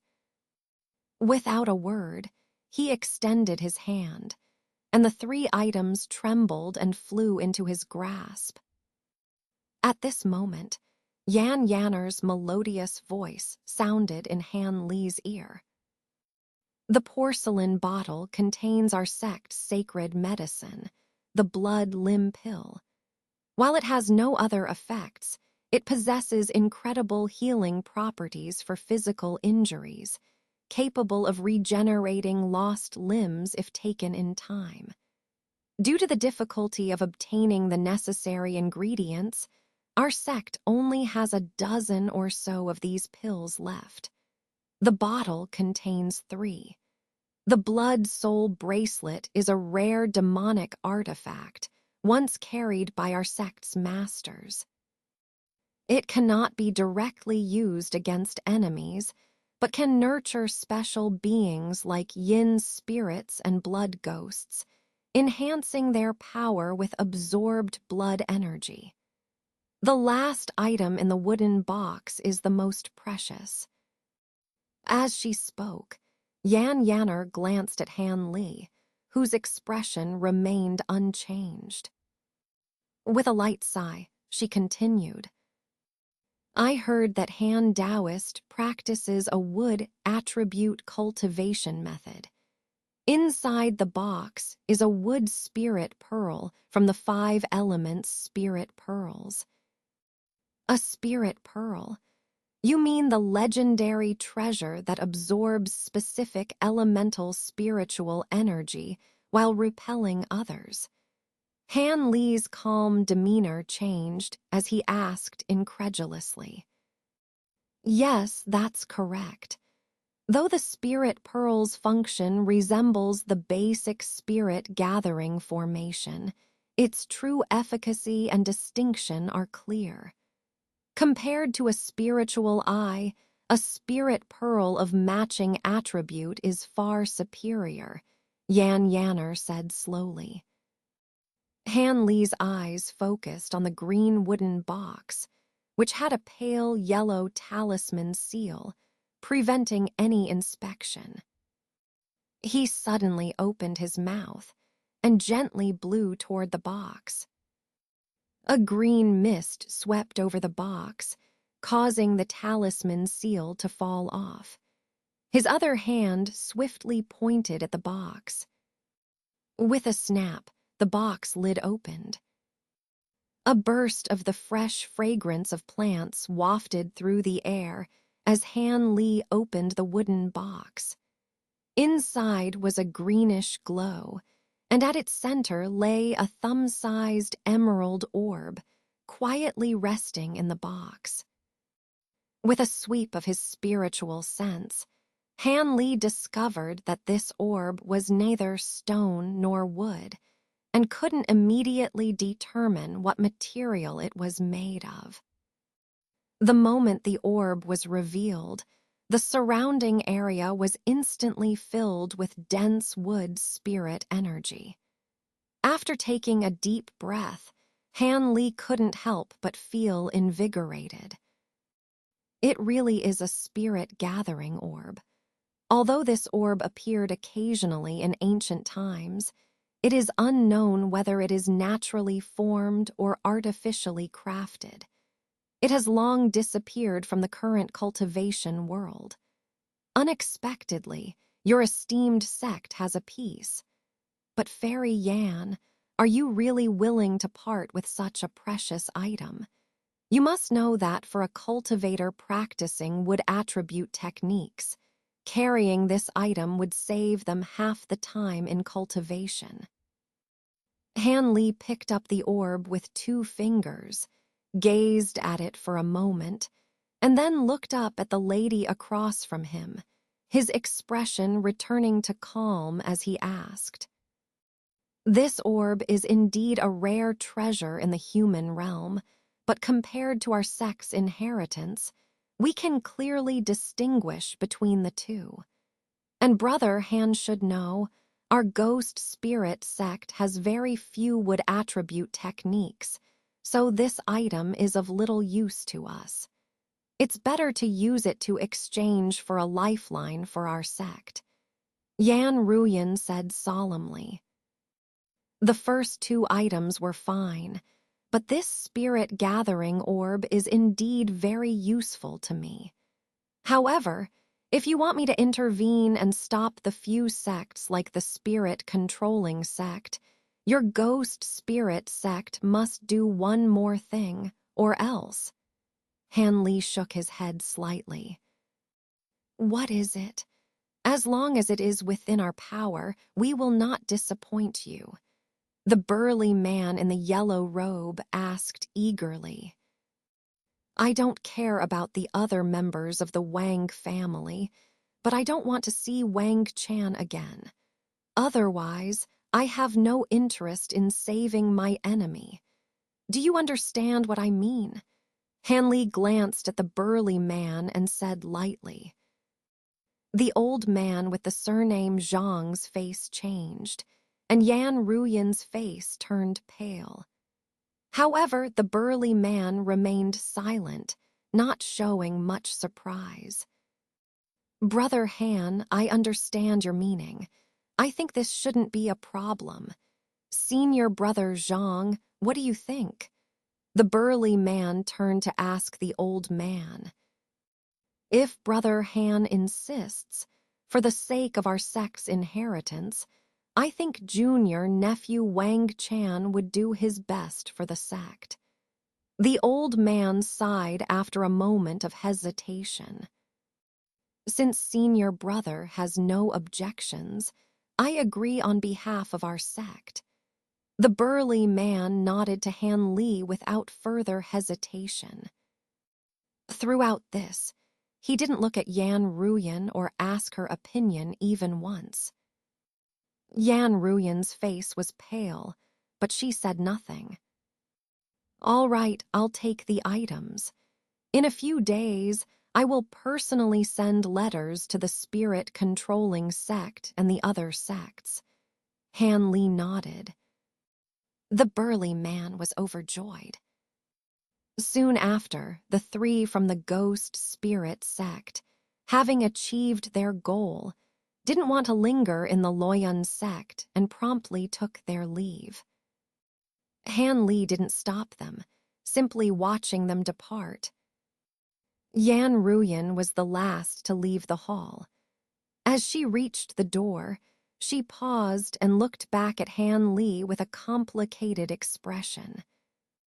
Her lips moved as if she wanted to say something, but in the end, she only sighed softly before turning around and leaving the hall without looking back.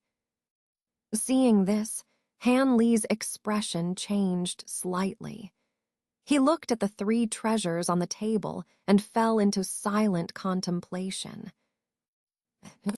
After the three from the ghost spirit sect left the Loyun sect, they immediately turned into three beams of light and headed home. However, not long after they left the Yunmeng mountain range, the old man with the surname Zhang sighed and asked the burly man, "Junior brother Yan, do we really have to take action against junior nephew Wang?" "Senior brother Zhang, it's not that I want to be ruthless, but this was a condition explicitly named by the other party, and we cannot be ambiguous about it. He didn't ask us to deal with the entire Wang family, and senior brother's descendants are not limited to Wang Chan alone, so the Wang family's lineage will not be cut off. This condition is already lenient, considering how much the Wang family offended him in the past. It is said that Wang Chan nearly injured him severely before his path to greatness was complete. It's no wonder he is unwilling to let it go easily. In my opinion, we should take this opportunity to thoroughly clean up the Wang family members in our sect. Otherwise, if this person harbors resentment against our sect, it will not be worth the risk." The burly man took the opportunity to suggest. The old man showed a hesitant expression. "Yanner, I'm afraid you will be wronged this time. When the marriage contract with the Wang family was made, you should have had some expectation of this outcome. Fortunately, you have now advanced to the nascent soul stage, while Wang Chan has failed to advance and is no longer a suitable match for you. Besides, when the Wang family suddenly attacked our Yan family, almost all our high-level cultivators were placed under restrictions, including you. Since Wang Chan showed no mercy to you back then, why should you be considerate of him now?" The burly man turned and spoke apologetically to Yan Ruyan, who had remained silent. "Uncle, I understand what you mean, but Wang Chan and I were husband and wife. How can I openly agree to this? After returning, I will immediately enter seclusion for 100 years and will not interfere in sect affairs. Whatever you decide to do with Wang Chan and the Wang family, you don't need to inform me."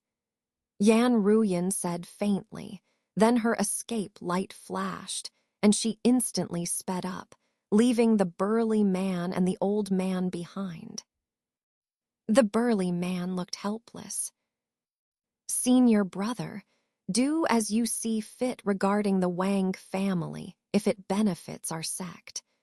The old man pondered for a long time before finally agreeing to the burly man's suggestion. "Don't worry, senior brother Zhang. I will handle it with care and won't go too far." The burly man was overjoyed. The old man just shook his head and said nothing, seeming to be in a bad mood. The burly man didn't mind, knowing that this senior brother had known Wang Chan and his father for much longer than he had, so this reaction was normal. However, I still feel it's a pity to give away such a precious item like the spirit-gathering orb. The burly man lamented. Pity? Do you really think this spirit-gathering orb belongs to our sect? The old man sneered, saying something that left the burly man stunned. What do you mean? Didn't you take this orb from our sect's treasury? The burly man was puzzled. Heck, whether this orb originally belonged to our sect, I'm not sure, but it was the Hehuan old devil who personally handed it to me. That's the undeniable truth. The old man chuckled. Hehuan old devil. The burly man was dumbfounded. Yes, not long ago, this old devil suddenly approached me, handed me the orb, and said it was a loan from our sect to the Hehuan sect many years ago. He hinted that only this Han Li from the Loyun sect could save our sect, and this orb would be the best gift to persuade him to help. What? Does junior brother Yan find this unbelievable? The old man said meaningfully.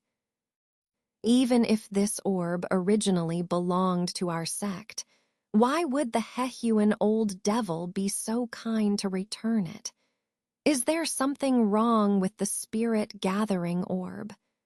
The burly man quickly grasped the issue, his face changing drastically.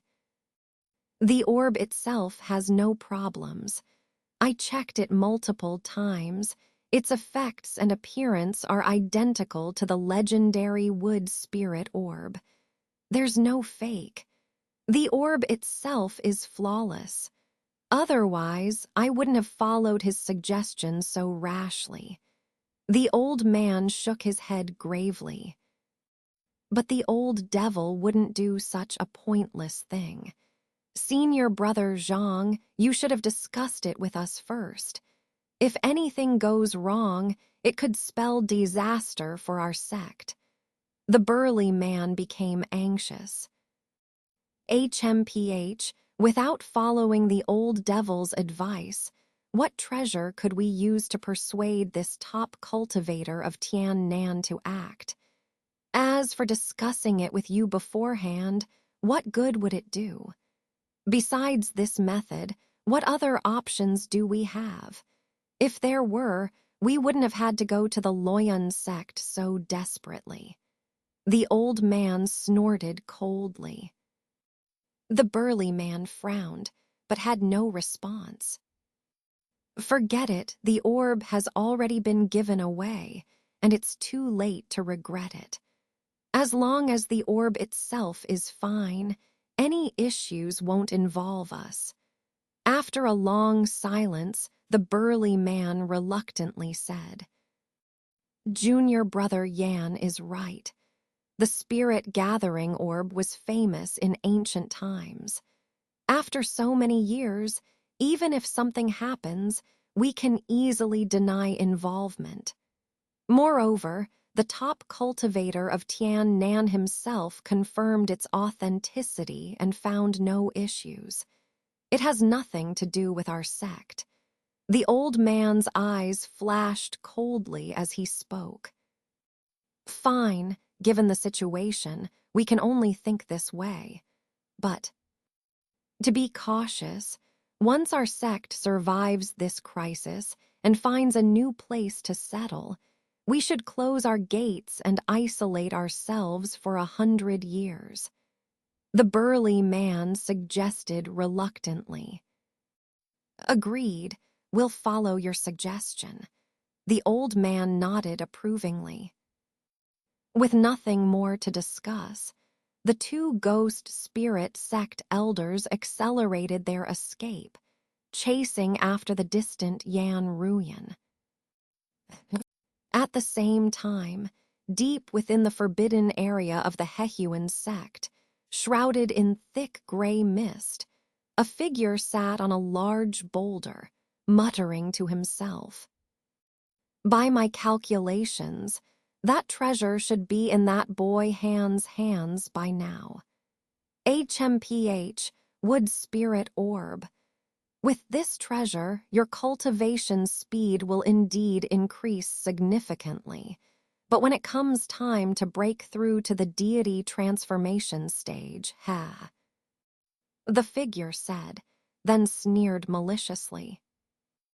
Chapter 1195, Wood Spirit Pearl. In the VIP building, Han Li, playing with the wood spirit pearl in his hand for a while, was about to put it away with the other two treasures when he suddenly heard the faint voice of a youth. Han Taoist friend, do you really intend to leave this pearl like this? What's wrong? Is there an issue with this spirit-gathering pearl? Han Li was puzzled, his brow furrowing slightly. There's nothing wrong with the pearl itself. But do you know that the spirit-gathering pearl is actually a flawed, semi-finished treasure? By relying on this pearl for cultivation, you will indeed advance rapidly in the early stages, making swift progress in your magic power. However, when your cultivation reaches a certain bottleneck, you will discover its drawbacks. Advanced cultivators who use this pearl will find it twice as difficult to break through bottlenecks compared to others. Because relying on a single type of spiritual energy to advance your techniques also weakens your ability to sense other types of spiritual energy. This drawback isn't very noticeable for cultivators below the Yuanying stage, but for someone like you who needs to sense various types of heaven and earth chi to break through, it's simply not worth it.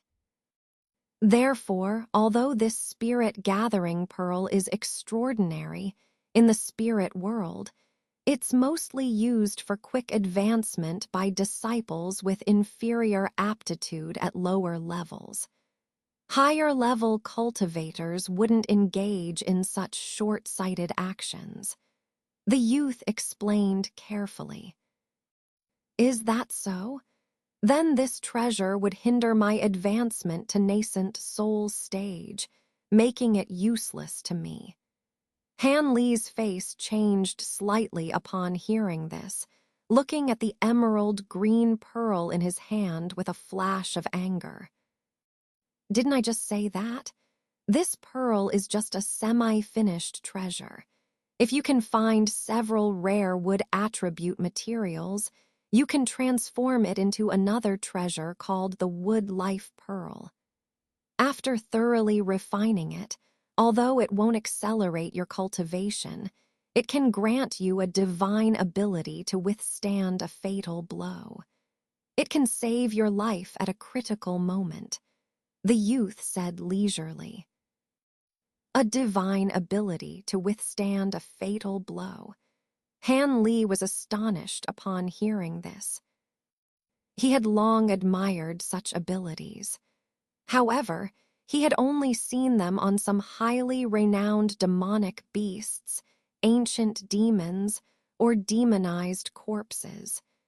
He had never heard of any human cultivator who could cultivate such abilities.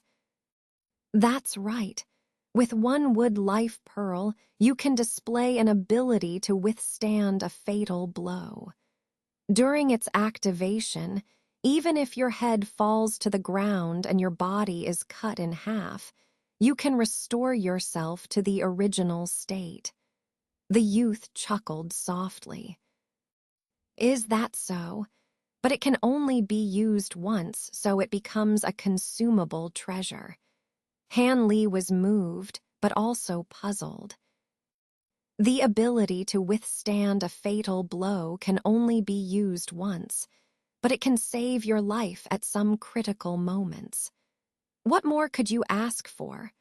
Moreover, besides needing the wood spirit pearl, the other required materials are probably not easy to find in the mortal realm. Whether it can be refined or not is still uncertain. The youth grunted discontentedly.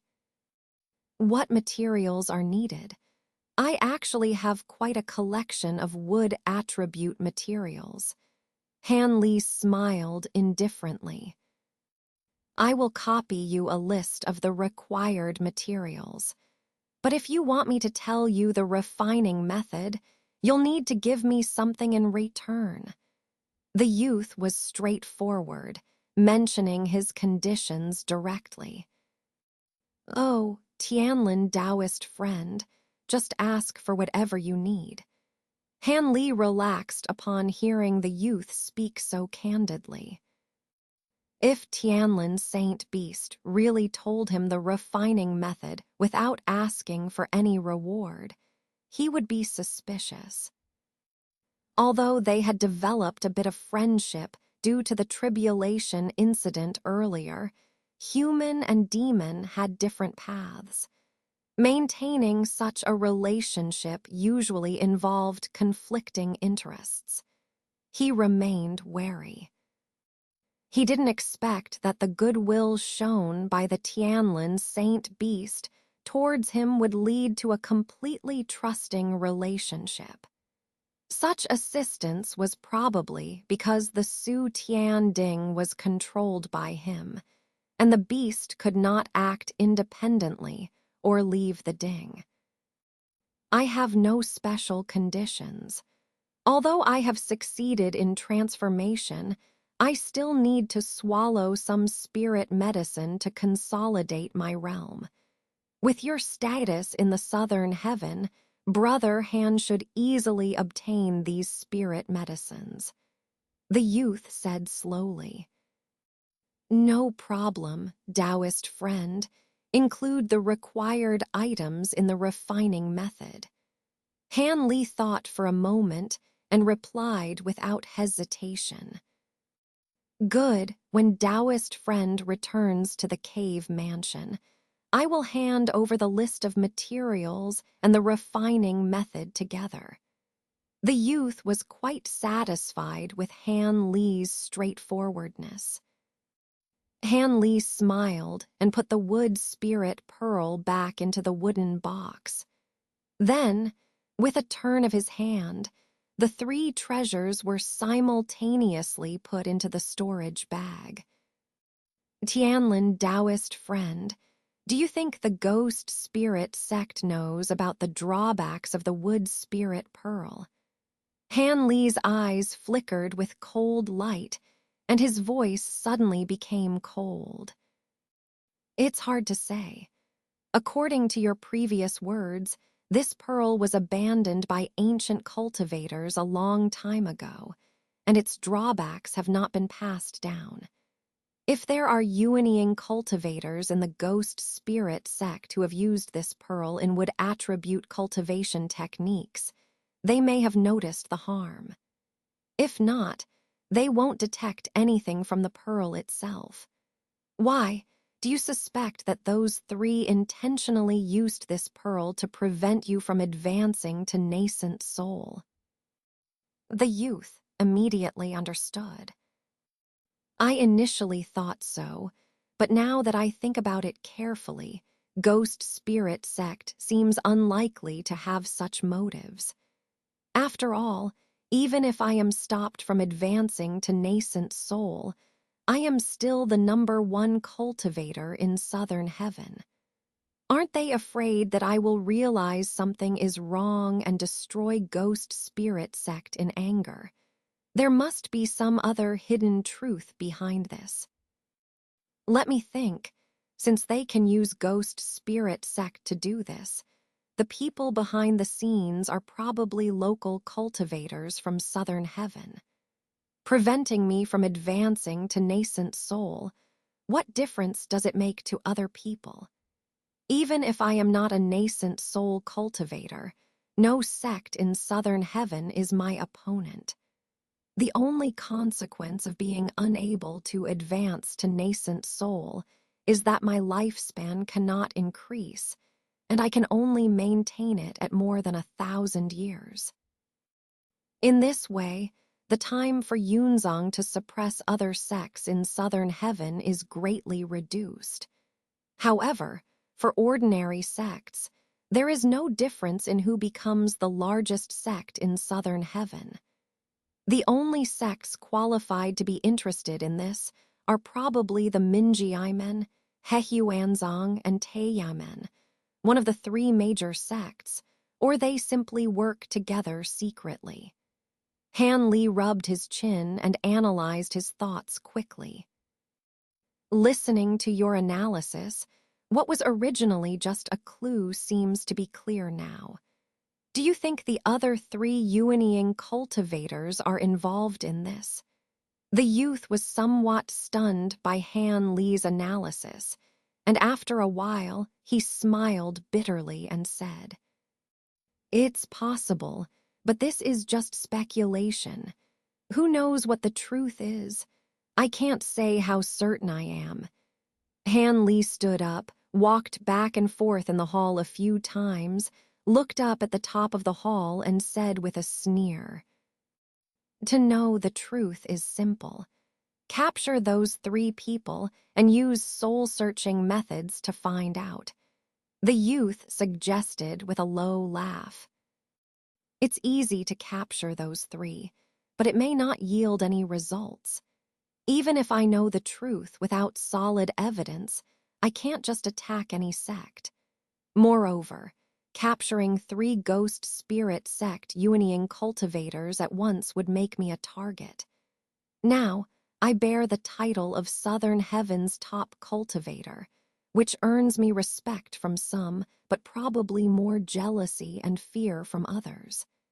They might even use this opportunity to provoke the entire Southern Heaven cultivator community against me. Even if I'm powerful, I can't stand alone against the entire Southern Heaven cultivator world. Such precedents have happened in Southern Heaven before." Han Li's face flashed with severity, but after pondering for a moment, he shook his head. "Han Kid, you're being too cautious. If it were up to me back in the spirit world, hee. But this matter is up to you. As long as you can protect your own life, I won't meddle," the youth lazily remarked. "Don't worry, since I know someone harbors malicious intentions in secret, I will be cautious. It's better to feign ignorance for now. If they stop here, fine, but if they dare to use any underhanded means against me again, I will catch them red-handed. Once I have solid evidence, HMPH, they will know what it means to be caught in a life-and-death situation." Han Li's expression remained calm, but the chilling tone in his words was unmistakable. This time, the youth chuckled lightly and said nothing more. Han Li lingered in the hall for a while longer, finally leaving the VIP building and looking towards another pavilion not far away, his brow involuntarily furrowing. As for Han Yunji, it was understandable, but why did Dong Xuaner come looking for him? He hadn't had a pleasant interaction with her in the past. Despite her enchanting appearance, she had left a bad impression on him. However, there was also a mystery in Han Li's mind. He had once learned from a former disciple of the Hehuan sect that after Dong Xuaner formed her core, she had sent people to look for him for some time. What was the reason for that? Han Li looked at the distant pavilion, his gaze flickering a few times, before slowly walking over. Inside the pavilion, there were two seemingly young and beautiful female cultivators, one standing and one sitting silently in the hall. The one sitting wore a yellow dress, her face delicate and lovely, like a beautiful woman next door, gentle and charming. The one standing wore a white dress, her appearance extremely charming and enchanting, but there was a hint of weariness between her brows, which did not diminish her beauty, but rather added a touch of pitiful charm. Han Li's arrival immediately made the two women look over at the same time. To have both Taoist friends come together, Han Li is quite surprised. However, both fairy ladies are considered acquaintances of Han Li. It's quite nostalgic to meet again today. Han Li walked a few steps to stand in front of them, sweeping his gaze over them, a faint smile appearing on his face. Brother Han, no. Senior Han, Yunjai's visit this time hasn't caused any trouble for Senior, has it? The woman in the yellow dress saw Han Li, and a flash of joy passed through her dark eyes. She hurriedly stood up, a bit flustered and unsure of what to say. As for Dong Xuener, dressed in white, her red lips moved a few times, but she ultimately said nothing. Her face showed a complex expression, seemingly excited, happy, yet also somewhat distant and resentful. Miss Han, I'm delighted that you're here. There's no need to worry about any inconvenience. You don't need to call me Senior, just call me Brother Han. You seem to have reached the peak of the mid-stage core formation, and it looks like you'll reach the late stage soon, Han Li said with a smile. The yellow-robed woman blushed at Han Li's words, but then nodded happily. This time, I actually came to thank Brother Han for sparing my life twice in the past. If it had been any other cultivator, I probably wouldn't have survived either time, Han Yunjai said gratefully in a low voice. It seems you remember the events of the bloody trial back then, and you also know what happened in Yue State afterward, which was my doing, Han Li said, initially surprised, then laughed. I met senior sister Liu Yu not long ago. She told me about the events back then. Otherwise, I wouldn't have dared to come see Brother Han, Han Yunjai said with a faint smile. Interestingly, although Han Li implicitly viewed her as a younger sister, Han Yunjai seemed to feel similarly about Han Li. After a few words, she forgot about Han Li's current status and chatted with him warmly. As they talked, Han Li and she reminisced about the past events of the small Tainan meeting and the bloody trial, both feeling deeply moved. When they participated in that event, they could never have imagined their current fates 200 to 300 years later. At that time, even a foundation establishment cultivator was someone they had to look up to. By the way, this is Sister Dong, whom I met at the ceremony. I heard she was once Brother Han's fellow disciple and came to see you. Han Yunjai suddenly remembered and smiled at Dong Xuener, then said to Han Li, Indeed, Fairy Dong and I once trained together at Yellow Maple Valley.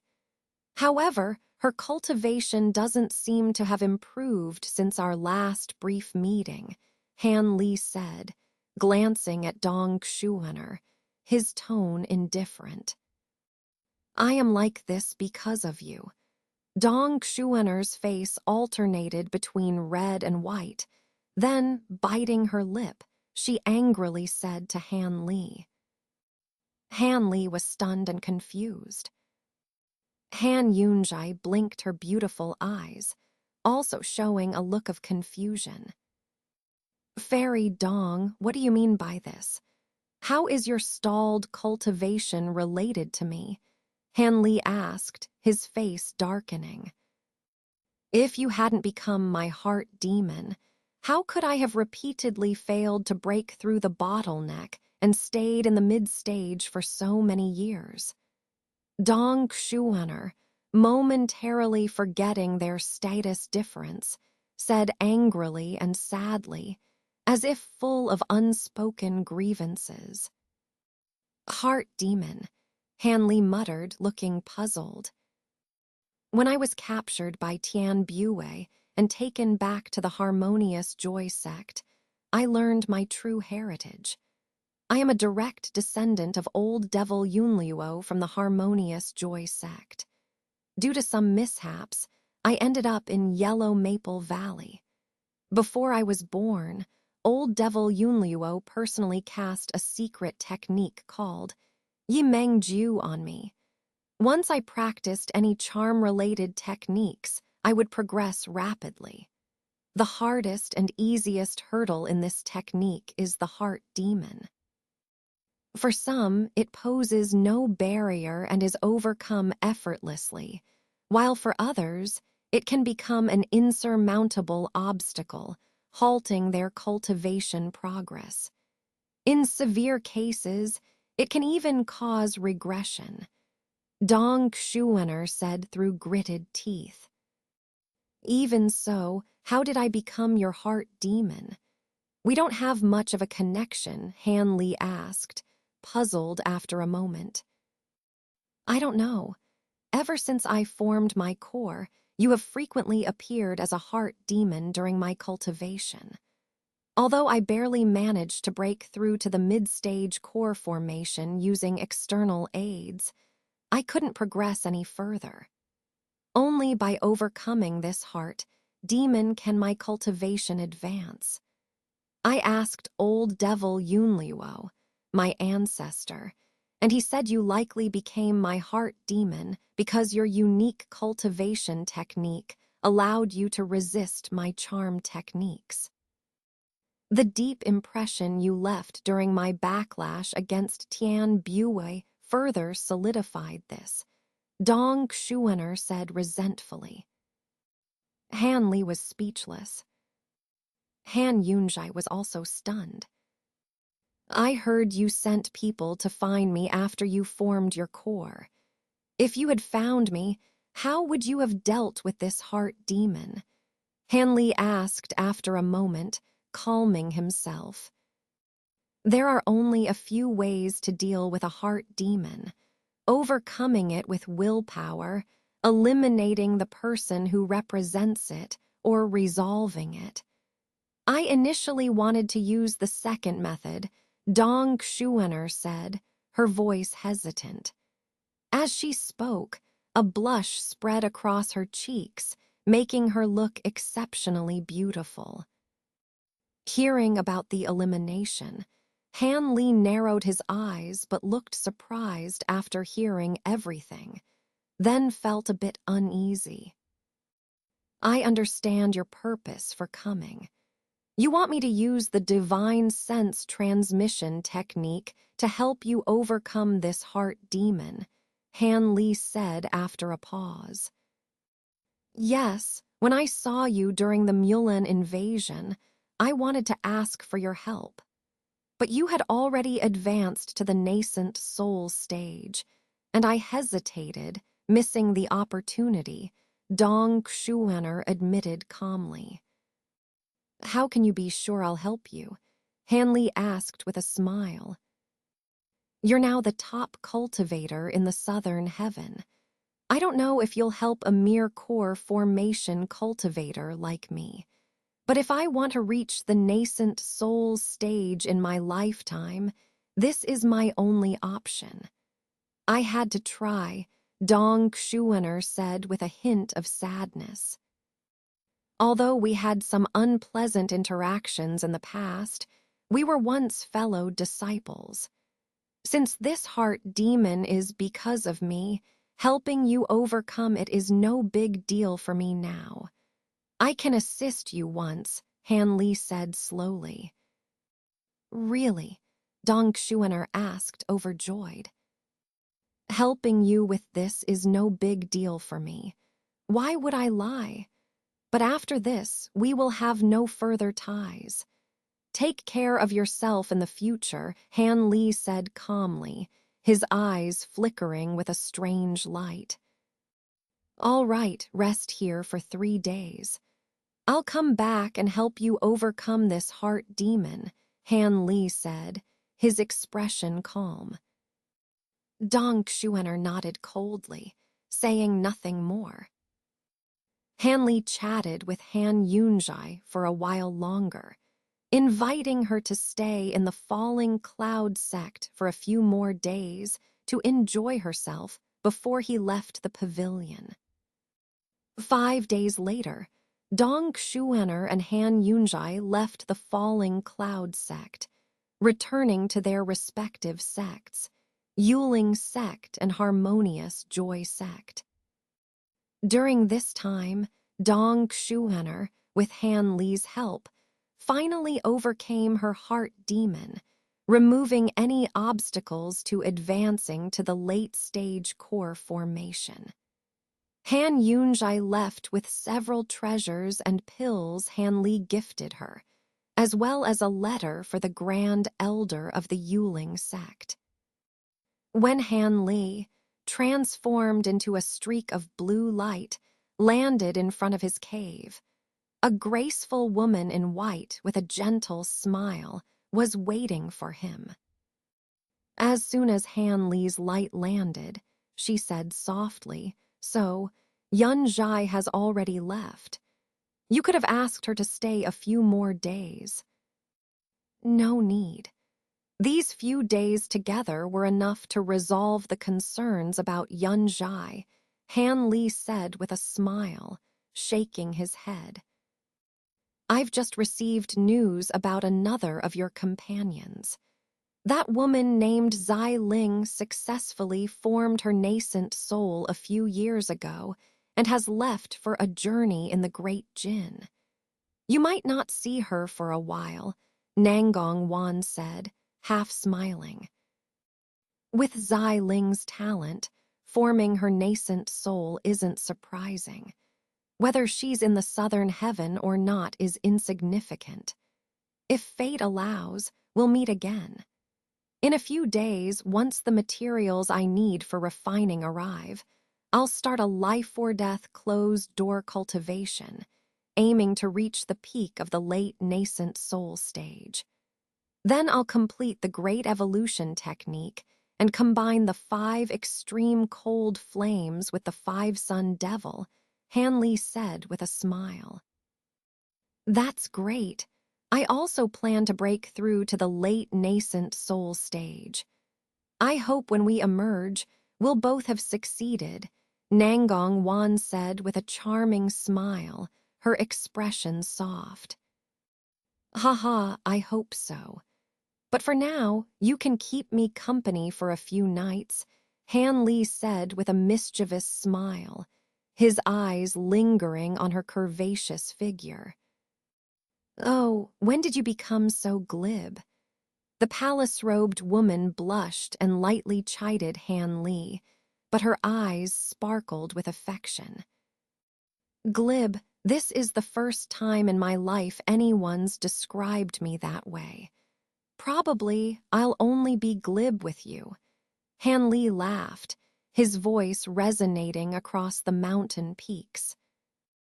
In a cave on one of the peaks, a girl about 14 or 15 years old, holding a jade slip, turned her head at the sound of Han Li's laughter, listening for a moment. She suddenly smiled sweetly, her face showing a knowing expression. Dong Xuan'er nodded coldly and said nothing more.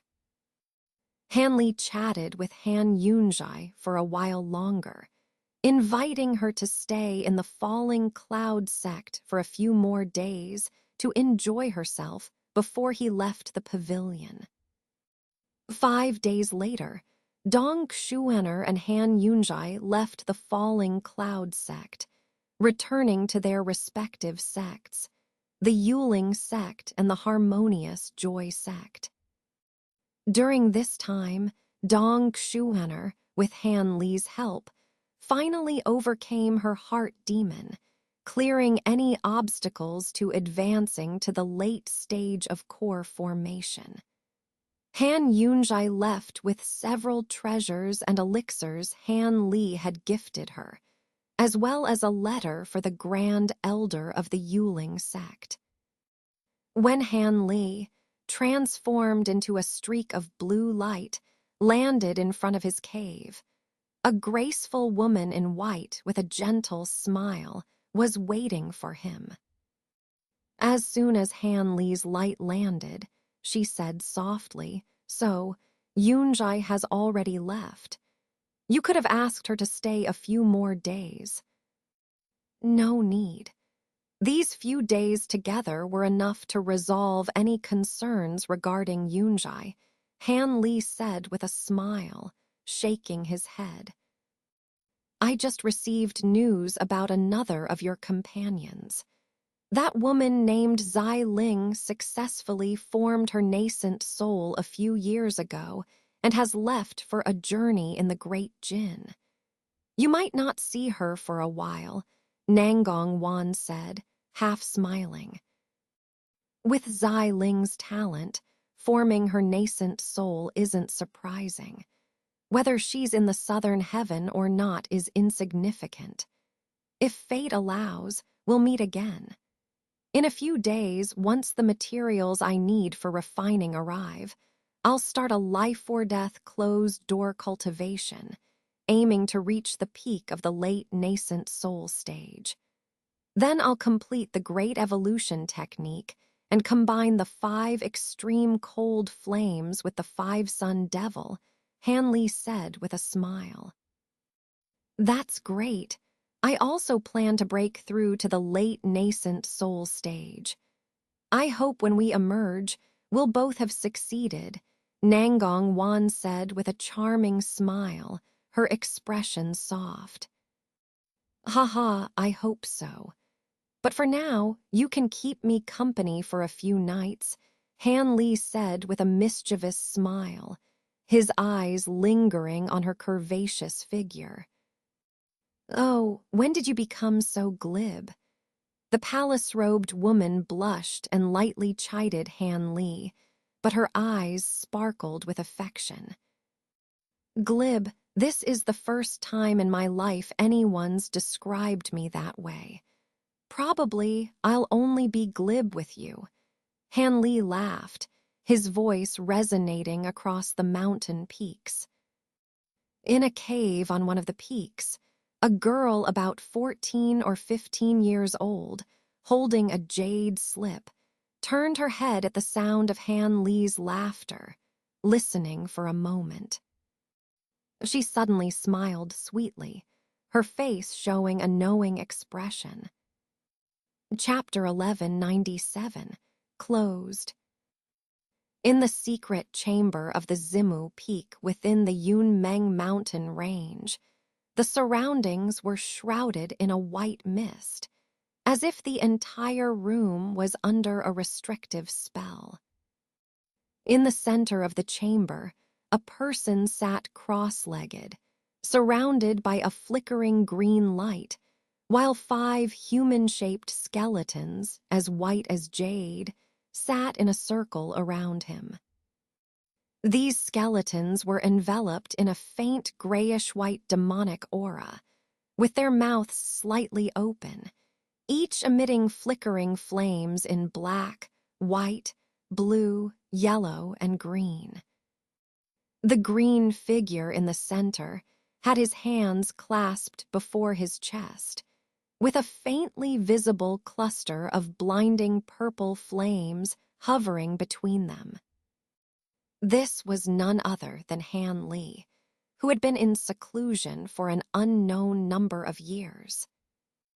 Suddenly, a flash of silver light appeared on the wall, and a green figure eerily emerged from the restrictions, standing quietly beside Han Li.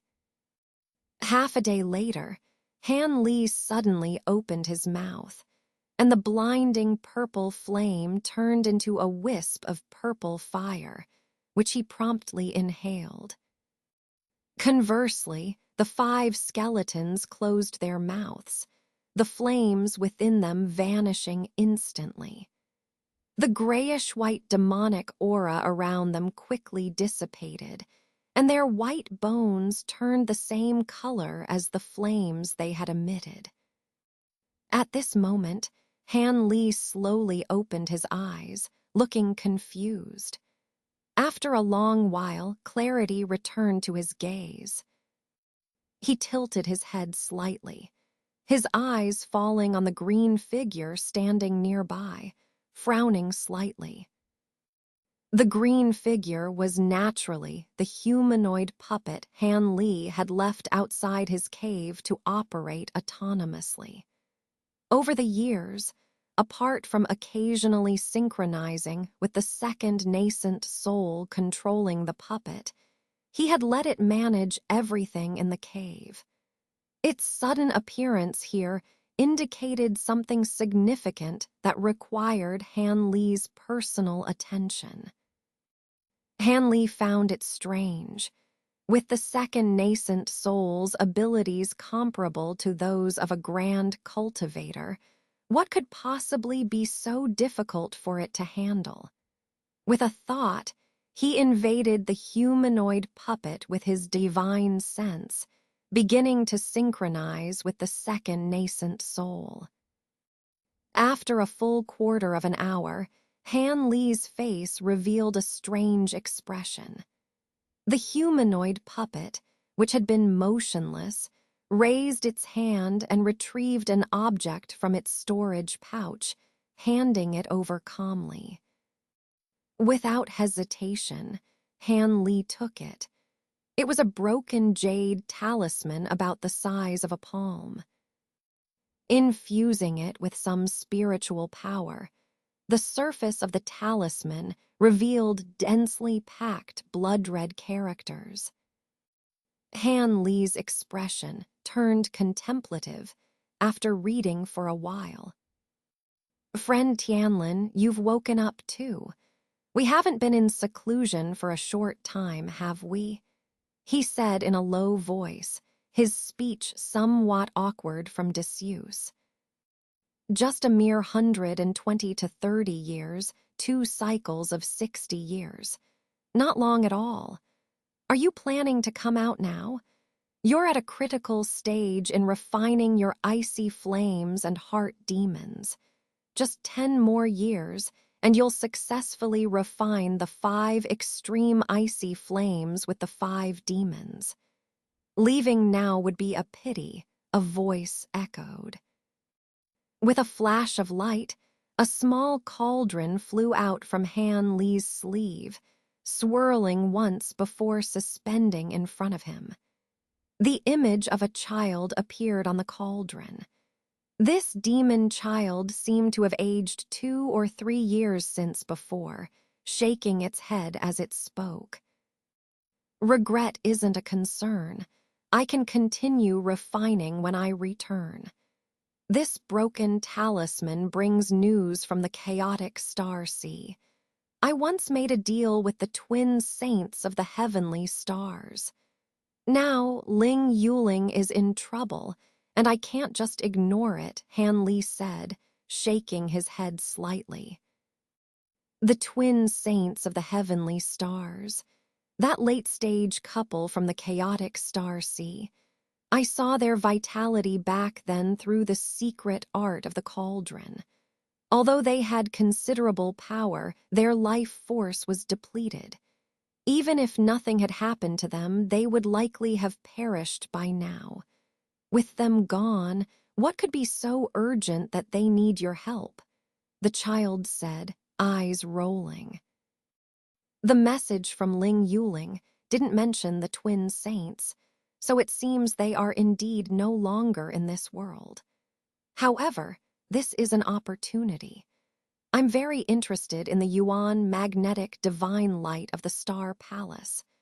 When the twin saints gave me several methods for advancing to the deity transformation stage, I studied them closely. Other methods were unreliable, but only by mastering the Yuan magnetic divine light can I genuinely have a chance to progress to deity transformation. This trip will allow me to acquire the cultivation method, Han Li said slowly. I've never heard of this yuan magnetic divine light technique in the spirit realm. It's likely unique to this world. But isn't focusing on cultivating this technique a distraction from your main path? Be careful it doesn't hinder your progress, the child cautioned. I'm aware. Before practicing this yuan magnetic divine light, I'll first cultivate my power to the peak of the late nascent soul stage, then try to break through the deity transformation bottleneck with the method of the extreme icy flames. If it succeeds, great. If not, I'll have to cultivate the yuan magnetic divine light. There's no other way for me to advance to deity transformation, Han Li said seriously. Since you put it that way, there's nothing more to say. It's a pity that although I know many methods for breaking through to deity transformation, the spiritual energy here is too sparse for them to be effective. By the way, how has your cultivation been these past 100 years? Your power seems to have increased significantly, the child asked, scanning Han Li's body. Although my power has grown, I'm still far from reaching the peak of the late nascent soul stage.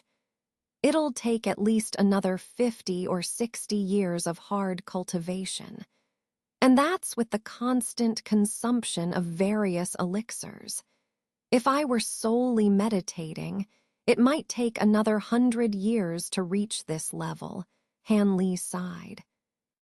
He remembered the vermilion cloud elixir he had refined in that mysterious medicinal garden space. If he had a sufficient supply of this elixir, he could compress his cultivation time by several times. Unfortunately, he had exhausted a particular herb needed for the elixir, unable to transplant it from the space for further cultivation. The other elixirs he was consuming now had limited auxiliary effects at his current level, failing to satisfy him. However, he hadn't wasted the mysterious green liquid from the small bottle over the years. Beyond fulfilling the requirements for elixir refinement, he used the remaining liquid to cleanse spiritual eyes and hasten the growth of spiritual insects. However, the cleansing of his spirit eyes ceased after about 20 years. After countless washings, the bright cleansing spirit water no longer had any effect, and continuing would only waste the green liquid. Despite this, Han Li's spiritual vision had vastly improved. With a strong infusion of spiritual power, his eyes could now penetrate clouds and mist, seeing things within 1,000 jang distance as clearly as if they were right before him. This ability was extremely useful if he found himself within a restriction that blocked divine sense. The six-winged frost centipede had also evolved, growing a second pair of wings after a century of catalysis. Its abilities had jumped from a level 5 demon beast to the peak of level 7, now capable of manipulating wind and snow. When all 12 centipedes acted together, they could turn a 12 radius into a glacial landscape. However, the batch of gold-eating bugs Han Li had been cultivating showed no signs of advancing.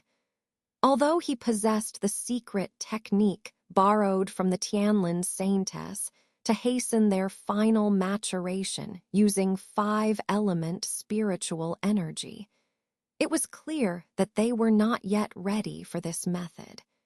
It was uncertain how many more years of cultivation they required. The earth armor dragon, which Han Li had acquired from the Great Jin dynasty and was adept at locating natural treasures, was contentedly cultivating in the cave after consuming numerous demon pills. However, its level was still far from reaching the 8th level of transformation. In terms of cultivation techniques, Han Li was practicing the Azure Origin sword art while also training in the Grand Evolution technique. Whether it was due to a change in his spiritual root aptitude or a genuine talent for divine sense cultivation, he had remarkably reached the final layer of the Grand Evolution technique more smoothly than the previous layers. As a result, his divine sense had grown immensely. Once he completed the final layer, his divine sense would rival that of a deity transformation stage cultivator. Beyond his divine sense, Han Li's physical body had also become astonishingly strong. To complement his practice of the 9 transformations of the swift wind, he had trained the 3rd layer of the Ming Wang art. Though it didn't take much time, the difficulty and pain of cultivation had almost made Han Li give up. No wonder few people in the spirit realm reached beyond the 3rd layer. After mastering the 3rd layer, his body had undergone an incredible transformation, surpassing Han Li's expectations. Now, he could withstand attacks from ordinary magical artifacts with just his physical body, without using any protective spiritual light. As for the 9 transformations of the swift wind, its cultivation had been extremely easy. Han Li had comprehended it thoroughly in just over a year and could now use it at will. During his seclusion, Han Li had also crafted several treasures. The wood life pearl, capable of bestowing the immortal body ability, was naturally the first he crafted. The most crucial auxiliary materials for this pearl were the soul-nourishing wood and the spirit verification tree, 2 of the 3 great spiritual woods. While these materials were incredibly rare in the human realm, they posed no problem for Han Li. Thus, he easily crafted the wood life pearl and refined it within his body. Besides this pearl, Han Li also refined the double poisonous stingers of the twin-tailed scorpion and the fire dragon pillars from Kunwu Mountain into 2 sets of formidable magical treasures during his seclusion. Reflecting on his gains from this period of seclusion, Han Li suddenly shook his sleeve, tossing out a jet-black jade bottle while chanting incantations. Immediately, the 5 skeletons trembled, and grayish-white demonic energy surged out, transforming into 5 wheel-sized ghost heads that spewed demonic fire, looking extremely ferocious. Go, Han Li cast a spell. The ghost heads rapidly shrank, finally becoming fist-sized, and were absorbed into the black jade bottle by a burst of multicolored light. Han Li stowed the bottle away and stood up in a flash. With a sweep of his long sleeve at the white light of the stone chamber, the restrictions around the chamber swiftly dissolved, revealing the stone door at the entrance. Expressionless, Han Li walked over. The humanoid puppet, meanwhile, vanished into thin air with a flash of silver light within the secret chamber.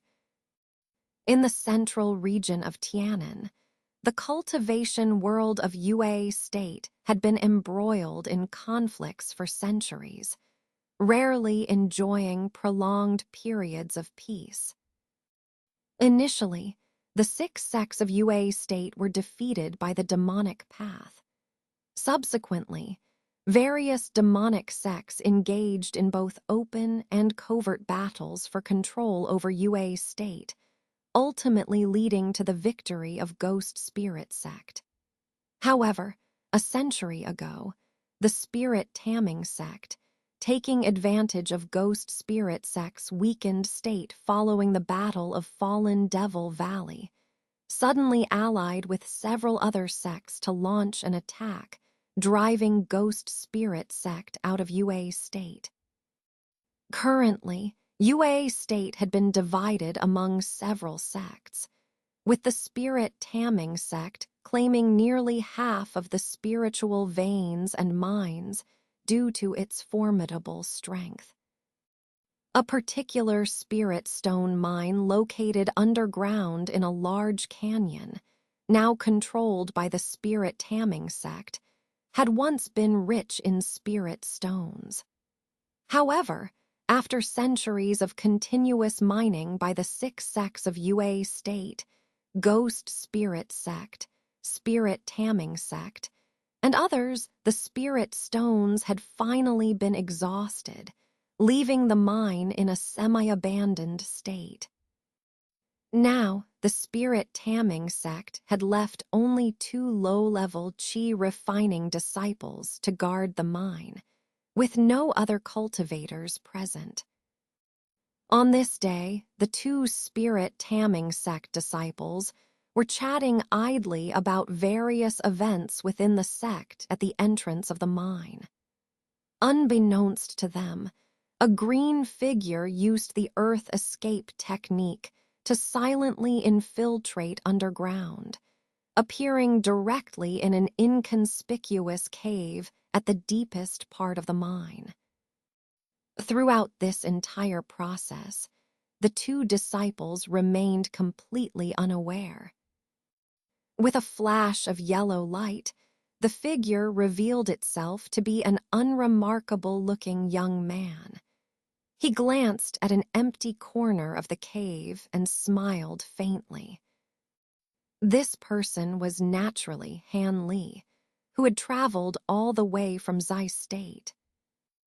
A month earlier, upon emerging from seclusion in Zai State, Han Li had not found the person he missed, Nangong Wan. Unlike Han Li, Nangong Wan had emerged from seclusion several times over the past century, traveling across Tianan to temper her mind.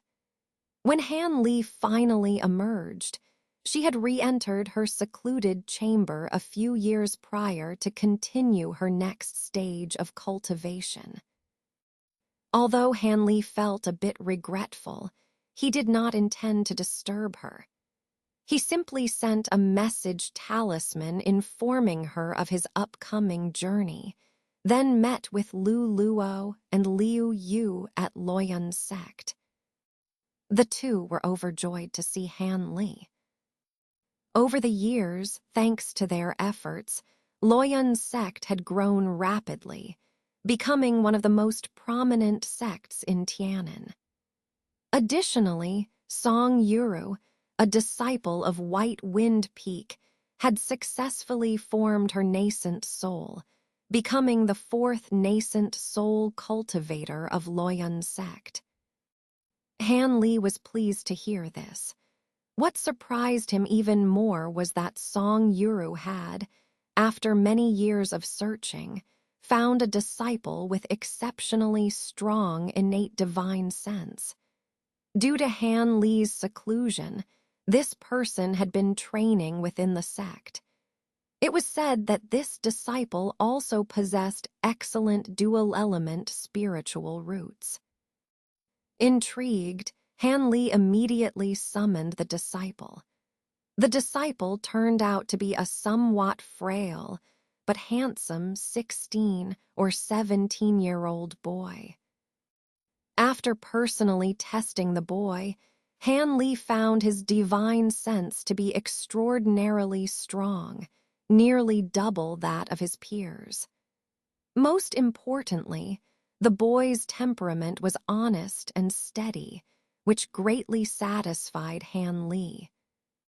Without beating around the bush, Han Li asked if the boy was willing to become his disciple. The boy, named Shi Jian, had already heard of Han Li's reputation. Learning that Han Li, renowned as the foremost cultivator in Tianan, wanted to take him as a disciple, Shi Jian was ecstatic. Without hesitation, he knelt and kowtowed, formally becoming Han Li's disciple. Laughing heartily, Han Li took the youth back to Zimu Peak, where he established a cave residence for Shi Jian on a subsidiary peak. He also copied the Grand Evolution treasure canon for him. Han Li instructed the youth to focus on cultivating the Grand Evolution technique, allowing him to choose other techniques from the treasure canon as he saw fit without much interference. The Grand Evolution's sovereign, after all, had recorded numerous techniques and secret arts in the canon. Han Li also left enough pills for the still qi refining stage disciple and summoned Tian Kinner, another of his disciples, to guide Shi Jian for a while. Despite Tian Kinner's intermittent cultivation due to her dragon chant physique, she had reached the mid-foundation establishment stage after a century of training, supported by numerous pills from the humanoid puppet. It seemed, as Han Li had predicted, that forming her core was not impossible. After accepting the boy, Han Li felt relieved, having fulfilled a task weighing on his mind. When the Grand Evolution Sovereign had passed, he had asked Han Li to find a disciple to inherit the Grand Evolution treasure canon.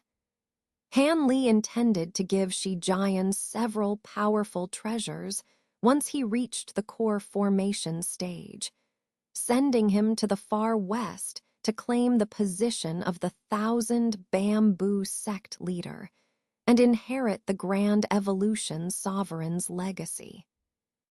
As for Mu Paling, who resided on another subsidiary peak, she had reached the late core formation stage after cultivating the secret techniques of the moon concealing sect passed down by Nangong Wan. She was now in seclusion, striving to perfect her late-stage cultivation in hopes of attempting to break through to the nascent soul stage. Han Li, however, had reservations about her future development. It wasn't that Mu Paling lacked talent, but that every nascent soul cultivator needed a certain amount of fortune and serendipity. Without additional fortuitous encounters, her chances of advancing to the nascent soul stage were as slim as any other cultivators. Once Han Li had taken care of all matters within the sect and his own cave, he wasted no time leaving Yunmeng Mountain Range, heading straight for Yue State.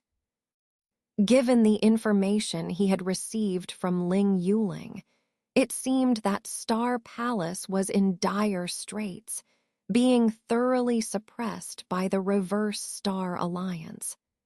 Otherwise, they wouldn't have used a long-distance talisman to seek his assistance. Han Li didn't want to arrive at the chaotic star, C, only to find that those he intended to help had already perished. Now, he stood once more in the underground cave of the ancient teleportation, array within the canyon. Though he had deliberately destroyed the array upon his return last time, he had memorized its exact layout. As long as he reassembled the array in its original position, he could naturally teleport back to the chaotic star sea. Moreover, with only 2 low-level chi refining cultivators guarding the place, he could easily conceal his activities from them with a minor illusion spell. With these thoughts in mind, Han Li grabbed the storage bag at his waist and raised it into the air. The bag spun in midair, then abruptly inverted, releasing a misty white glow onto the ground. As the spiritual light dimmed, a half-human tall pile of materials, primarily consisting of various rare stones and spiritual jades, appeared on the ground. With an impassive expression, Han Li made another gesture, causing the storage bag to emit more white light. This time, over a dozen array flags and several formation discs were ejected, floating in midair and emitting various colored auras. Han Li muttered an incantation and lightly waved his sleeve towards the formation tools. Immediately, the magical tools turned into colorful lights and disappeared into the surroundings of the cave. Soon, thick white fog filled the cave, engulfing Han Li. At this moment, if a cultivator passed by outside the cave, they would see an empty cave that appeared perfectly ordinary. The restrictions generated by the formation completely concealed Han Li and the pile of formation materials. Han Li was already busy at work in the cave. With his current mastery and knowledge of formations, setting up a small formation with sufficient materials was a piece of cake. In just 2 short days, a brand new ancient teleportation array appeared in the corner of the cave. After carefully inspecting the array, Han Li sent a spell towards it. With a flash of white light in the center of the array, a low humming sound emerged, followed by flashes of spiritual light around the array, which soon dimmed. It seemed that the teleportation array on the other side was also functioning correctly, and the teleportation was ready. Han Li felt a surge of joy, and with a flicker, he stood on the teleportation array. However, just as he was about to activate the array, he glanced towards the entrance of the cave, a hint of hesitation flashing across his face. After a moment of contemplation, he suddenly patted a certain spirit beast pouch at his waist. With a hiss, the pouch opened, and a stream of white snow poured out. Then 12 snow-white centipedes, each about a foot long and with 4 wings, appeared amidst the snow, looking exceptionally fierce. After releasing these 6-winged frost centipedes, Han Li chanted an incantation and sent a series of spells towards the spirit insects.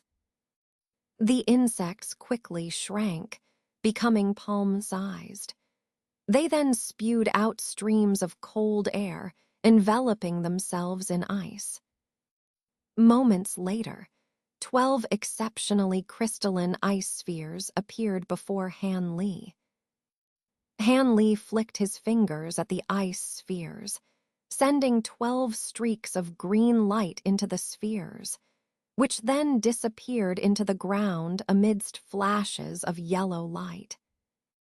Nodding slightly, Han Li felt reassured.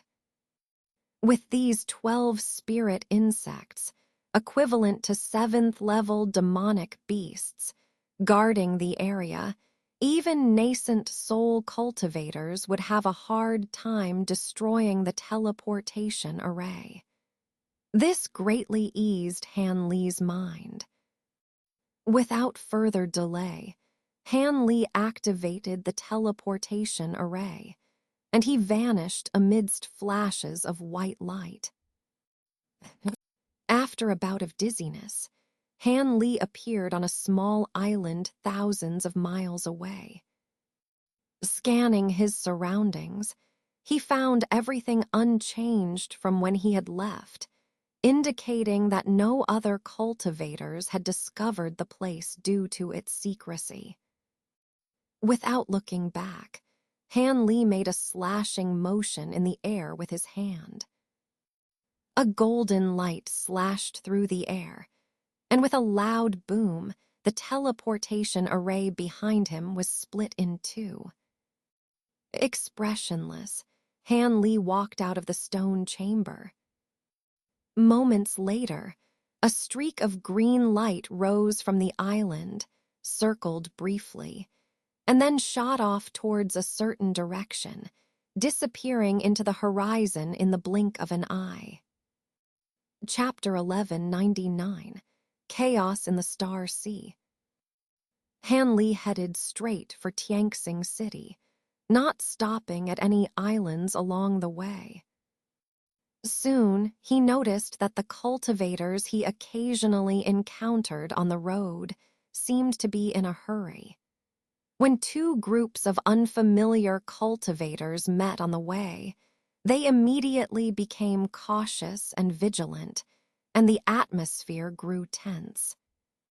This made Han Li frown, sensing the turbulent undercurrents beneath the Star Sea. As he approached the giant island where Tianxing City was located, the number of cultivators on the road increased. Besides the previous confrontations, skirmishes and battles began to break out, with both sides showing no mercy and clearly aiming to kill.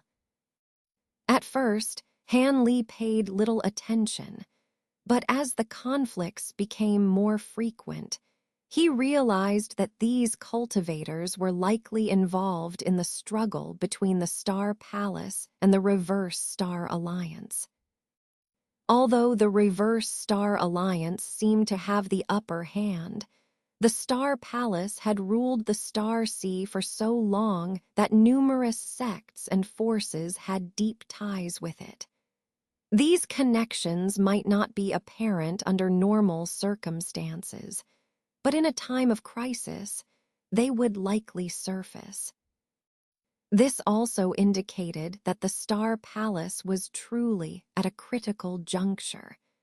If there were any chance of survival, these long-standing forces would not mobilize such hidden powers lightly. Of course, Han Li wouldn't blindly involve himself in the conflict between the Star Palace and the Reverse Star Alliance without first gathering information about the current situation in the Star Sea. But low-level cultivators, due to their status, might not have accurate information. Therefore, although he encountered many Foundation establishment cultivators along the way, he didn't stop for a moment. One day, while he was flying through the sky as a faint blue light, Han Li suddenly sensed something and turned his head to look in a certain direction. His light abruptly changed direction and shot towards where he had looked.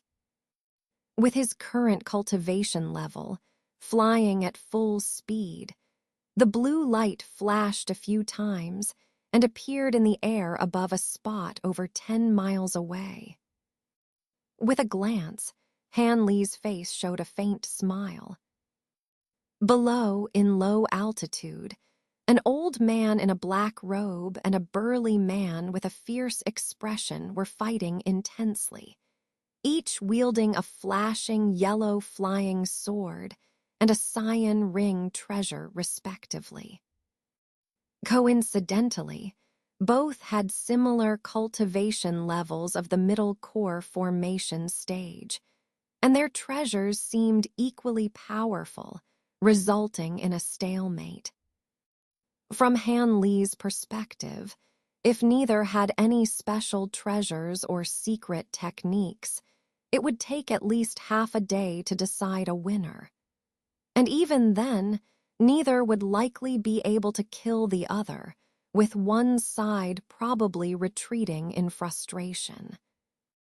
Han Li's sudden and strange appearance directly above their battle naturally startled the old man and the burly man, causing them to hesitate and look up. Scanning Han Li with their divine senses, both turned pale. Although Han Li had concealed his cultivation at the early nascent soul stage to avoid attracting too much attention, it was enough to intimidate the two core formation cultivators. Almost simultaneously, they retracted their treasures, and the old man quickly bowed from a distance, respectfully asking, "Junior Bai Zun from Liuhun Island greets Senior. May I know your esteemed name? Is there anything you wish to instruct us?" The burly man, equally frightened, also bowed repeatedly to Han Li, his words full of flattery. "You don't need to know who I am. I just need to ask you a few questions as I've been out of touch for a while," Han Li said calmly, arms folded. "If Senior has any questions, please feel free to ask. We will answer to the best of our knowledge," the old man responded promptly, relieved that Han Li only wanted to ask questions. Han Li nodded and began asking about the events in the Star Sea over the past century. The old man and the burly man, assuming Han Li was an old monster who had been in seclusion for many years, eagerly responded. First, the conflict between human cultivators and sea monsters over the outer sea islands erupted not long after Han Li left the outer sea. Several islands witnessed fierce battles between human cultivators and sea monsters. Surprisingly, both the Star Palace and the Reverse Star Alliance refrained from sending many people to participate. Instead, many scattered cultivators and various small and medium-sized sects gathered forces on the large islands with teleportation arrays and fought a defensive war against the sea monsters. These so-called battles mainly involved human cultivators defending the islands, relying on the islands' restrictions to hold their ground. Brave enough to participate were at least Foundation establishment cultivators. It's said that a total of tens of thousands of cultivators gathered, with 5,000 to 6,000 on each island. However, soon after the battles began, the islands were besieged by an overwhelming number of low-level sea monsters, dousing the humans' initial confidence. Within just half a month, the islands fell one after another. Throughout, the high-level sea monsters in human form didn't even make a move. The island's many restrictions were broken by the seemingly endless low-level sea monsters, who then invaded the islands. Human cultivators had to retreat to the inner sea, destroying the teleportation arrays to the outer sea, temporarily abandoning the outer islands. Currently, the outer Star Sea was once again dominated by sea monsters. Of course, human cultivators wouldn't truly abandon the outer sea. After centuries or even millennia, they would likely return. The endless supply of sea monster cores was too important for the Star Sea's cultivation world. Another significant event that caught Han Li's attention was the demise of the Tianxing twin saints decades ago. However, this couple didn't die of old age, but suddenly attacked the Reverse Star Alliance's headquarters, using their yuan magnetic divine light to kill several nascent soul cultivators, forcing the startled and furious Wan Sanyang and Liu Daiji Sheng to come out and confront them. Most people believed the Tianxing twin saints couldn't leave Star City due to the Yuan magnetic mountain, making their surprise attack even more shocking. What happened next was even more unexpected. The Tianxing twin saints, upon seeing the two appear, didn't engage in a prolonged battle. Instead, they used some mysterious technique to self-detonate the Yuan magnetic divine light they had cultivated for centuries within their bodies, causing an explosion so powerful that it turned most of the Reverse Star Alliance's headquarters to ash. Being at the center of the explosion, both Liu Daiji Sheng and Wan Sanyang perished without even their nascent souls escaping. This simultaneous demise of the top figures of both the Reverse Star Alliance and the Star Palace left the Reverse Star Alliance in a worse position initially. In the following 2 to 3 decades, under the leadership of the Star Palace's new head, Ling Yuling, the Reverse Star Alliance was forced into retreat, losing many islands and territories. If not for the sects involved in the Reverse Star Alliance being targeted for extermination by the Star Palace, forcing them to hold on bitterly, the Reverse Star Alliance might have already disbanded. Just as the Reverse Star Alliance was on the brink of collapse, an unexpected event turned the tide. The sect master of the Myriad Law sect, Wan Tianming, miraculously advanced to the late nascent soul stage during this critical period, becoming a new great cultivator. With this development, the situation in the Star Sea suddenly shifted. Wan Tianming, with his late nascent soul cultivation, swiftly unified the forces of both orthodox and unorthodox sects, becoming the undisputed leader of the Reverse Star Alliance. In subsequent battles with the Star Palace, he killed several elders of the Star Palace, greatly enhancing his prestige. Over the following decades, the Star Palace, lacking a great cultivator, could not withstand Wan Tianming's proactive attacks. The forces of the Reverse Star Alliance made a comeback, steadily encroaching on the Star Palace's outlying islands. Before long, the situation became even more dire than when Liu Daiji Sheng and Wan Sanyang were around. Recently, the Reverse Star Alliance even managed to open a path to Star City and issued the Reverse Star Order again. All sects that received the token were required to take a stand immediately, join the attack on the Star Palace, or be treated as enemies by the Reverse Star Alliance and face annihilation. The Reverse Star Alliance appeared to be preparing for a full-scale assault on the Star Palace. After some sects close to the Star Palace were indeed destroyed by Wan Tianming, the entire Star Sea fell into complete turmoil. Sects supporting the Star Palace and those siding with the Reverse Star Alliance as well as numerous forces attempting to remain neutral or exploit the chaos, began to take action.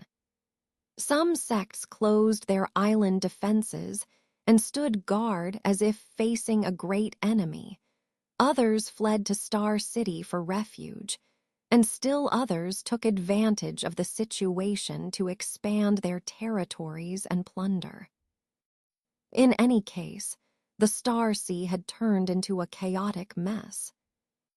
The cultivator army of the Reverse Star Alliance took the opportunity to gather on several islands near Star City, seemingly mobilizing all its forces for a decisive battle. It seemed that Wan Tianming did not want the struggle for the Star Sea to drag on any longer, and was preparing to take Star City in one stroke, thereby destroying the Star Palace completely. However, the old man and the burly man could not say when the battle would start, or how many cultivators had gathered near Star City. Despite most cultivators trying to avoid this battle, many unaffiliated cultivators and forces that could not stay out of it had no choice but to participate. As for whether they would join the Star Palace or the Reverse Star Alliance, only heaven knew. As a result, with waves of scouts sent by various forces, the sea near Star City had become a massive vortex of conflict, with skirmishes and killings happening frequently. The closer one got to Star City, the more intense the chaos became. Having obtained the information he wanted, Han Li no longer asked the two men anything and began to ponder silently.